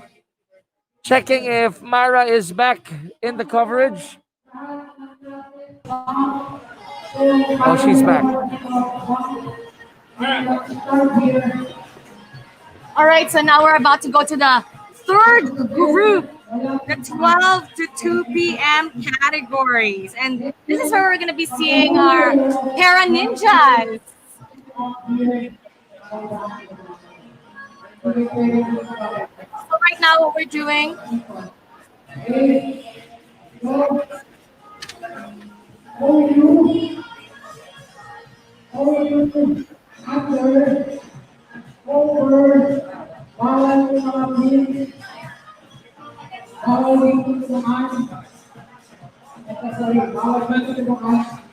all right, so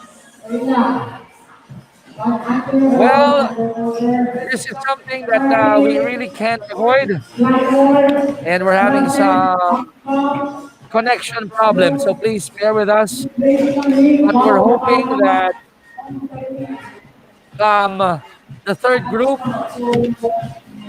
things will get better. Okay, so we'll take a very quick break. We'll fix our connection first, and when we come back, we bring you the third group. So hope you enjoy this video that we're gonna show right now. Back in a moment.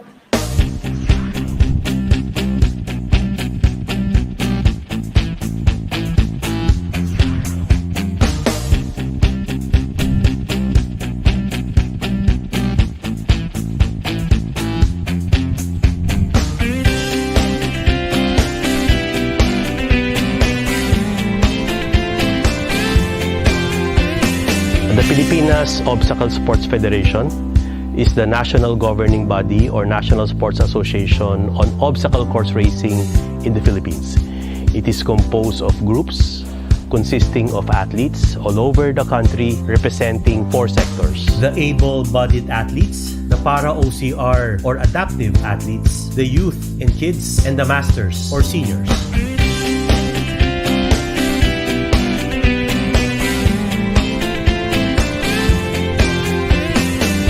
Huwag kang matakot, magkamali o madapa sa landas na iyong pinili.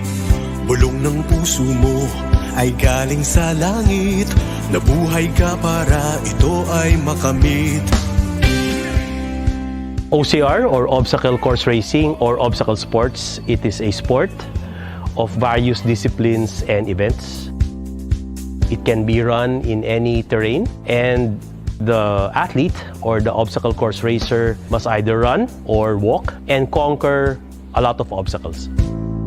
And the obstacles can be a wall or set of bars or pulling an object or climbing a rope or doing rings, monkey bars. And for these events, they are timed. So the fastest and or the farthest would win the competition. Ikaw ang bida ng buhay mo, ikaw rin ang susulat ng iyong kwento. Meron mang drama, komedya o aksyon, susunod lamang sa iyong direksyon. Ano kung madapat gumulong, basta makakabangon ka't susulong. Makapangyarihan, ang iyong puso. Makapangyarihan, ang iyong puso. There are 5 pillars of the federation here in the Philippines. Number 1, the athletes. They are the reason for our existence. Number 2, facilities. We have permanent and pop-up facilities. Number 3, we have coaches who are professionals and who are dedicated to advancing the sport. And we have certification programs for these coaches. Number 4 would be competitions, whether in the Philippines, all over the country, or even all over the world. And the 5th pillar would be our organization. We are a legitimate organization. We are recognized by the Philippine Sports Commission. POSF is a member of the Philippine Olympic Committee. We are part of OCR Asia and Pacific, and we are a member of the World OCR, the International Federation.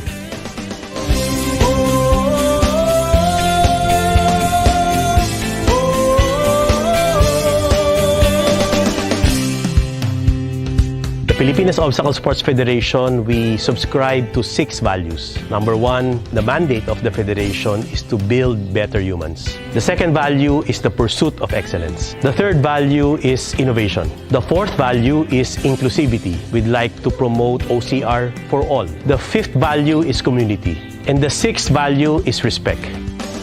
Huwag magpapigil sa kantsaw o puna. Ang pangarap mo ay mas mahalaga. Sa oras na ika'y parang sinusubok, hugutin ang lakas na galing sa loob. OCR in the Philippines, Pilipinas Obstacle Sports Federation as an organization have trailblazed. We have a lot of firsts here in the Philippines because of the federation. We were able to conduct the first World OCR Coaches Certification Program. We have the first and the biggest obstacle facility in Asia. Another first is OCR was played for the first time in the Southeast Asian Games, which is recognized and sanctioned by the International Olympic Committee. Another first in the Philippines was the staging of the first and the second Asian OCR Games. We are also the first in terms of adopting the international membership number under the World OCR system. And the most recent first, COSF is the first obstacle federation to include parkour and to become a member of the International Parkour Federation. The future is bright for POSF and OCR here in the Philippines. We will thrive with more and better, more honor for our country and our families. More athletes and coaches across the 4 sectors across the Philippines. More facilities, schools, and local governments, including OCR, in their training, physical education, and sports programs. Better quality of life for our athletes and coaches. better training programs for all categories in preparation for continental and world-level competitions. COSF is a strong supporter of the Olympic movement and continues to vigorously pursue inclusion of obstacle sports recognized by the International Olympic Committee. Ano kung madapat gumulong, basta makakabangon ka't susulong. Oh, makapangyarihan, oh, ang iyong puso. Oh, makapangyarihan, oh, ang iyong puso.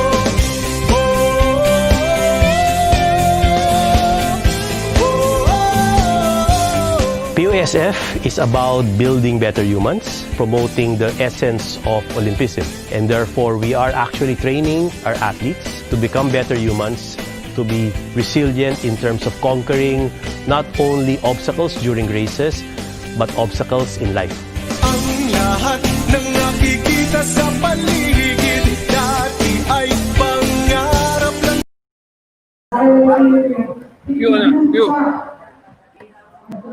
All right, we're back here at PHO, and the third group has begun with Gus Pamel Olonan doing his first round here. Again, thank you to all our viewers. Thank you for your patience. Thank you for giving us love in spite of our technical glitches here in Pretty Huge Obstacles.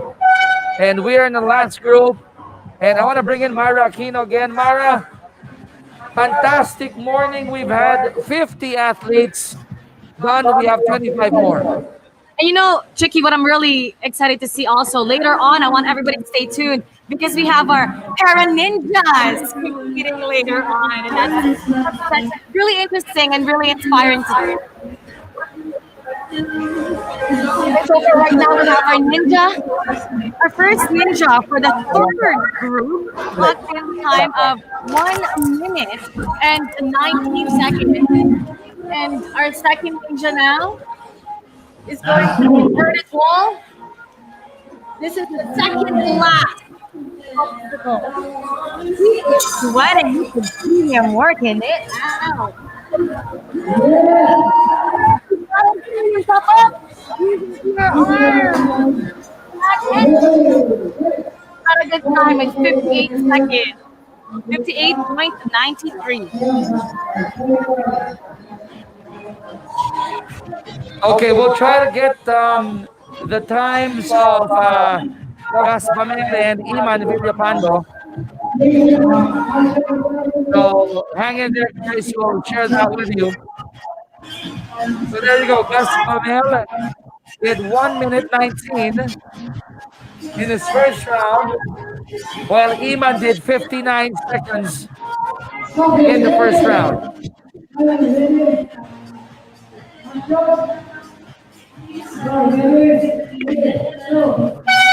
So up next, we got Carl Garcia. Although all those rooting for Carl Garcia, mga kaibigan, teammates, now's the time to do your shout-outs. Make your presence felt. You know what to do. The chat box down there. Go, go, go. We'd love to hear from you.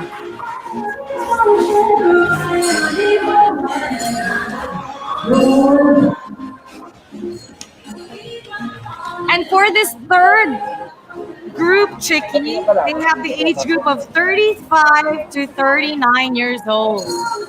35 to 39 years old. So really, the obstacle sport is for all ages. And Deja now is going through the inverted wall. Here we go. Let's see how well he does at the rings. He skipped 2 rings. Going through it fast. Oh, he's come up short. So close. So close. He's got to go faster. He's got it. He's got it. He just needs to ring that bell quicker. 1 minute and 15 seconds.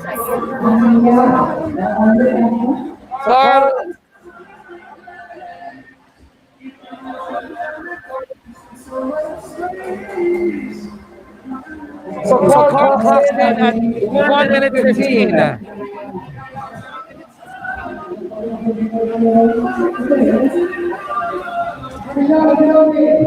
And we're checking our next athlete.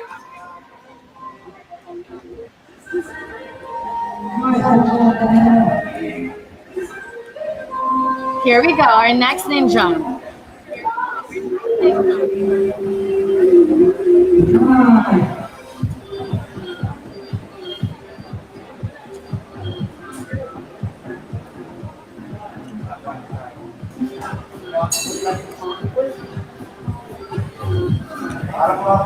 It really helps when you have long arms, especially in the monkey bar.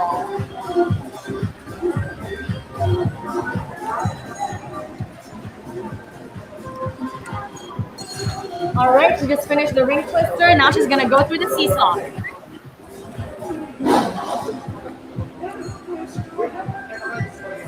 Inverted wall. That's a really good technique when they put their legs over to help them with that extra pull.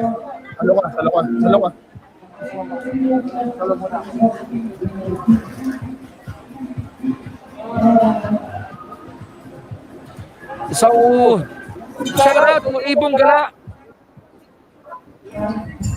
Shout out to all SPX Carabao Ninjas. Race safe and strong. Thank you, Ibong Gala.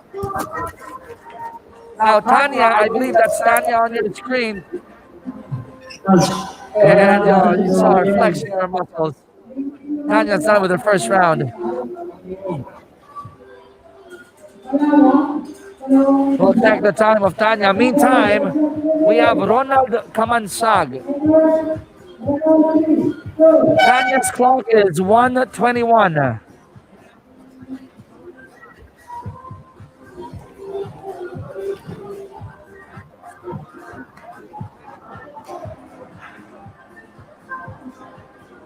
So here's Ronald.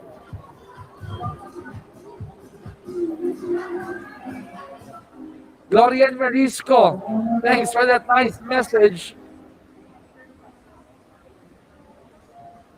Chel Suarez, go Mamshi. All right.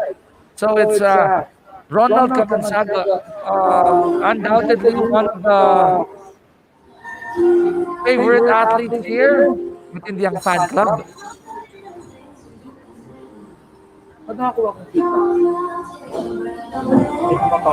Meron? Parang nag-double. Hindi lang, salita ka lang.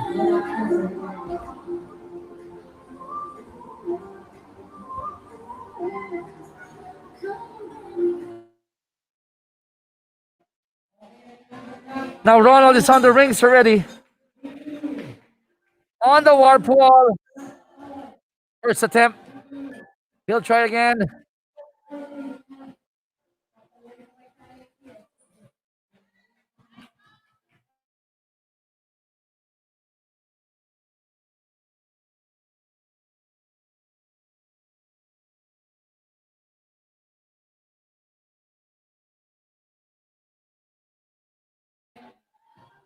And Ronald is done. Let's go, Ron! Sabi ni Sandy Menchi. Thank you, Sandy. And we'll try to get the time of Ronald. If Mara's internet connection is good, she'll just come in. So don't you worry, guys. We'll hear Mara in a few. Hoping that it gets better here in the PHO. Patience with us, please. I know you want to hear Mara as well. And we're trying to fix our connection obstacle here. Now the countdown is starting for our next ninja. He's gonna do the over/under through. He's going by pretty fast. Wow, that was so easy for him to go through that 8-feet wall. Going through in flying colors. Look at that. What upper body strength. He is in this race. He really wants to clock in a quick time. Now he's going through the seesaw. Stepping on that red line, now going through the inverted wall. Here we go. Here we go. He tried to go straight, wow, to that third ring. All right. And he conquered that more 48 seconds. What a time. That was Angelo Lamsen. Angelo Lamsen under 50 seconds, Mara. And it's nice to see that we have athletes who have waited all this time. You know, they've been waiting outside for their turn to come in. The energy is still up there. So we'll get the time of Angelo. Official time is 48.13. Now we got Christian Guerrero on deck. Right now, Christian is wearing gloves. Let's see if it's gonna help him with this. There's really different techniques that people use. Some people like to use just the skin to get that better grip, but he's got some white gloves on. Let's see if he can grip well. He's going through the monkey bars. A little bit of hesitation there.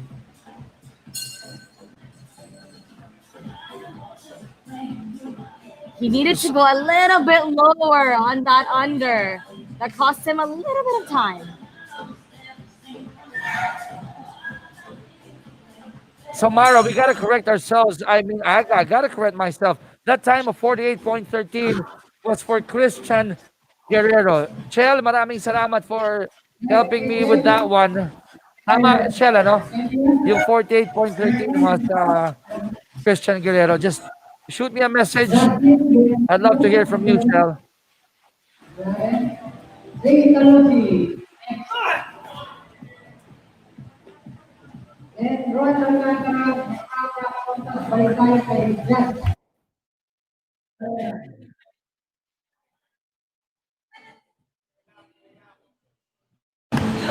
I thought he was wearing gloves there, but he just had a lot of powder in his hands.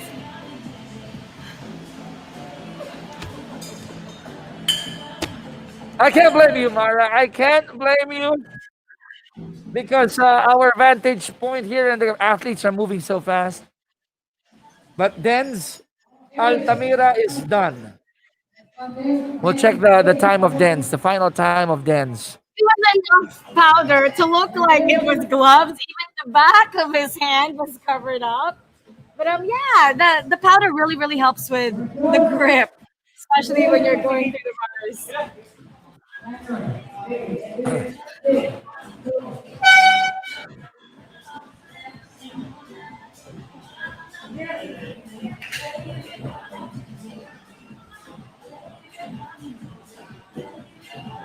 Ooh. Look at those arms. Wow.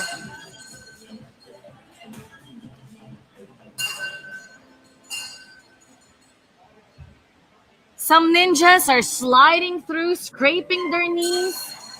Some roll. A little bit of a struggle in the first part of that seesaw.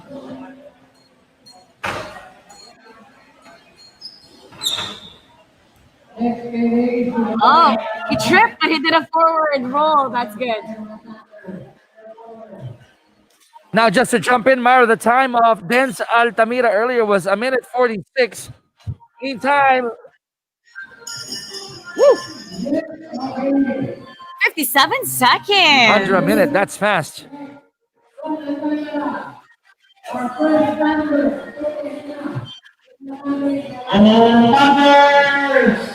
don't know if the audience can hear, but MC's here saying go Thunders, because this age group, the age group that we're doing right now is 35 to 39. So we've divided them into different age groups. Pero hey, kahit sabihin nila na Thunders, grabe naman yung strength and power and endurance nila dito. Hindi nakikita ang kanilang age.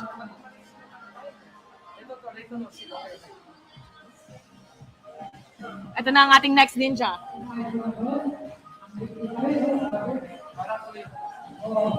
You know, it's really in the monkey bars that really determines how quick the time is. So he had to restart that over again. That's going to cost him some time. Some of our ninjas have longer arms, greater reach, and some just have really pure upper body strength.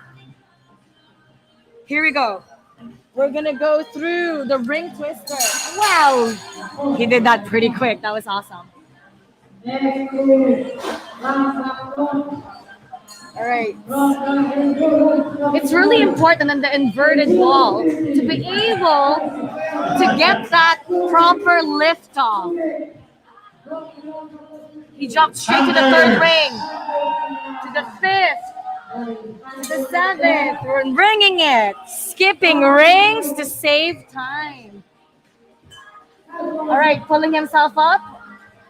And he rang it at 1 minute and 20 seconds. 1 minute and 20 seconds. But we'll check out what the official time is. We have our own clock and there's an official clock. So let's see if they match.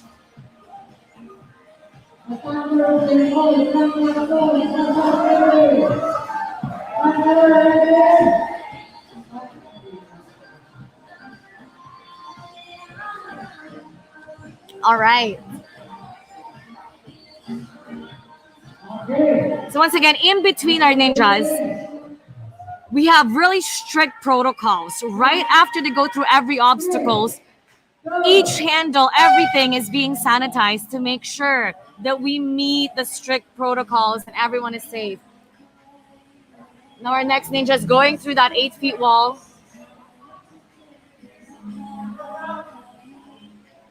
Oh, taking a little bit of time. Almost lost his balance there in the beam.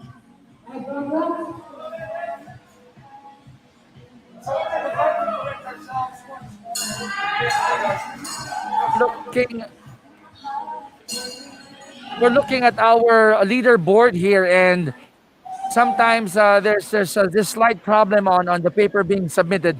But the time of 57.9, it wasn't for Femia. I stand corrected. That was for Ray Talosig. 57.90. In case we made mistakes in the few names that we've mentioned earlier, worry not. We will try to bring out the right names and the right finish time here in the first round. So please bear with us. I'll turn you back over to Mara. Here we go. Here we go. He took a little bit of time going down that inverted wall. Ooh, he lost his grip. He tried to jump straight through right at the third ring, but it didn't work out. He had to do it again. Now he's being more careful, being more precise, making sure that he doesn't make any mistakes again. Now he's running through that warped wall. Ooh, a little bit short now. All right. Kailangan ng bumuelo. He needs to use speed and momentum to his advantage. Here we go, here we go, here we go. Is that enough? He's got it, he's got it. Lifting himself up and touching that bell at 1 minute and 57 seconds. Some of our ninjas want to go through this with flying colors, but it's also important that they go through everything with accuracy and precision. Minsan, kapag nagmamadali, dun nagkakaroon ng mga mistakes, and that's gonna cost them a little bit of time.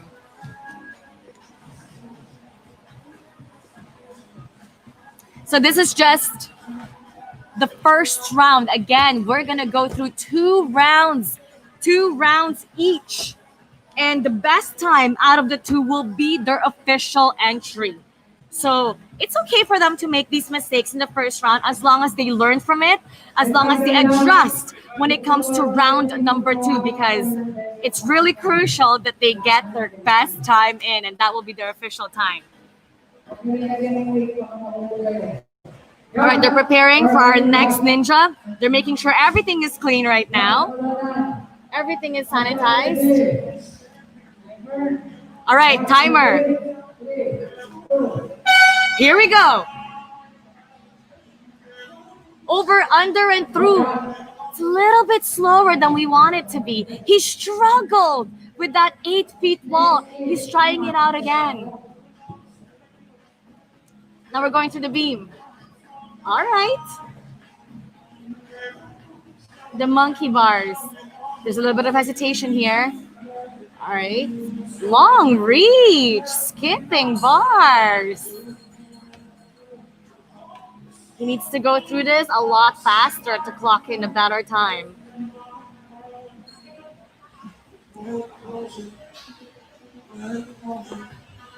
Now the ring twister. All right. The seesaw. He needs to step on that red tape. He has to go through it again. He did not step on the red tape. That's one of the requirements to finish the seesaw. So our ninjas really have to pay attention to where they're stepping when it comes to that. If you miss it, you have to go around and do it again.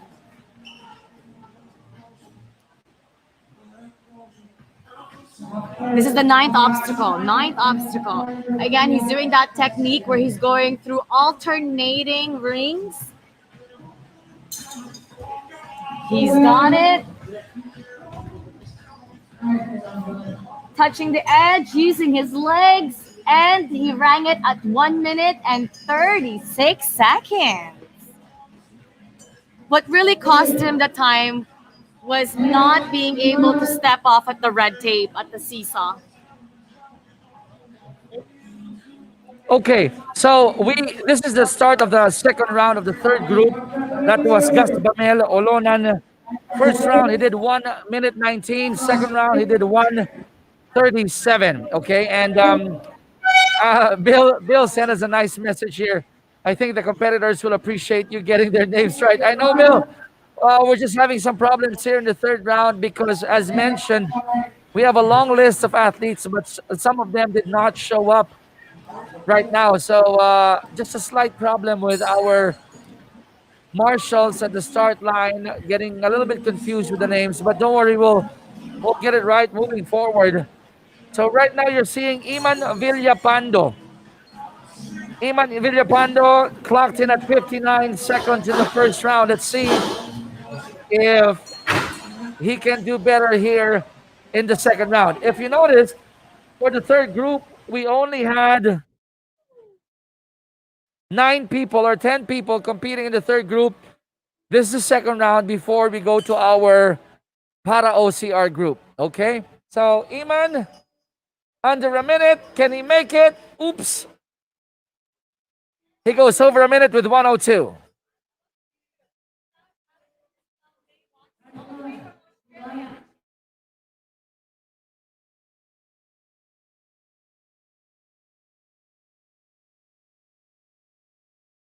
Everyone sharing this video. And you can also share this, everyone watching right now on Facebook Live. Share this to your group, share this to your timeline. Let's create more awareness for obstacle sports here in the Philippines.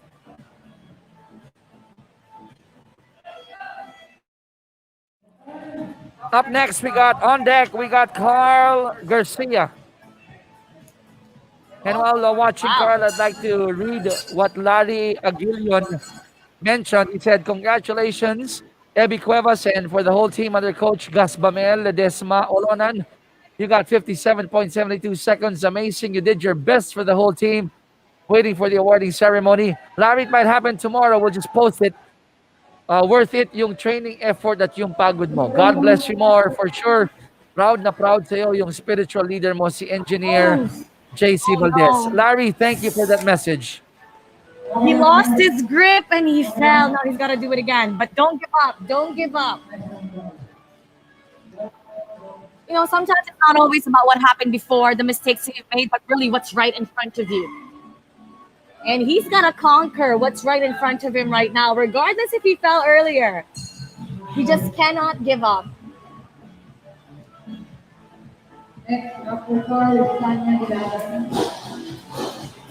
Did he step on the red? He's got to do it again. That's something that our ninjas have to remember. They have to step on that red tape. It's crucial to remember to step on that red tape when they're going through that seesaw. Otherwise, they have to go around and back up. And that's going to add about 5 seconds to your time.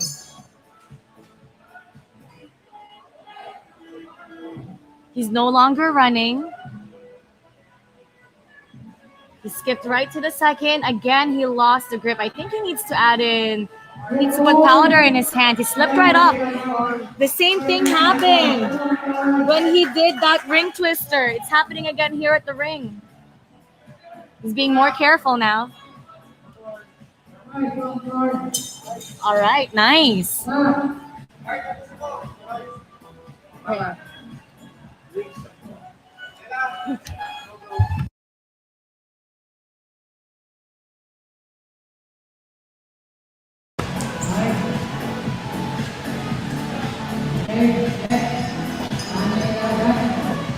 2 minutes and 26 seconds.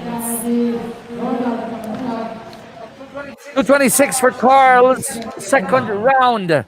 So really not that close to his first round of 115. Probably fatigue has kicked in the second round for Carl. And he fell. He fell numerous times in the ring twister and the rings, and also he had to redo that seesaw, and that really cost him a lot of time. And I think he knew that. You could see it in his face. Now our next ninja. Here we go. Up next, we got Tanya Ilagan. Tanya clocked in at 121 in the first round. Tanya at 36 years old, but she's pretty strong. She's got long arms.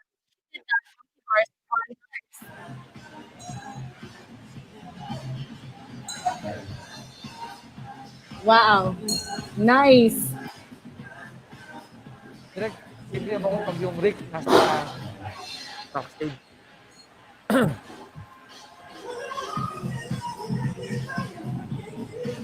She looks really calm. She's not rushing. She wants to make sure that she's very precise.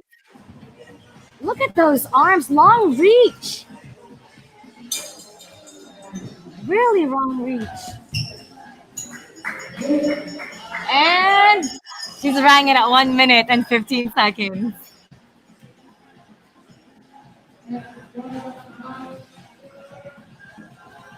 $115 for Tanya. 6 seconds better, actually, from her first round attempt. I really like the way she handles herself during the ring twister, the monkey bar. All right, our next ninja. Oh, there you go. Got himself up.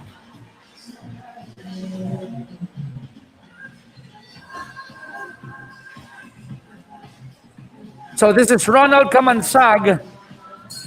First round was 1 minute 24. And right now, Ronald is half a minute into the course. Mick Tejares, Milky, saying, go Momsh. Momsh. I hope I pronounce it correctly, Milky. Momsh. Momshi pala yan, no? Go Momsh, sabi ni Milk. So we got Ronald here. He's not that tall, but he's able to jump himself up vertically and reach the top of that inverted wall. He's got long reach. I love to hear from people like Sandy saying, Bawi ka Ron, and boom! Ron clocking it at 107. Sandy Menchi, nagkatotoo yung wish mo. Bumawi si Ron, he clocked in at 107, coming from the 124 no first round niya. Ang galing ng momentum niya. I mean, that inverted wall is 12 feet high. 12 feet high. So really, it doesn't really matter about your height, but really using speed and momentum to be able to drive you all the way up there so your hands can reach the top and pull yourself up. Oh, wow. Here we go. Look at him go. Look at our ninja. Whoa. He's pretty quick.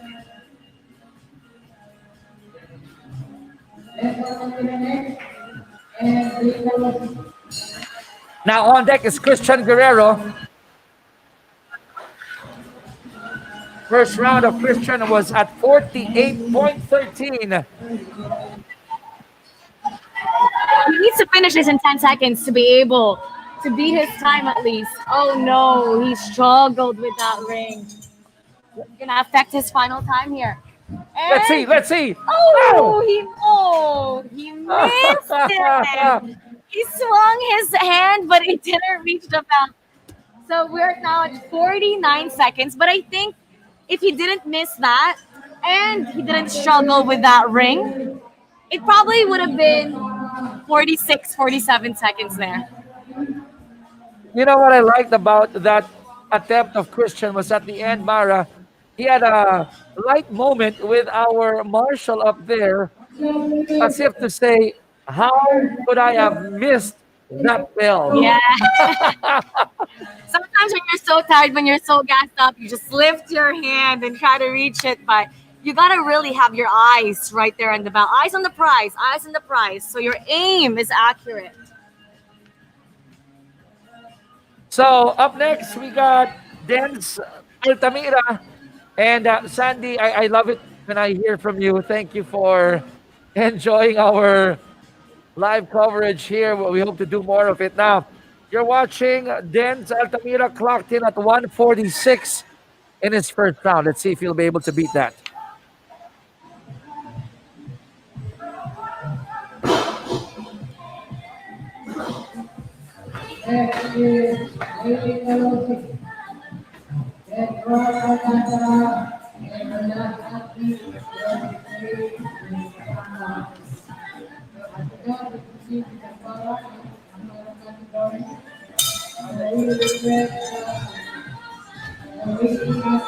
He's got it. Lifting himself up. Hit that bell. Yes. 1 minute and 8 seconds.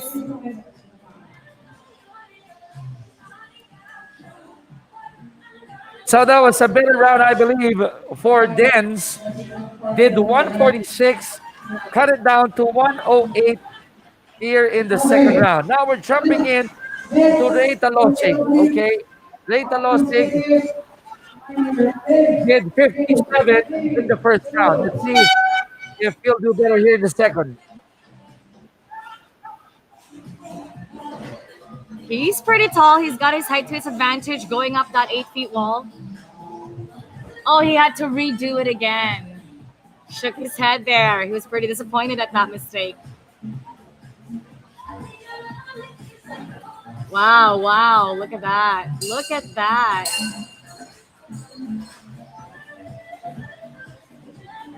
You know, I think if you're a little bit taller, it's probably better to roll during that over-under.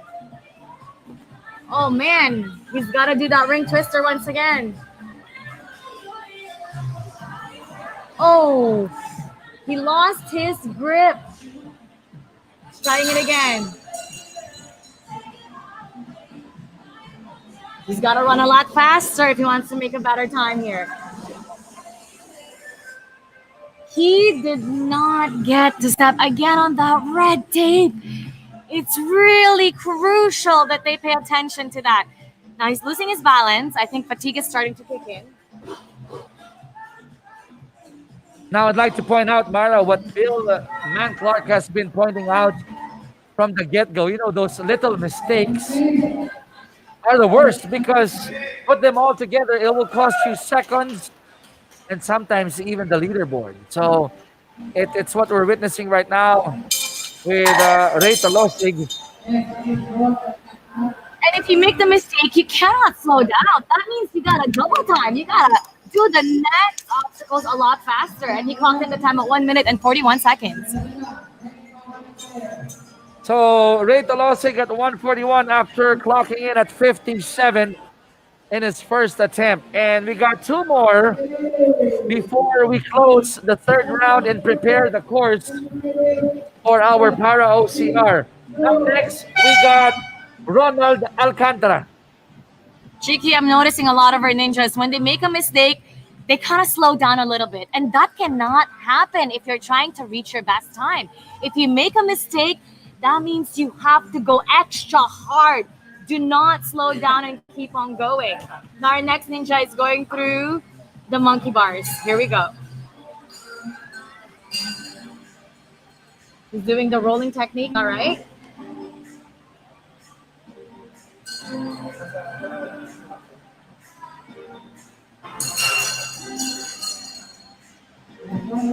Okay, now the seesaw. He has to step on that red tape, and he did. All right. Lift off. By the time you go through that inverted wall, your arms are really tired because you pulled yourself up in the previous obstacle. And here we go. Let's see this. Long reach. Skipping rings. Hit the bell. 12 feet inverted wall. 1 minute and 9 seconds.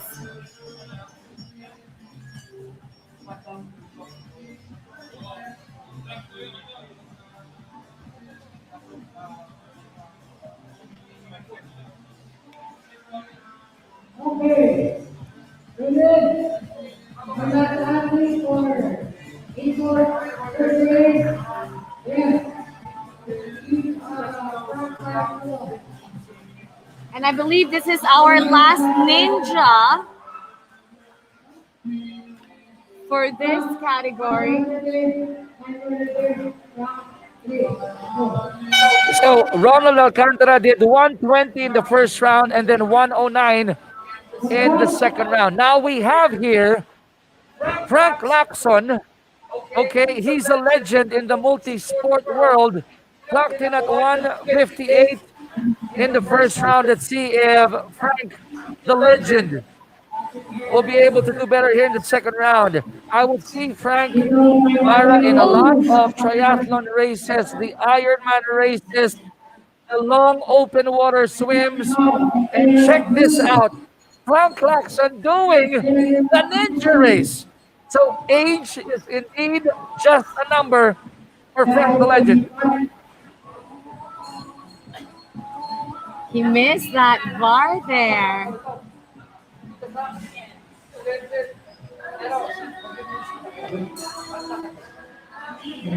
All right, here we go. The seesaw. He's gonna test his balance. Also, there you go, stepping on the ring, stepping on the red tape.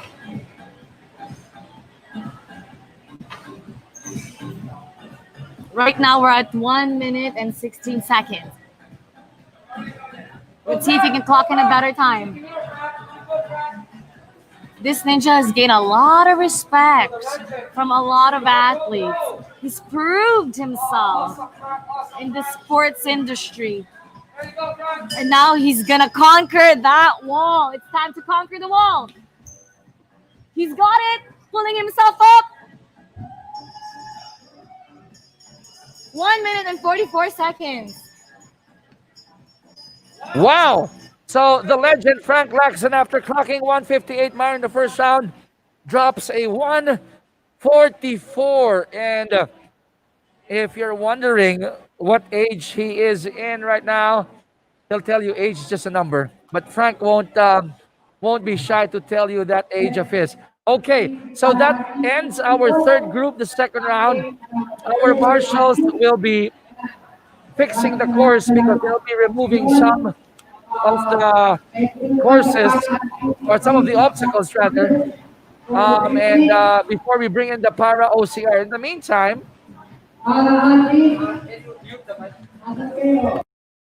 meantime, we got Frank here. Uncle Frank, just wave to all the viewers out there. We're live on Facebook. All right. It was good. I'm not much of a ninja, but it's my first ninja race. First ninja. In my 37 years multi-sport endurance. 37 years in multi-sport. How young are you, Frank? How young? Oh, young? Almost 58. Almost 58, and he would do long distance swimming, triathlon, ninja races, adventure racing, and parkour. So wave there, Frank, one more. Yeah. We got the legend here, Frank Laxon. Let's go, guys. Try this for fun. Okay, thank you. Thank you, Uncle Frank. Yeah, all best. Okay.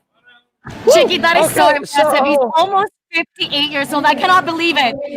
No wonder he's gained a lot of respect in our sports world. That is so impressive.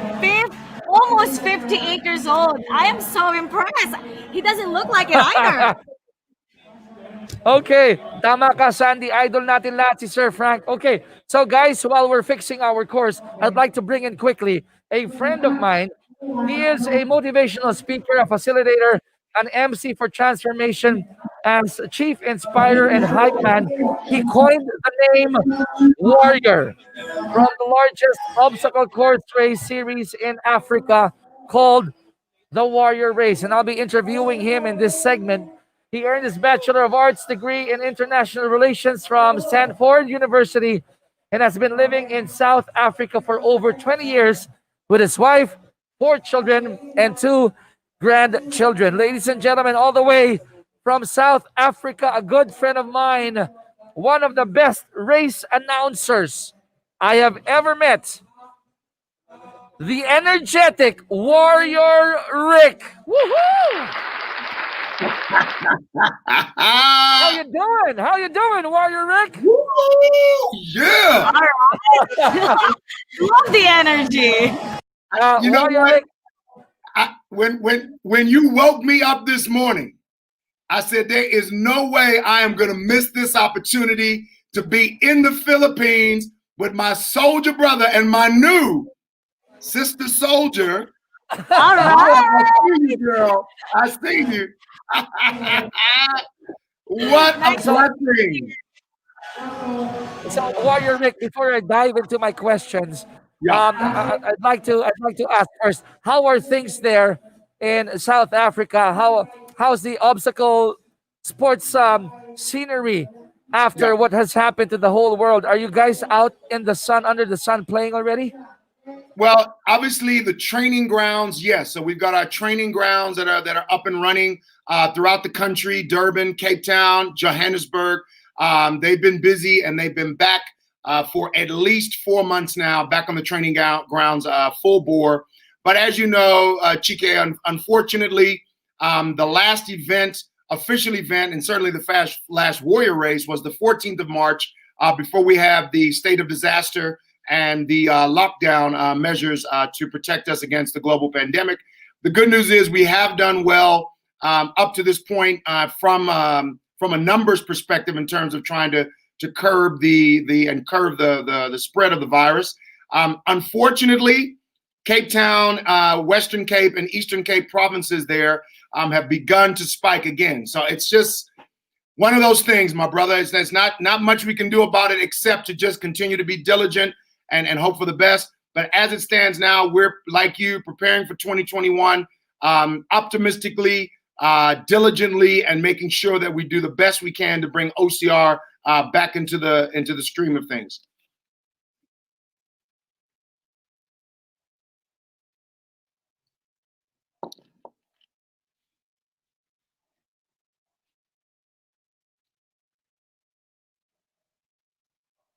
So Chike and Mara, I can't hear you or see you. So I'll check in with the producer to see what's happening.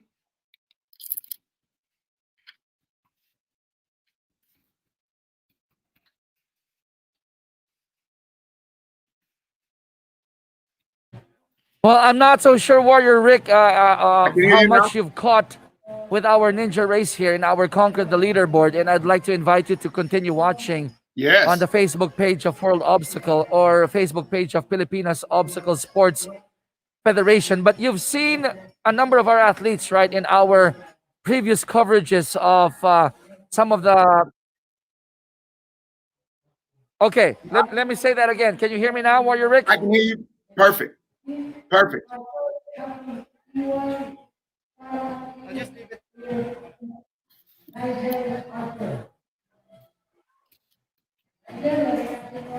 We'll try to bring him back in. Warrior Rick, can you hear me now? Perfectly. Okay. So, I hope you could continue watching for the rest of our last batch, our para OCR, our para athletes. But you've seen some of our athletes, right, when we covered the previous races for, let's say, the SEA Games and another international event. What can you say about the Filipino athlete, the Filipino ninja? Well, the Filipinos, let me tell you something, brother.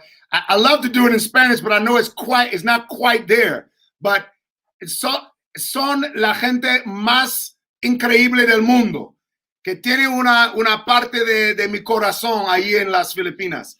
The vibe, the energy, the speed, the athleticism.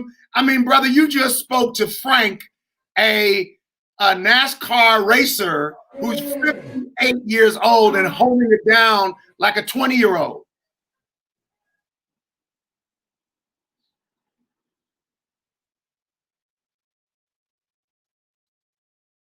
So I just want to say I'm impressed. I'm extremely impressed.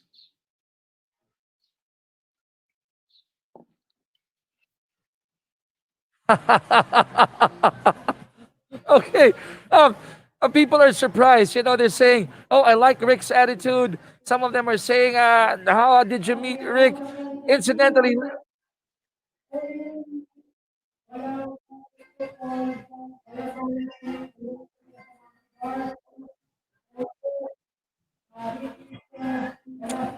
so apologies for the internet connection that we're having right now, the problems we're having right now, Warrior Rick. But people are asking how I met you. For those of you who are wondering, I've only met Rick virtually because we've been working together during the pandemic. And I told him that one day when things get better and the borders have opened up, we could probably bring Warrior Rick here to the Philippines, or I could visit over there and join forces with him in covering this fantastic sport called obstacle sports racing. And Rick, before I let you go, the sport has evolved. The sport has gained popularity, not only in our country, but in yours, in your region, and other continents. Please, would like to hear from you to invite everyone who hasn't tried it to at least give it a try. Go ahead, Warrior Rick. What we're doing near Johannesburg and Pretoria is we've invited schools, especially. So the only way we're going to really build the sport is through development, and development simply means to attract those who otherwise wouldn't have access. Students, underprivileged folks that perhaps can't afford a race to come out. So at Eduplex, it's one of our schools that was for the deaf. It's moved into a generic school for everyone. The grounds there are amazing, beautiful ground. We've spent over $100,000 on equipment. So the obstacles are state of the art, wonderful engineered equipment. And what we've done is established a new race that is still obstacle course racing, but a new race in South Africa that everyone is invited to. So we started in November last month. And we're looking forward to three races next year, along with Warrior, along with Spartan. But this is specifically geared towards youth leadership development and for development of those who otherwise would not be able to enjoy obstacle course racing. So that's what we're doing in South Africa, and we're looking forward to the sport growing from strength to strength. It doesn't matter what conventional sport you participate in. This participant sport is the one to try. It tests your athleticism. It definitely tests your camaraderie, and it definitely brings nations together and the world together because of the nature of overcoming obstacles.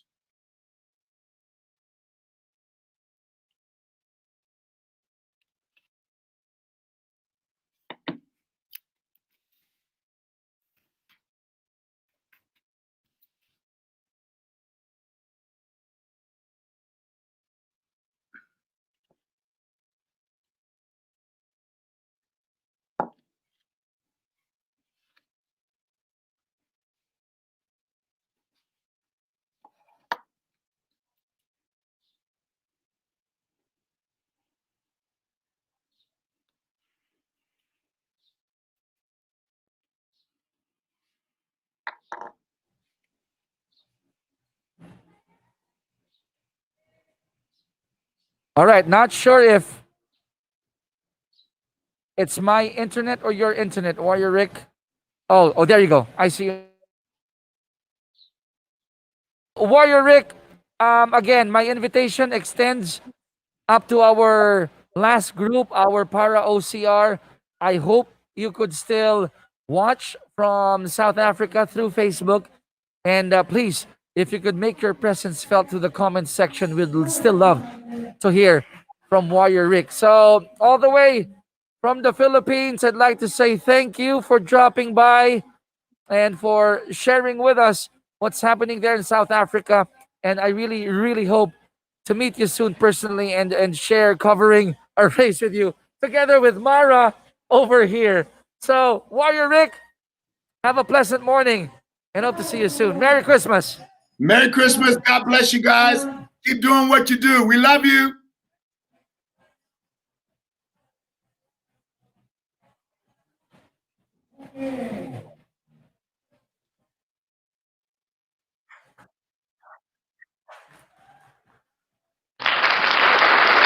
There you have it, Warrior Rick from South Africa, dropping in just to visit all of us here. Okay, we're going back to our final group, our para athletes. And just so you know,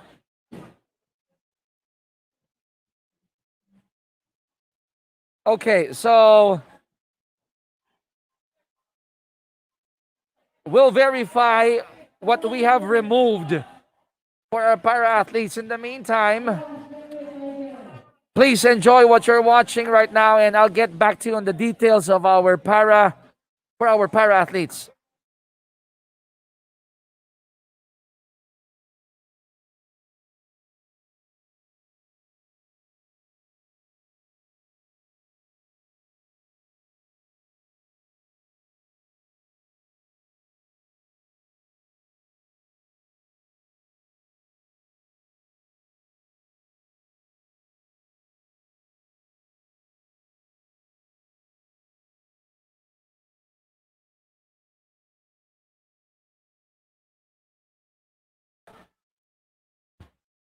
Participating right now is Nigel Archer, one of our para athletes.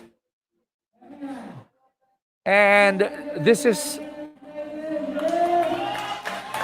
Nigel Archer. In case you haven't met him, has done extreme sports, okay? Think of it and probably he has done it.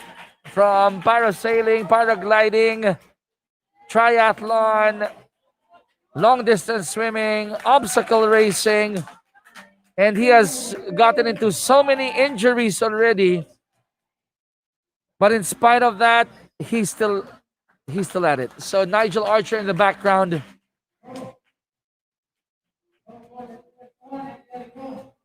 And such a good source of inspiration for all of us watching right now. And now at the warp wall for our para athletes, they have to engage the lowest warp wall, but definitely not the easiest as well. Nigel Archer done with the first round.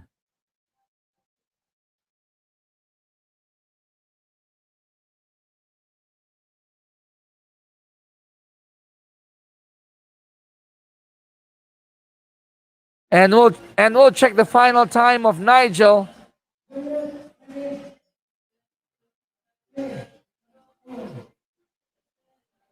So again, this is a group of our para athletes.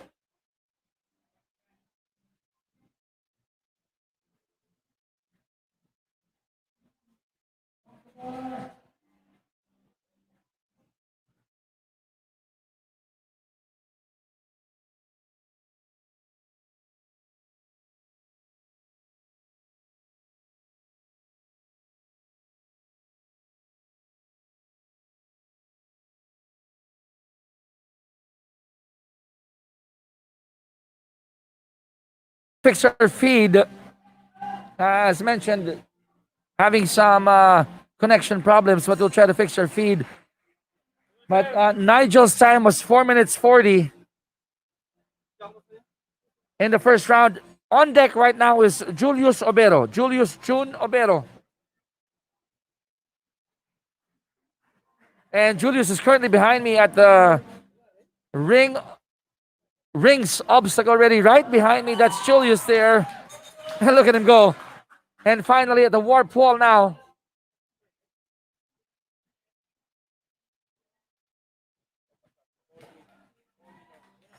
And Julius is done. Wow.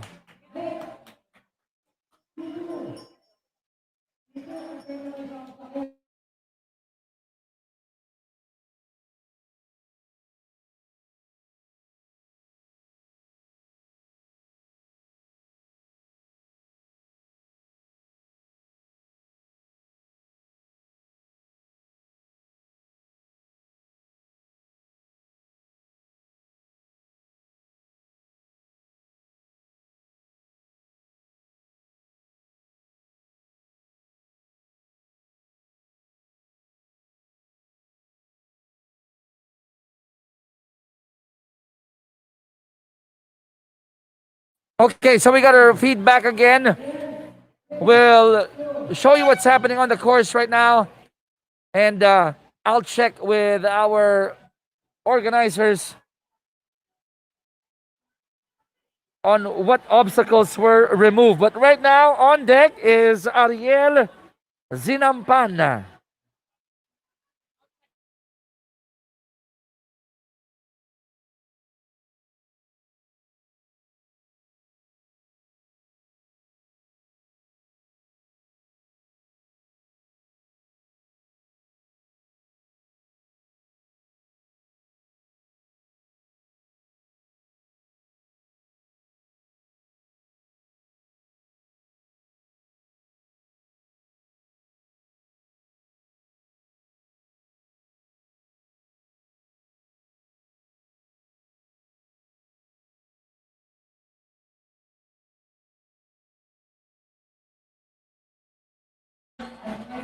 Pasok.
Okay. Mara. You.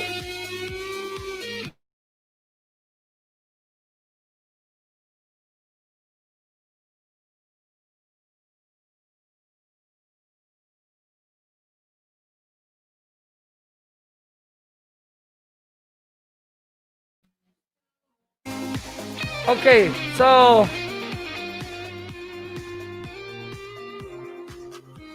I found a better way to share this coverage with Mara Aquino. All right. So Mara, you were able to speak with our organizers. What will happen now in the para category? Will they still go to the same 10 obstacles? Most of our para ninjas will go through the same obstacle except for the ones who are not able to balance themselves in the beam and in the seesaw. Okay. So it really depends on their disability. Okay. But more or less, everyone is going through the same thing. We've just lowered down the warped wall to make it easier for them, and we added a rope. So we'll give a quick update. Nigel Archer did 440. Julius Obero did 1:17. And Ariel Zinampan clocked in at 3:21. These ninjas are so inspiring. You could see the determination they have, that they're not letting their disability get in the way. I love the comment of Warrior Rick. No excuses, big ups to these para-adaptable athletes. I have to agree with you, Warrior Rick. If you see them in person, they're really what I call sources of inspiration, not only to fellow athletes, but to even non-athletes who would come and watch them compete. No excuse. If they can do it, so can everyone else.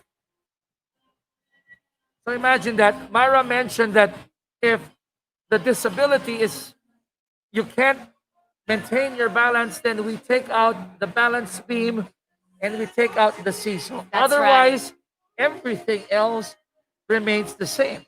That's right. Now, come the warp wall, obviously, we are providing the lower warp wall with a rope to assist them going up.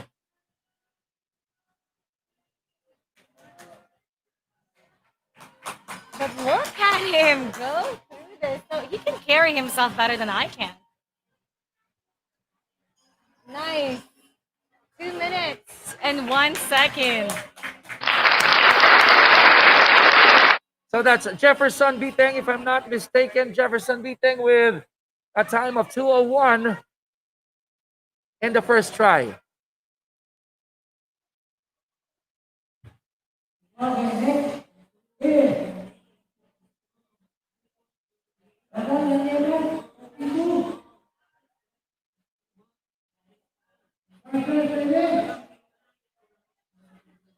So I'm hearing Coach Tambi calling Ramon Anyevas.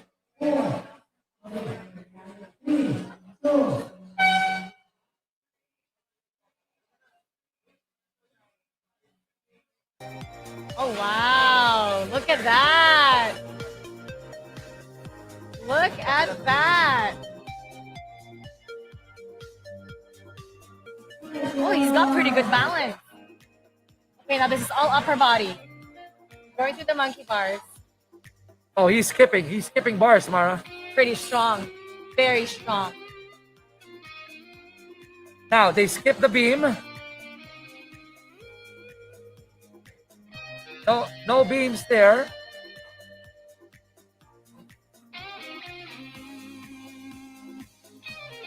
And now off to the ring twister. This is Ramon Anyevas Jr. You're right, Cherian Hoyohoy. I love what Cherian Hoyohoy said. Tough guy, Mon Anyevas. Indeed, Cherry, tough guy indeed. He went through that seesaw. Now we also have our organizers assisting them just in case they need that extra push to lift them up, especially on that inverted wall. But if you notice, Mara, every time they give assistance, it's not so much. It's just a slight push, a slight nudge.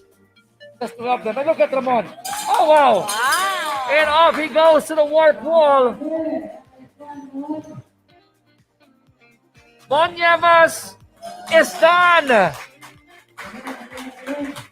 1:39, 1 minute and 39 seconds. Awesome attempt, first attempt by Mon.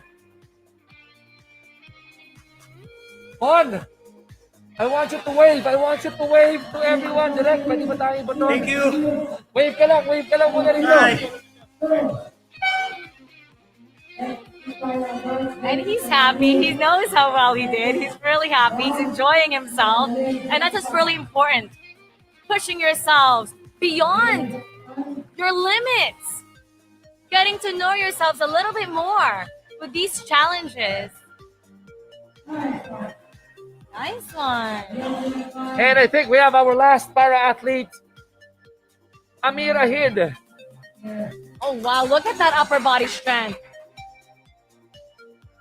Oh, under, over. Under and over.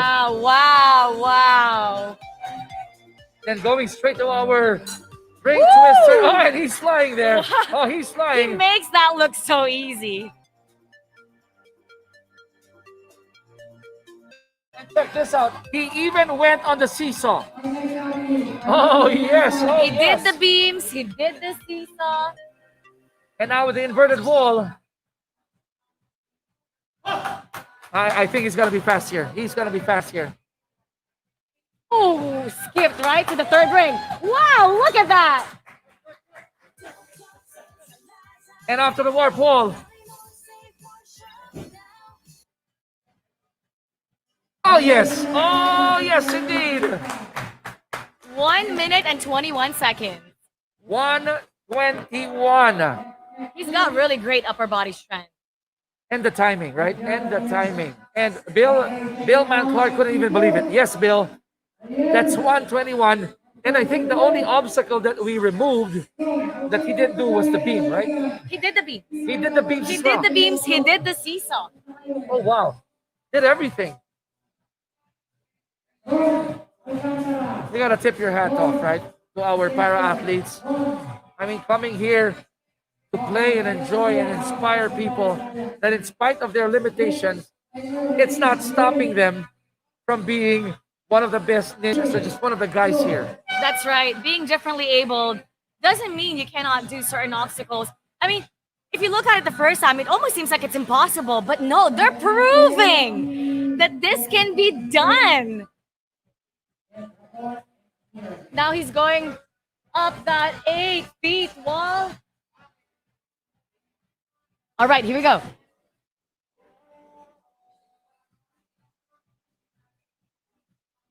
He's going through the beams. Now let's check out his upper body strength in this round. All right, taking a deep breath, and there's the jump off.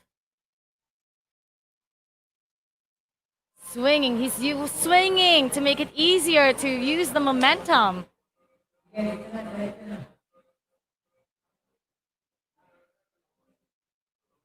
Now he wants to do it again.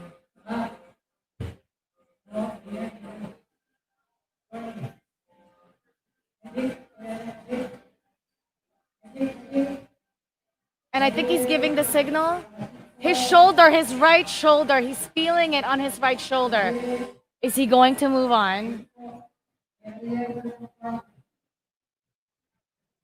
He's feeling something on his right shoulder.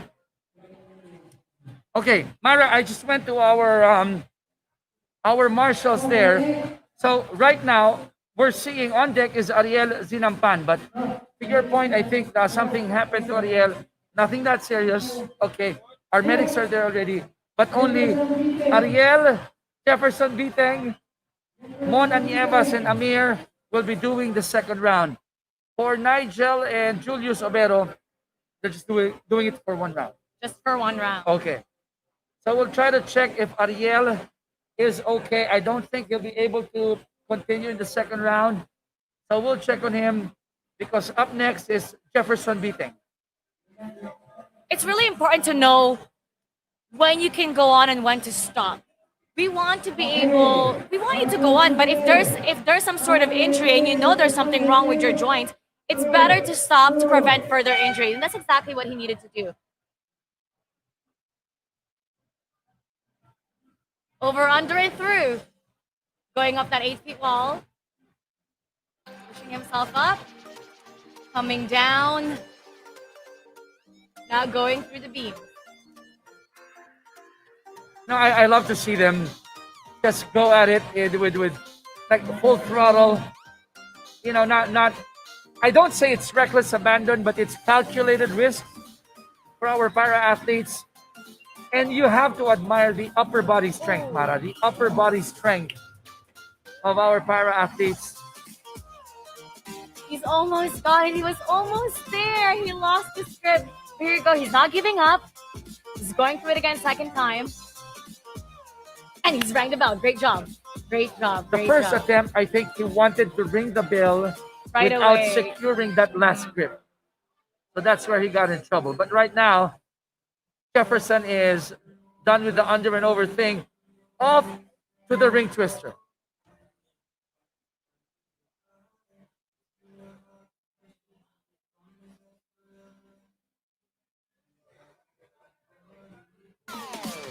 Nice. Nice.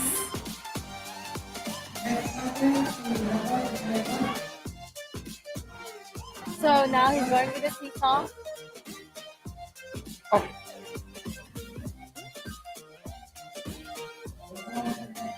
And now off to one of our favorites, Mara, the inverted wall. The inverted ball. This is pretty hard. We say our favorite, but we say it with full irony. And by the time you go to the inverted wall, you've already gone through that 8 feet wall, the monkey bars. And remember, one athlete that we interviewed earlier, one of our abled athletes, she said, I think it was Juliet, if I'm not mistaken. She said that the reason why she wasn't able to, or Julie, I think, or Harty, I think it was Harty. Reason why she didn't finish was because of all those pulling, climbing, the 8 feet wall, the inverted wall. It takes its toll on you, right? That's right. And because it's inverted, you're not able to use your leg as much. So I think 2:22, 2 minutes and 22 seconds. 2:22 indeed for Jefferson Biteng. Angel numbers 2:22.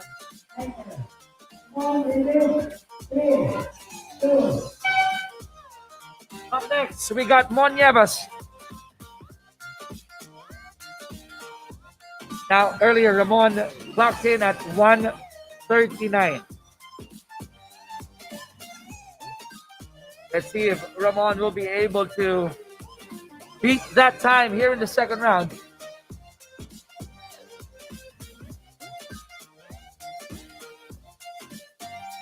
Ooh, wow, nice.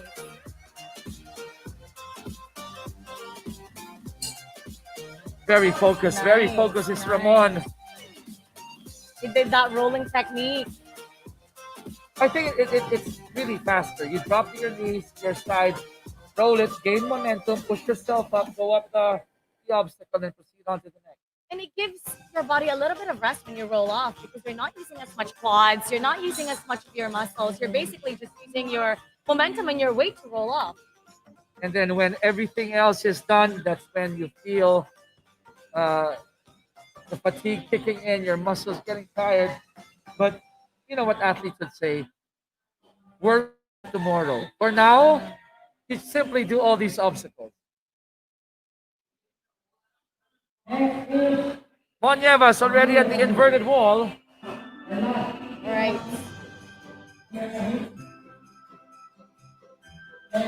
Just gathering himself. Nice, nice. And now he's off to the 9th obstacle, the rings, something that he truly excelled in earlier and simply flew all the way to the bell. Let's see if we can do the same this time. He's skipping rings. Wow, great Look at that. reach, great Look reach. at that. Fantastic strategy by Mon Nieves. Nice swing. It was a really nice swing. Nice momentum. Okay. When you have that nice swing, it really helps you to go towards the next one. Perfect timing. And now here we go.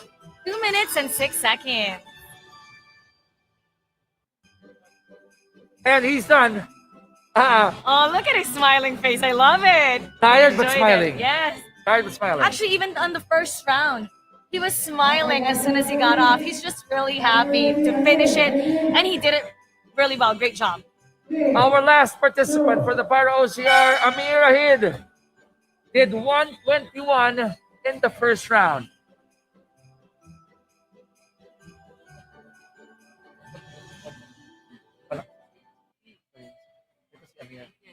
Tama, no? Going through the beams with one leg. Wow, pretty fast. This guy looks pretty athletic. Nice, nice. Wow, he's having an easy time. This guy's making it look so easy. Wow.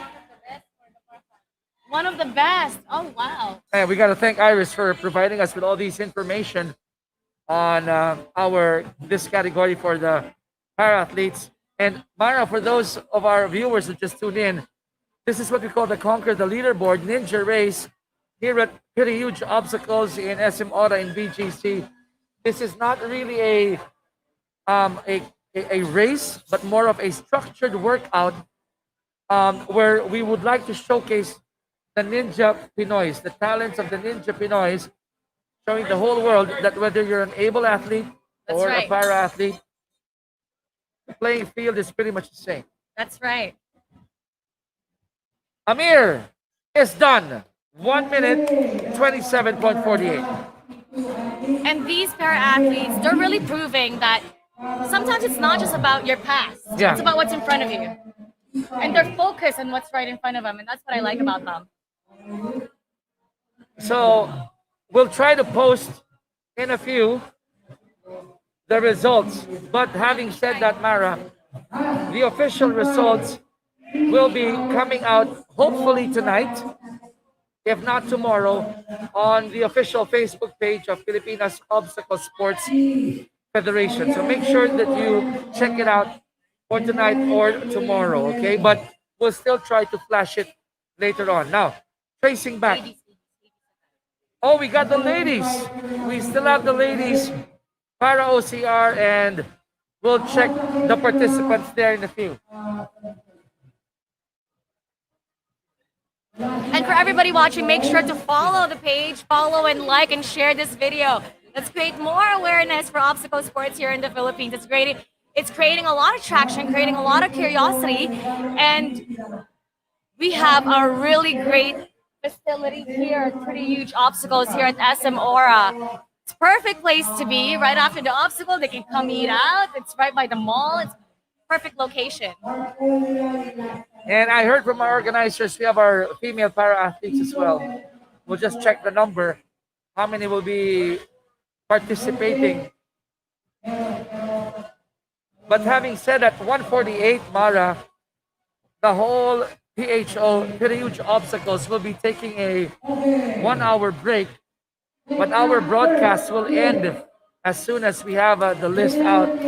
But happening at 3 p.m., it's the parkour. Parkour, yes. 3 to 5. And then we take, or PHO takes another break for 1 hour. And then our participants from the jump rope community will be happily jumping from 6 to 8 p.m. We got two ladies. We got two para athletes, the ladies. We have visually impaired for both. My goodness. Oh, that's very interesting. Visually impaired para athletes. Janelle K. Lorenzo, and Maria Angelica Torres. And they have a guide who will be assisting them but not helping them totally. That is impressive. I'm actually curious how this is going to go. It's my very first time being able to witness something like this.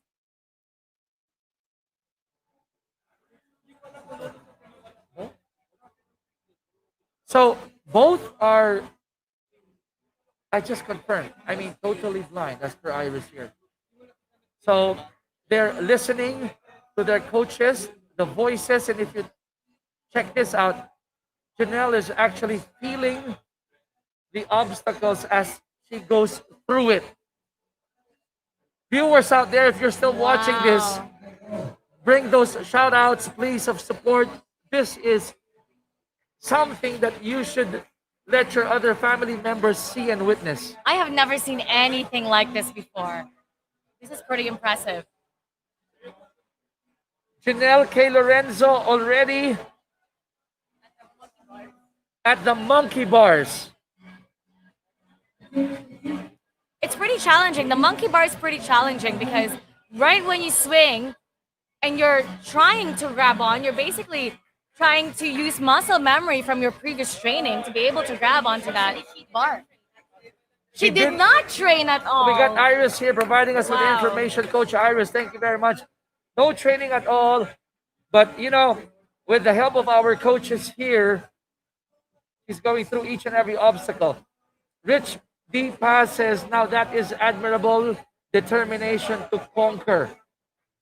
Lack of sight. agree with you, Rich. Saying hello to my wife, Lala Reyes. Thanks for watching. Hello, Lala. This is so impressive, Chicky. I mean, it's all about communication and trust. Oh, yes. Oh, yes. Now, ring twister. Let's see if she'll engage on this one. No ring twister for Janelle.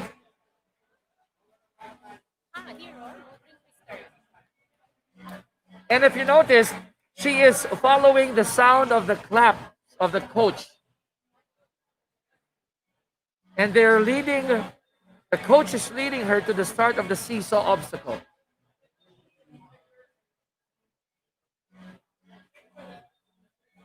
I want to see how she does this one.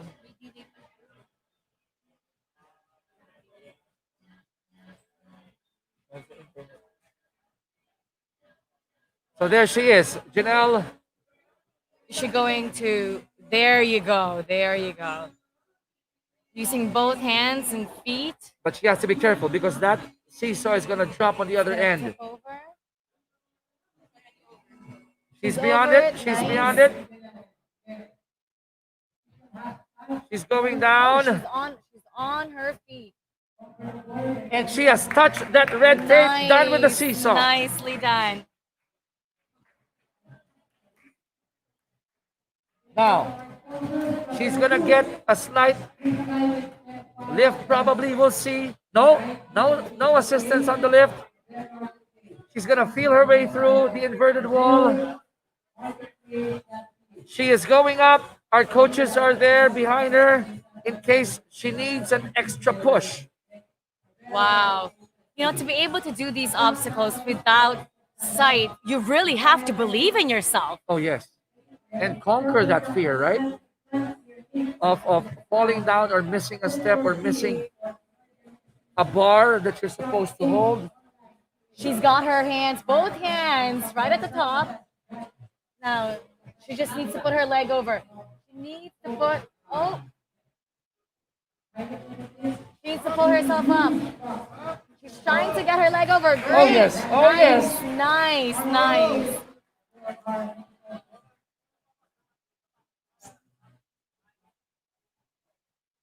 And she has conquered the inverted wall. Nice. And just in case there are people here, organizers, who are ready to catch her, ready to assist her.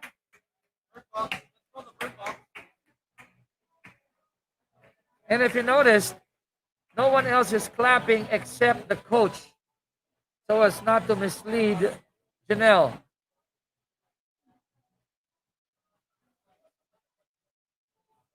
Now she's gonna try the rings here. There you go. There you go.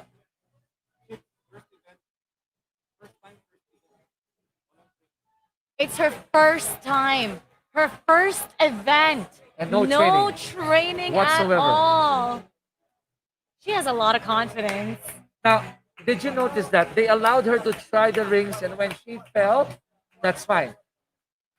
She can move on to the next obstacle. I love her willingness to do it. I love the fact that the rings are pretty hard, but she still wanted to try. And what our coaches would like our para athletes to do is give it a try, right? Give it a shot. And if you can do it, that's fine. You can move on to the next. And right now they're guiding her to the warp wall. Remember, they will be going up the lowest wall with the help of a rope. Assisted by that rope. A little bit more. She needs to pull herself. She's almost there, Tiki. She gotta raise that leg of hers. Hook that leg probably if she could. Have that extra leverage. Heel hook. Oh, she's not giving up. She's not giving up. She's not giving up. She needs to use her heel. Yes. There you go. There's that There you heel go. hook. There you go. There you go. She is on the top. She has to ring that bell. She's going to feel that bell. It's right behind her. Nice. And she's done. Nicely done. Janelle K. Lorenzo, one of our para athletes, female category, is done. It's pretty impressive, Chicky, that she's never done this before. It's her first time, first experience. So there's really no excuse for anyone to say they can't do it. Oh, yes. Oh, yes. So, one down. We got one more to go. Maria Angelica Torres, our second female para-athlete. And I hope you guys are still with us. Spread the word. You know, unfortunately, the coverage, at least our coverage, will end with the ninja race. But at 3 o'clock, as mentioned, we got the parkour. At 6 o'clock, we have the jump rope enthusiasts. And, you know, if this is something that it's really getting you interested, try this. You might as well try this. It's gaining a lot of popularity here in the Philippines. And lalo na ngayon, it's great to it's great to be able to use your own body weight for these exercises, especially the people who are at home doing home workouts. Iris, one round lang sila. 2 rounds. Nakalimutan mo na.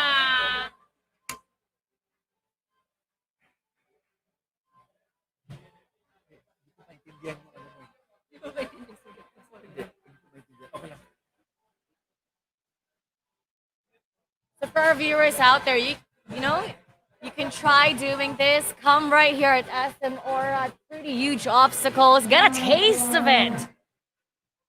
It's a lot of fun. Oh, yes.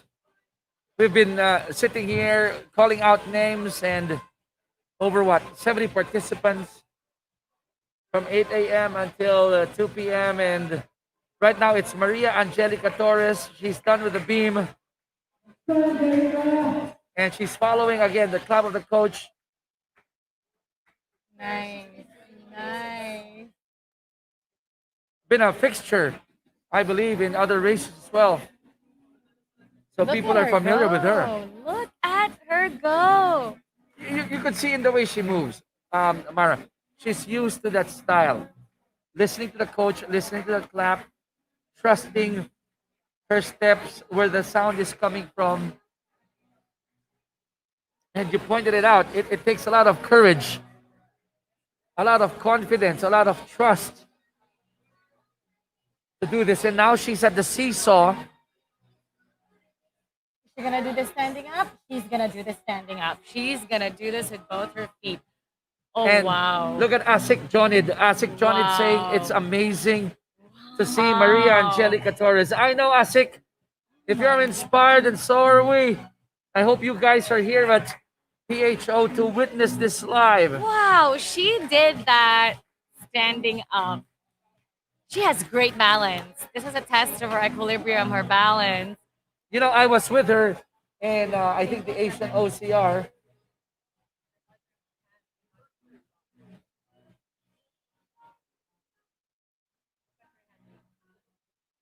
So you got an info from Iris. Go ahead.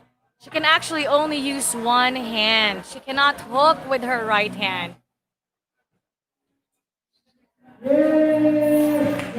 So if you notice, her right hand is not fully formed.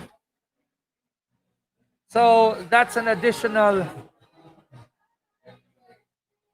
Doesn't matter what her challenges are, Oh, she yeah. wants to do it. She's very confident. She's not letting anything get in her way. And take note, she tried that one ring. That one ring, and then she's done. She's off to the wall. Just listening to that clap. She is 256 into the course. Now I want to see how she can go up this warped wall. She didn't use She didn't use the rope. Are you serious? Oh my goodness! Impressive! Very, very, very impressive. This is amazing, Chicky. Oh my goodness. Look at that. Had a nice building up of momentum there. Went up, rang that bell, and Maria Angelica Torres is done. A little over 3 minutes. A little over 3 minutes for Maria Angelica That's pretty fast. Torres. That is so fast. I was actually wondering how she was going to get through that warped wall, just lifting herself up with one hand. But no, she didn't need the rope at all. She used her momentum to go all the way up, and she knew it. She really knew she could do it. Oh, how about the seesaw as well, right? I mean, after hearing that clap, started it, kept her balance all the way till the end, and then the inverted wall. Not fully formed was her right hand. She couldn't hook. But it wasn't a problem. That's It right. wasn't a problem for Maria Angelica Torres. Wow. It's only a problem if you make it a problem. I know. But if you don't, then things are going to be easier for you. We go second round now with Janelle K. Lorenzo.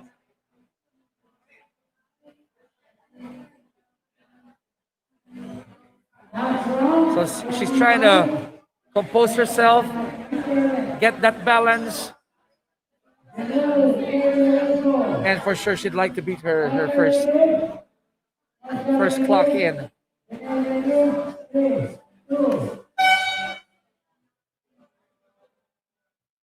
Again, reminding all our viewers, this is her very first time doing this ninja event. No training at all.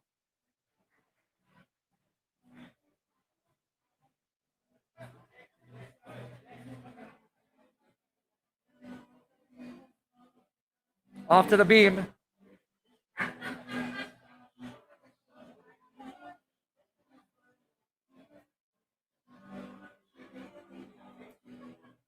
She's using her upper body strength to lift her up so she can slide to the left.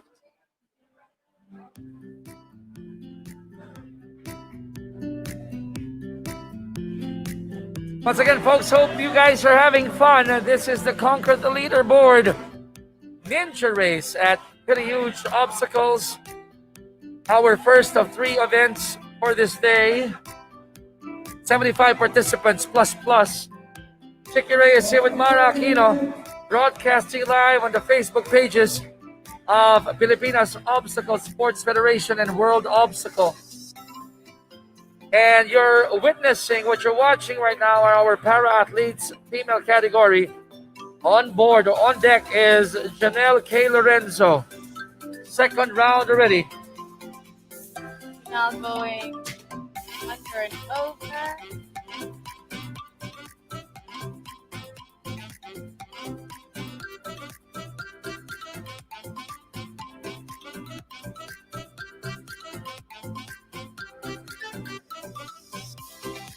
Some shout outs here. Go Kuya Julius June Margen Obero. Aba, Rose Jean Marquez. Thank you for dropping by with that shout out. It's 2:04 in the afternoon. We hope you guys are having a fantastic Saturday afternoon wherever you are, whether here in the Philippines or outside. Those viewing us from the World Obstacle Facebook page, we say mabuhay! And magandang hapon. That means good afternoon. Janelle K. Lorenzo on deck already at the seesaw obstacle.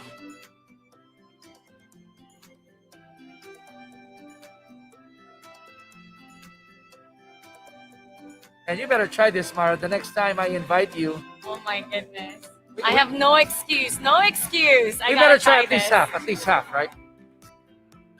What do you think if you try this one out, Mara? What would you think would be the most difficult obstacle that you'll encounter? I think it'll be the monkey bars, the rings. Oh my goodness. Those are the things that I think, it's the upper body strength, especially that ring twister. Especially the ring twister. I think I'll have a pretty big problem with that, with the upper body. I mean, us women, generally, we have really strong legs and weak upper body. And that's something that I know I'm guilty of not being able to train. I would probably be able to do the over-under through. Over-under, yes. The beam. The other under-over. The seesaw. And that's about it. Anything with lifting the body, that's pretty challenging, especially the wall. I can do the wall, the lowest one. What about the 8 feet wall? You think you can do it? What about the warped wall, 12 feet? The warped wall, the lowest one with rope. The warped wall, oh my god, with rope. But I probably. The inverted wall, I doubt it.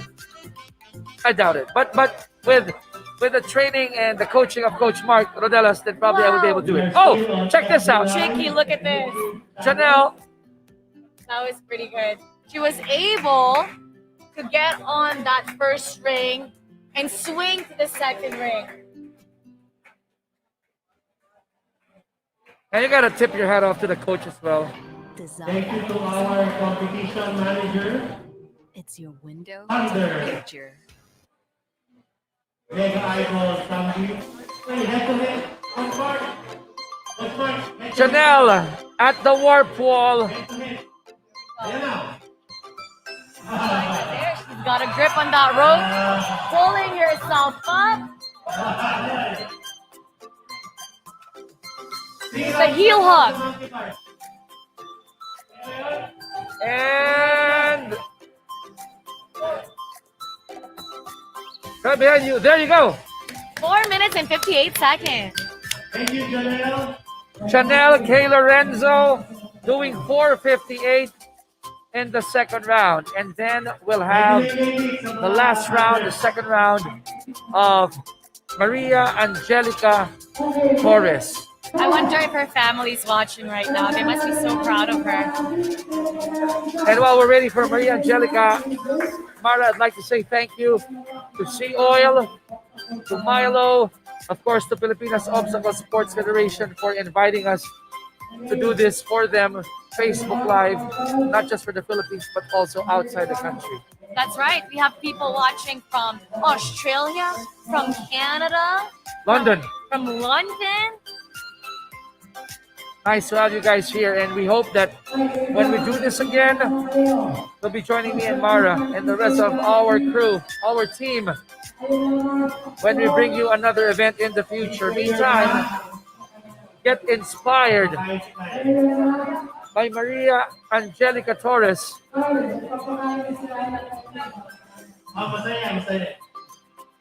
Of course, I'd like to say thank you as well to Mr. David Lim for joining us, Ian Adamson, Attorney Al Agra of POSF, Vice President Raven Kwan, and all the members of POSF and all the teams,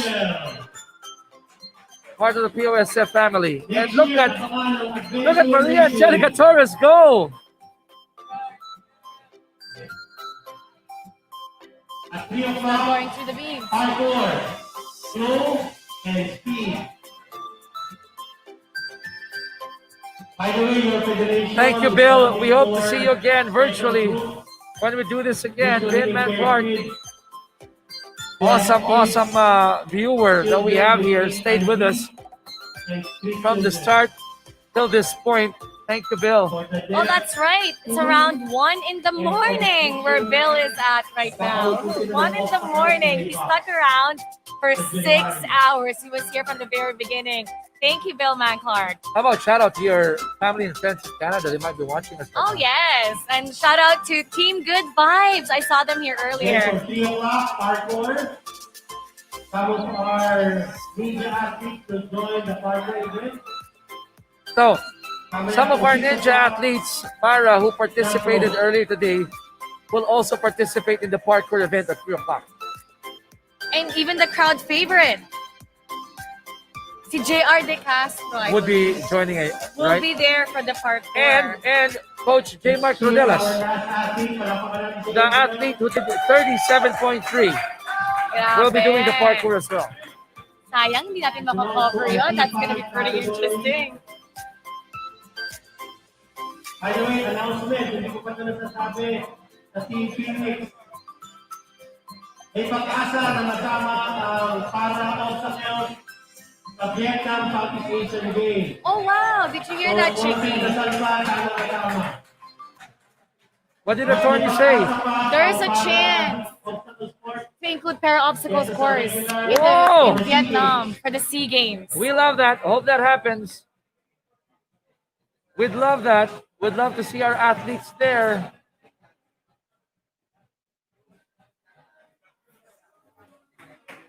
We'd love to see our athletes there. We're nearing the end of this ninja race. That's why we're playing in the background the song of POSF called Makapangyarihang Puso. It's called The Powerful Heart.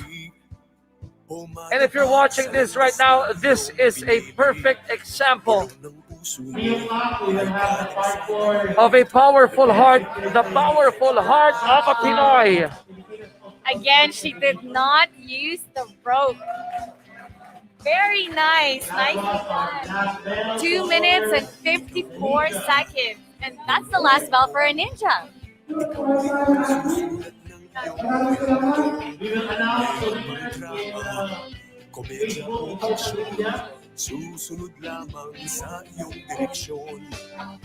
Just like what our announcer is saying, we will announce our top ninjas on Facebook. So stay tuned for that. Make sure you follow the page. Follow, share, like, and keep supporting.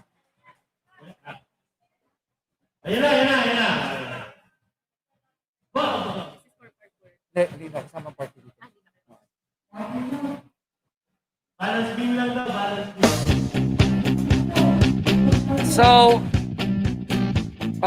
we got our camera there in the background.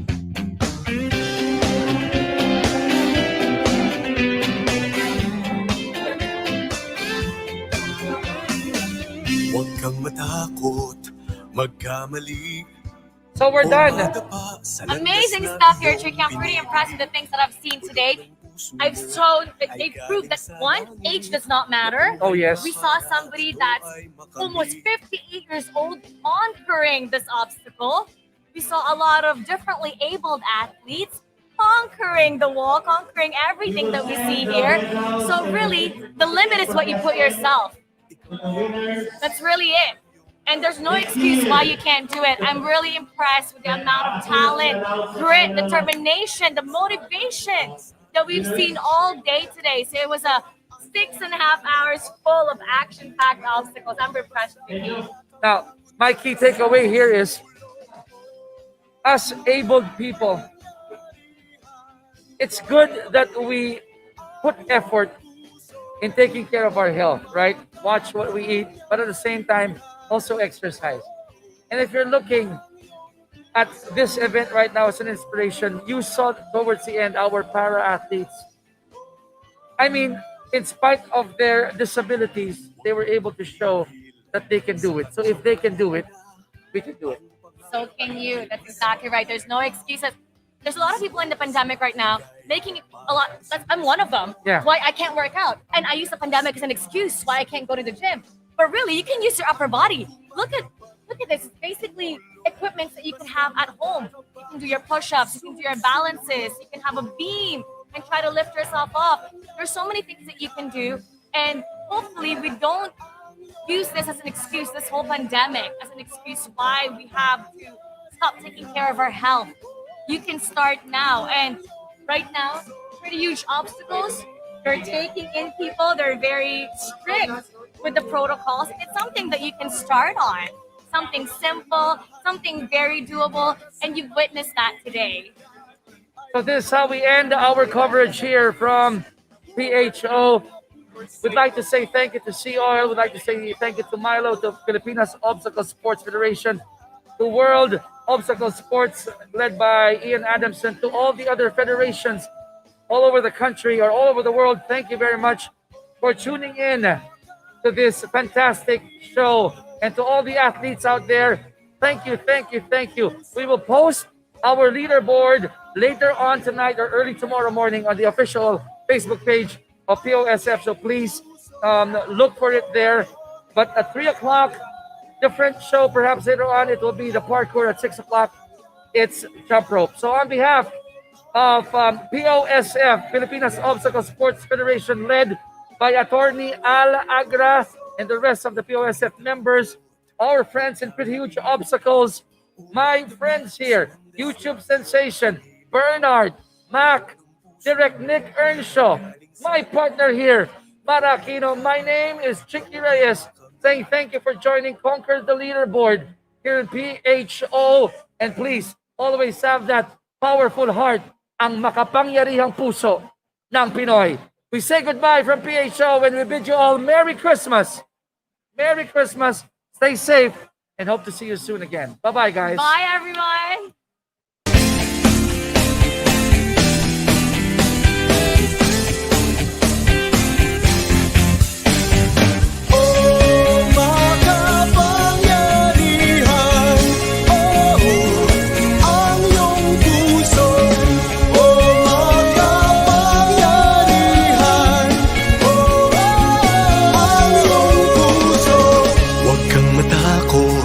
magkamali o madapa sa landas na iyong pinili.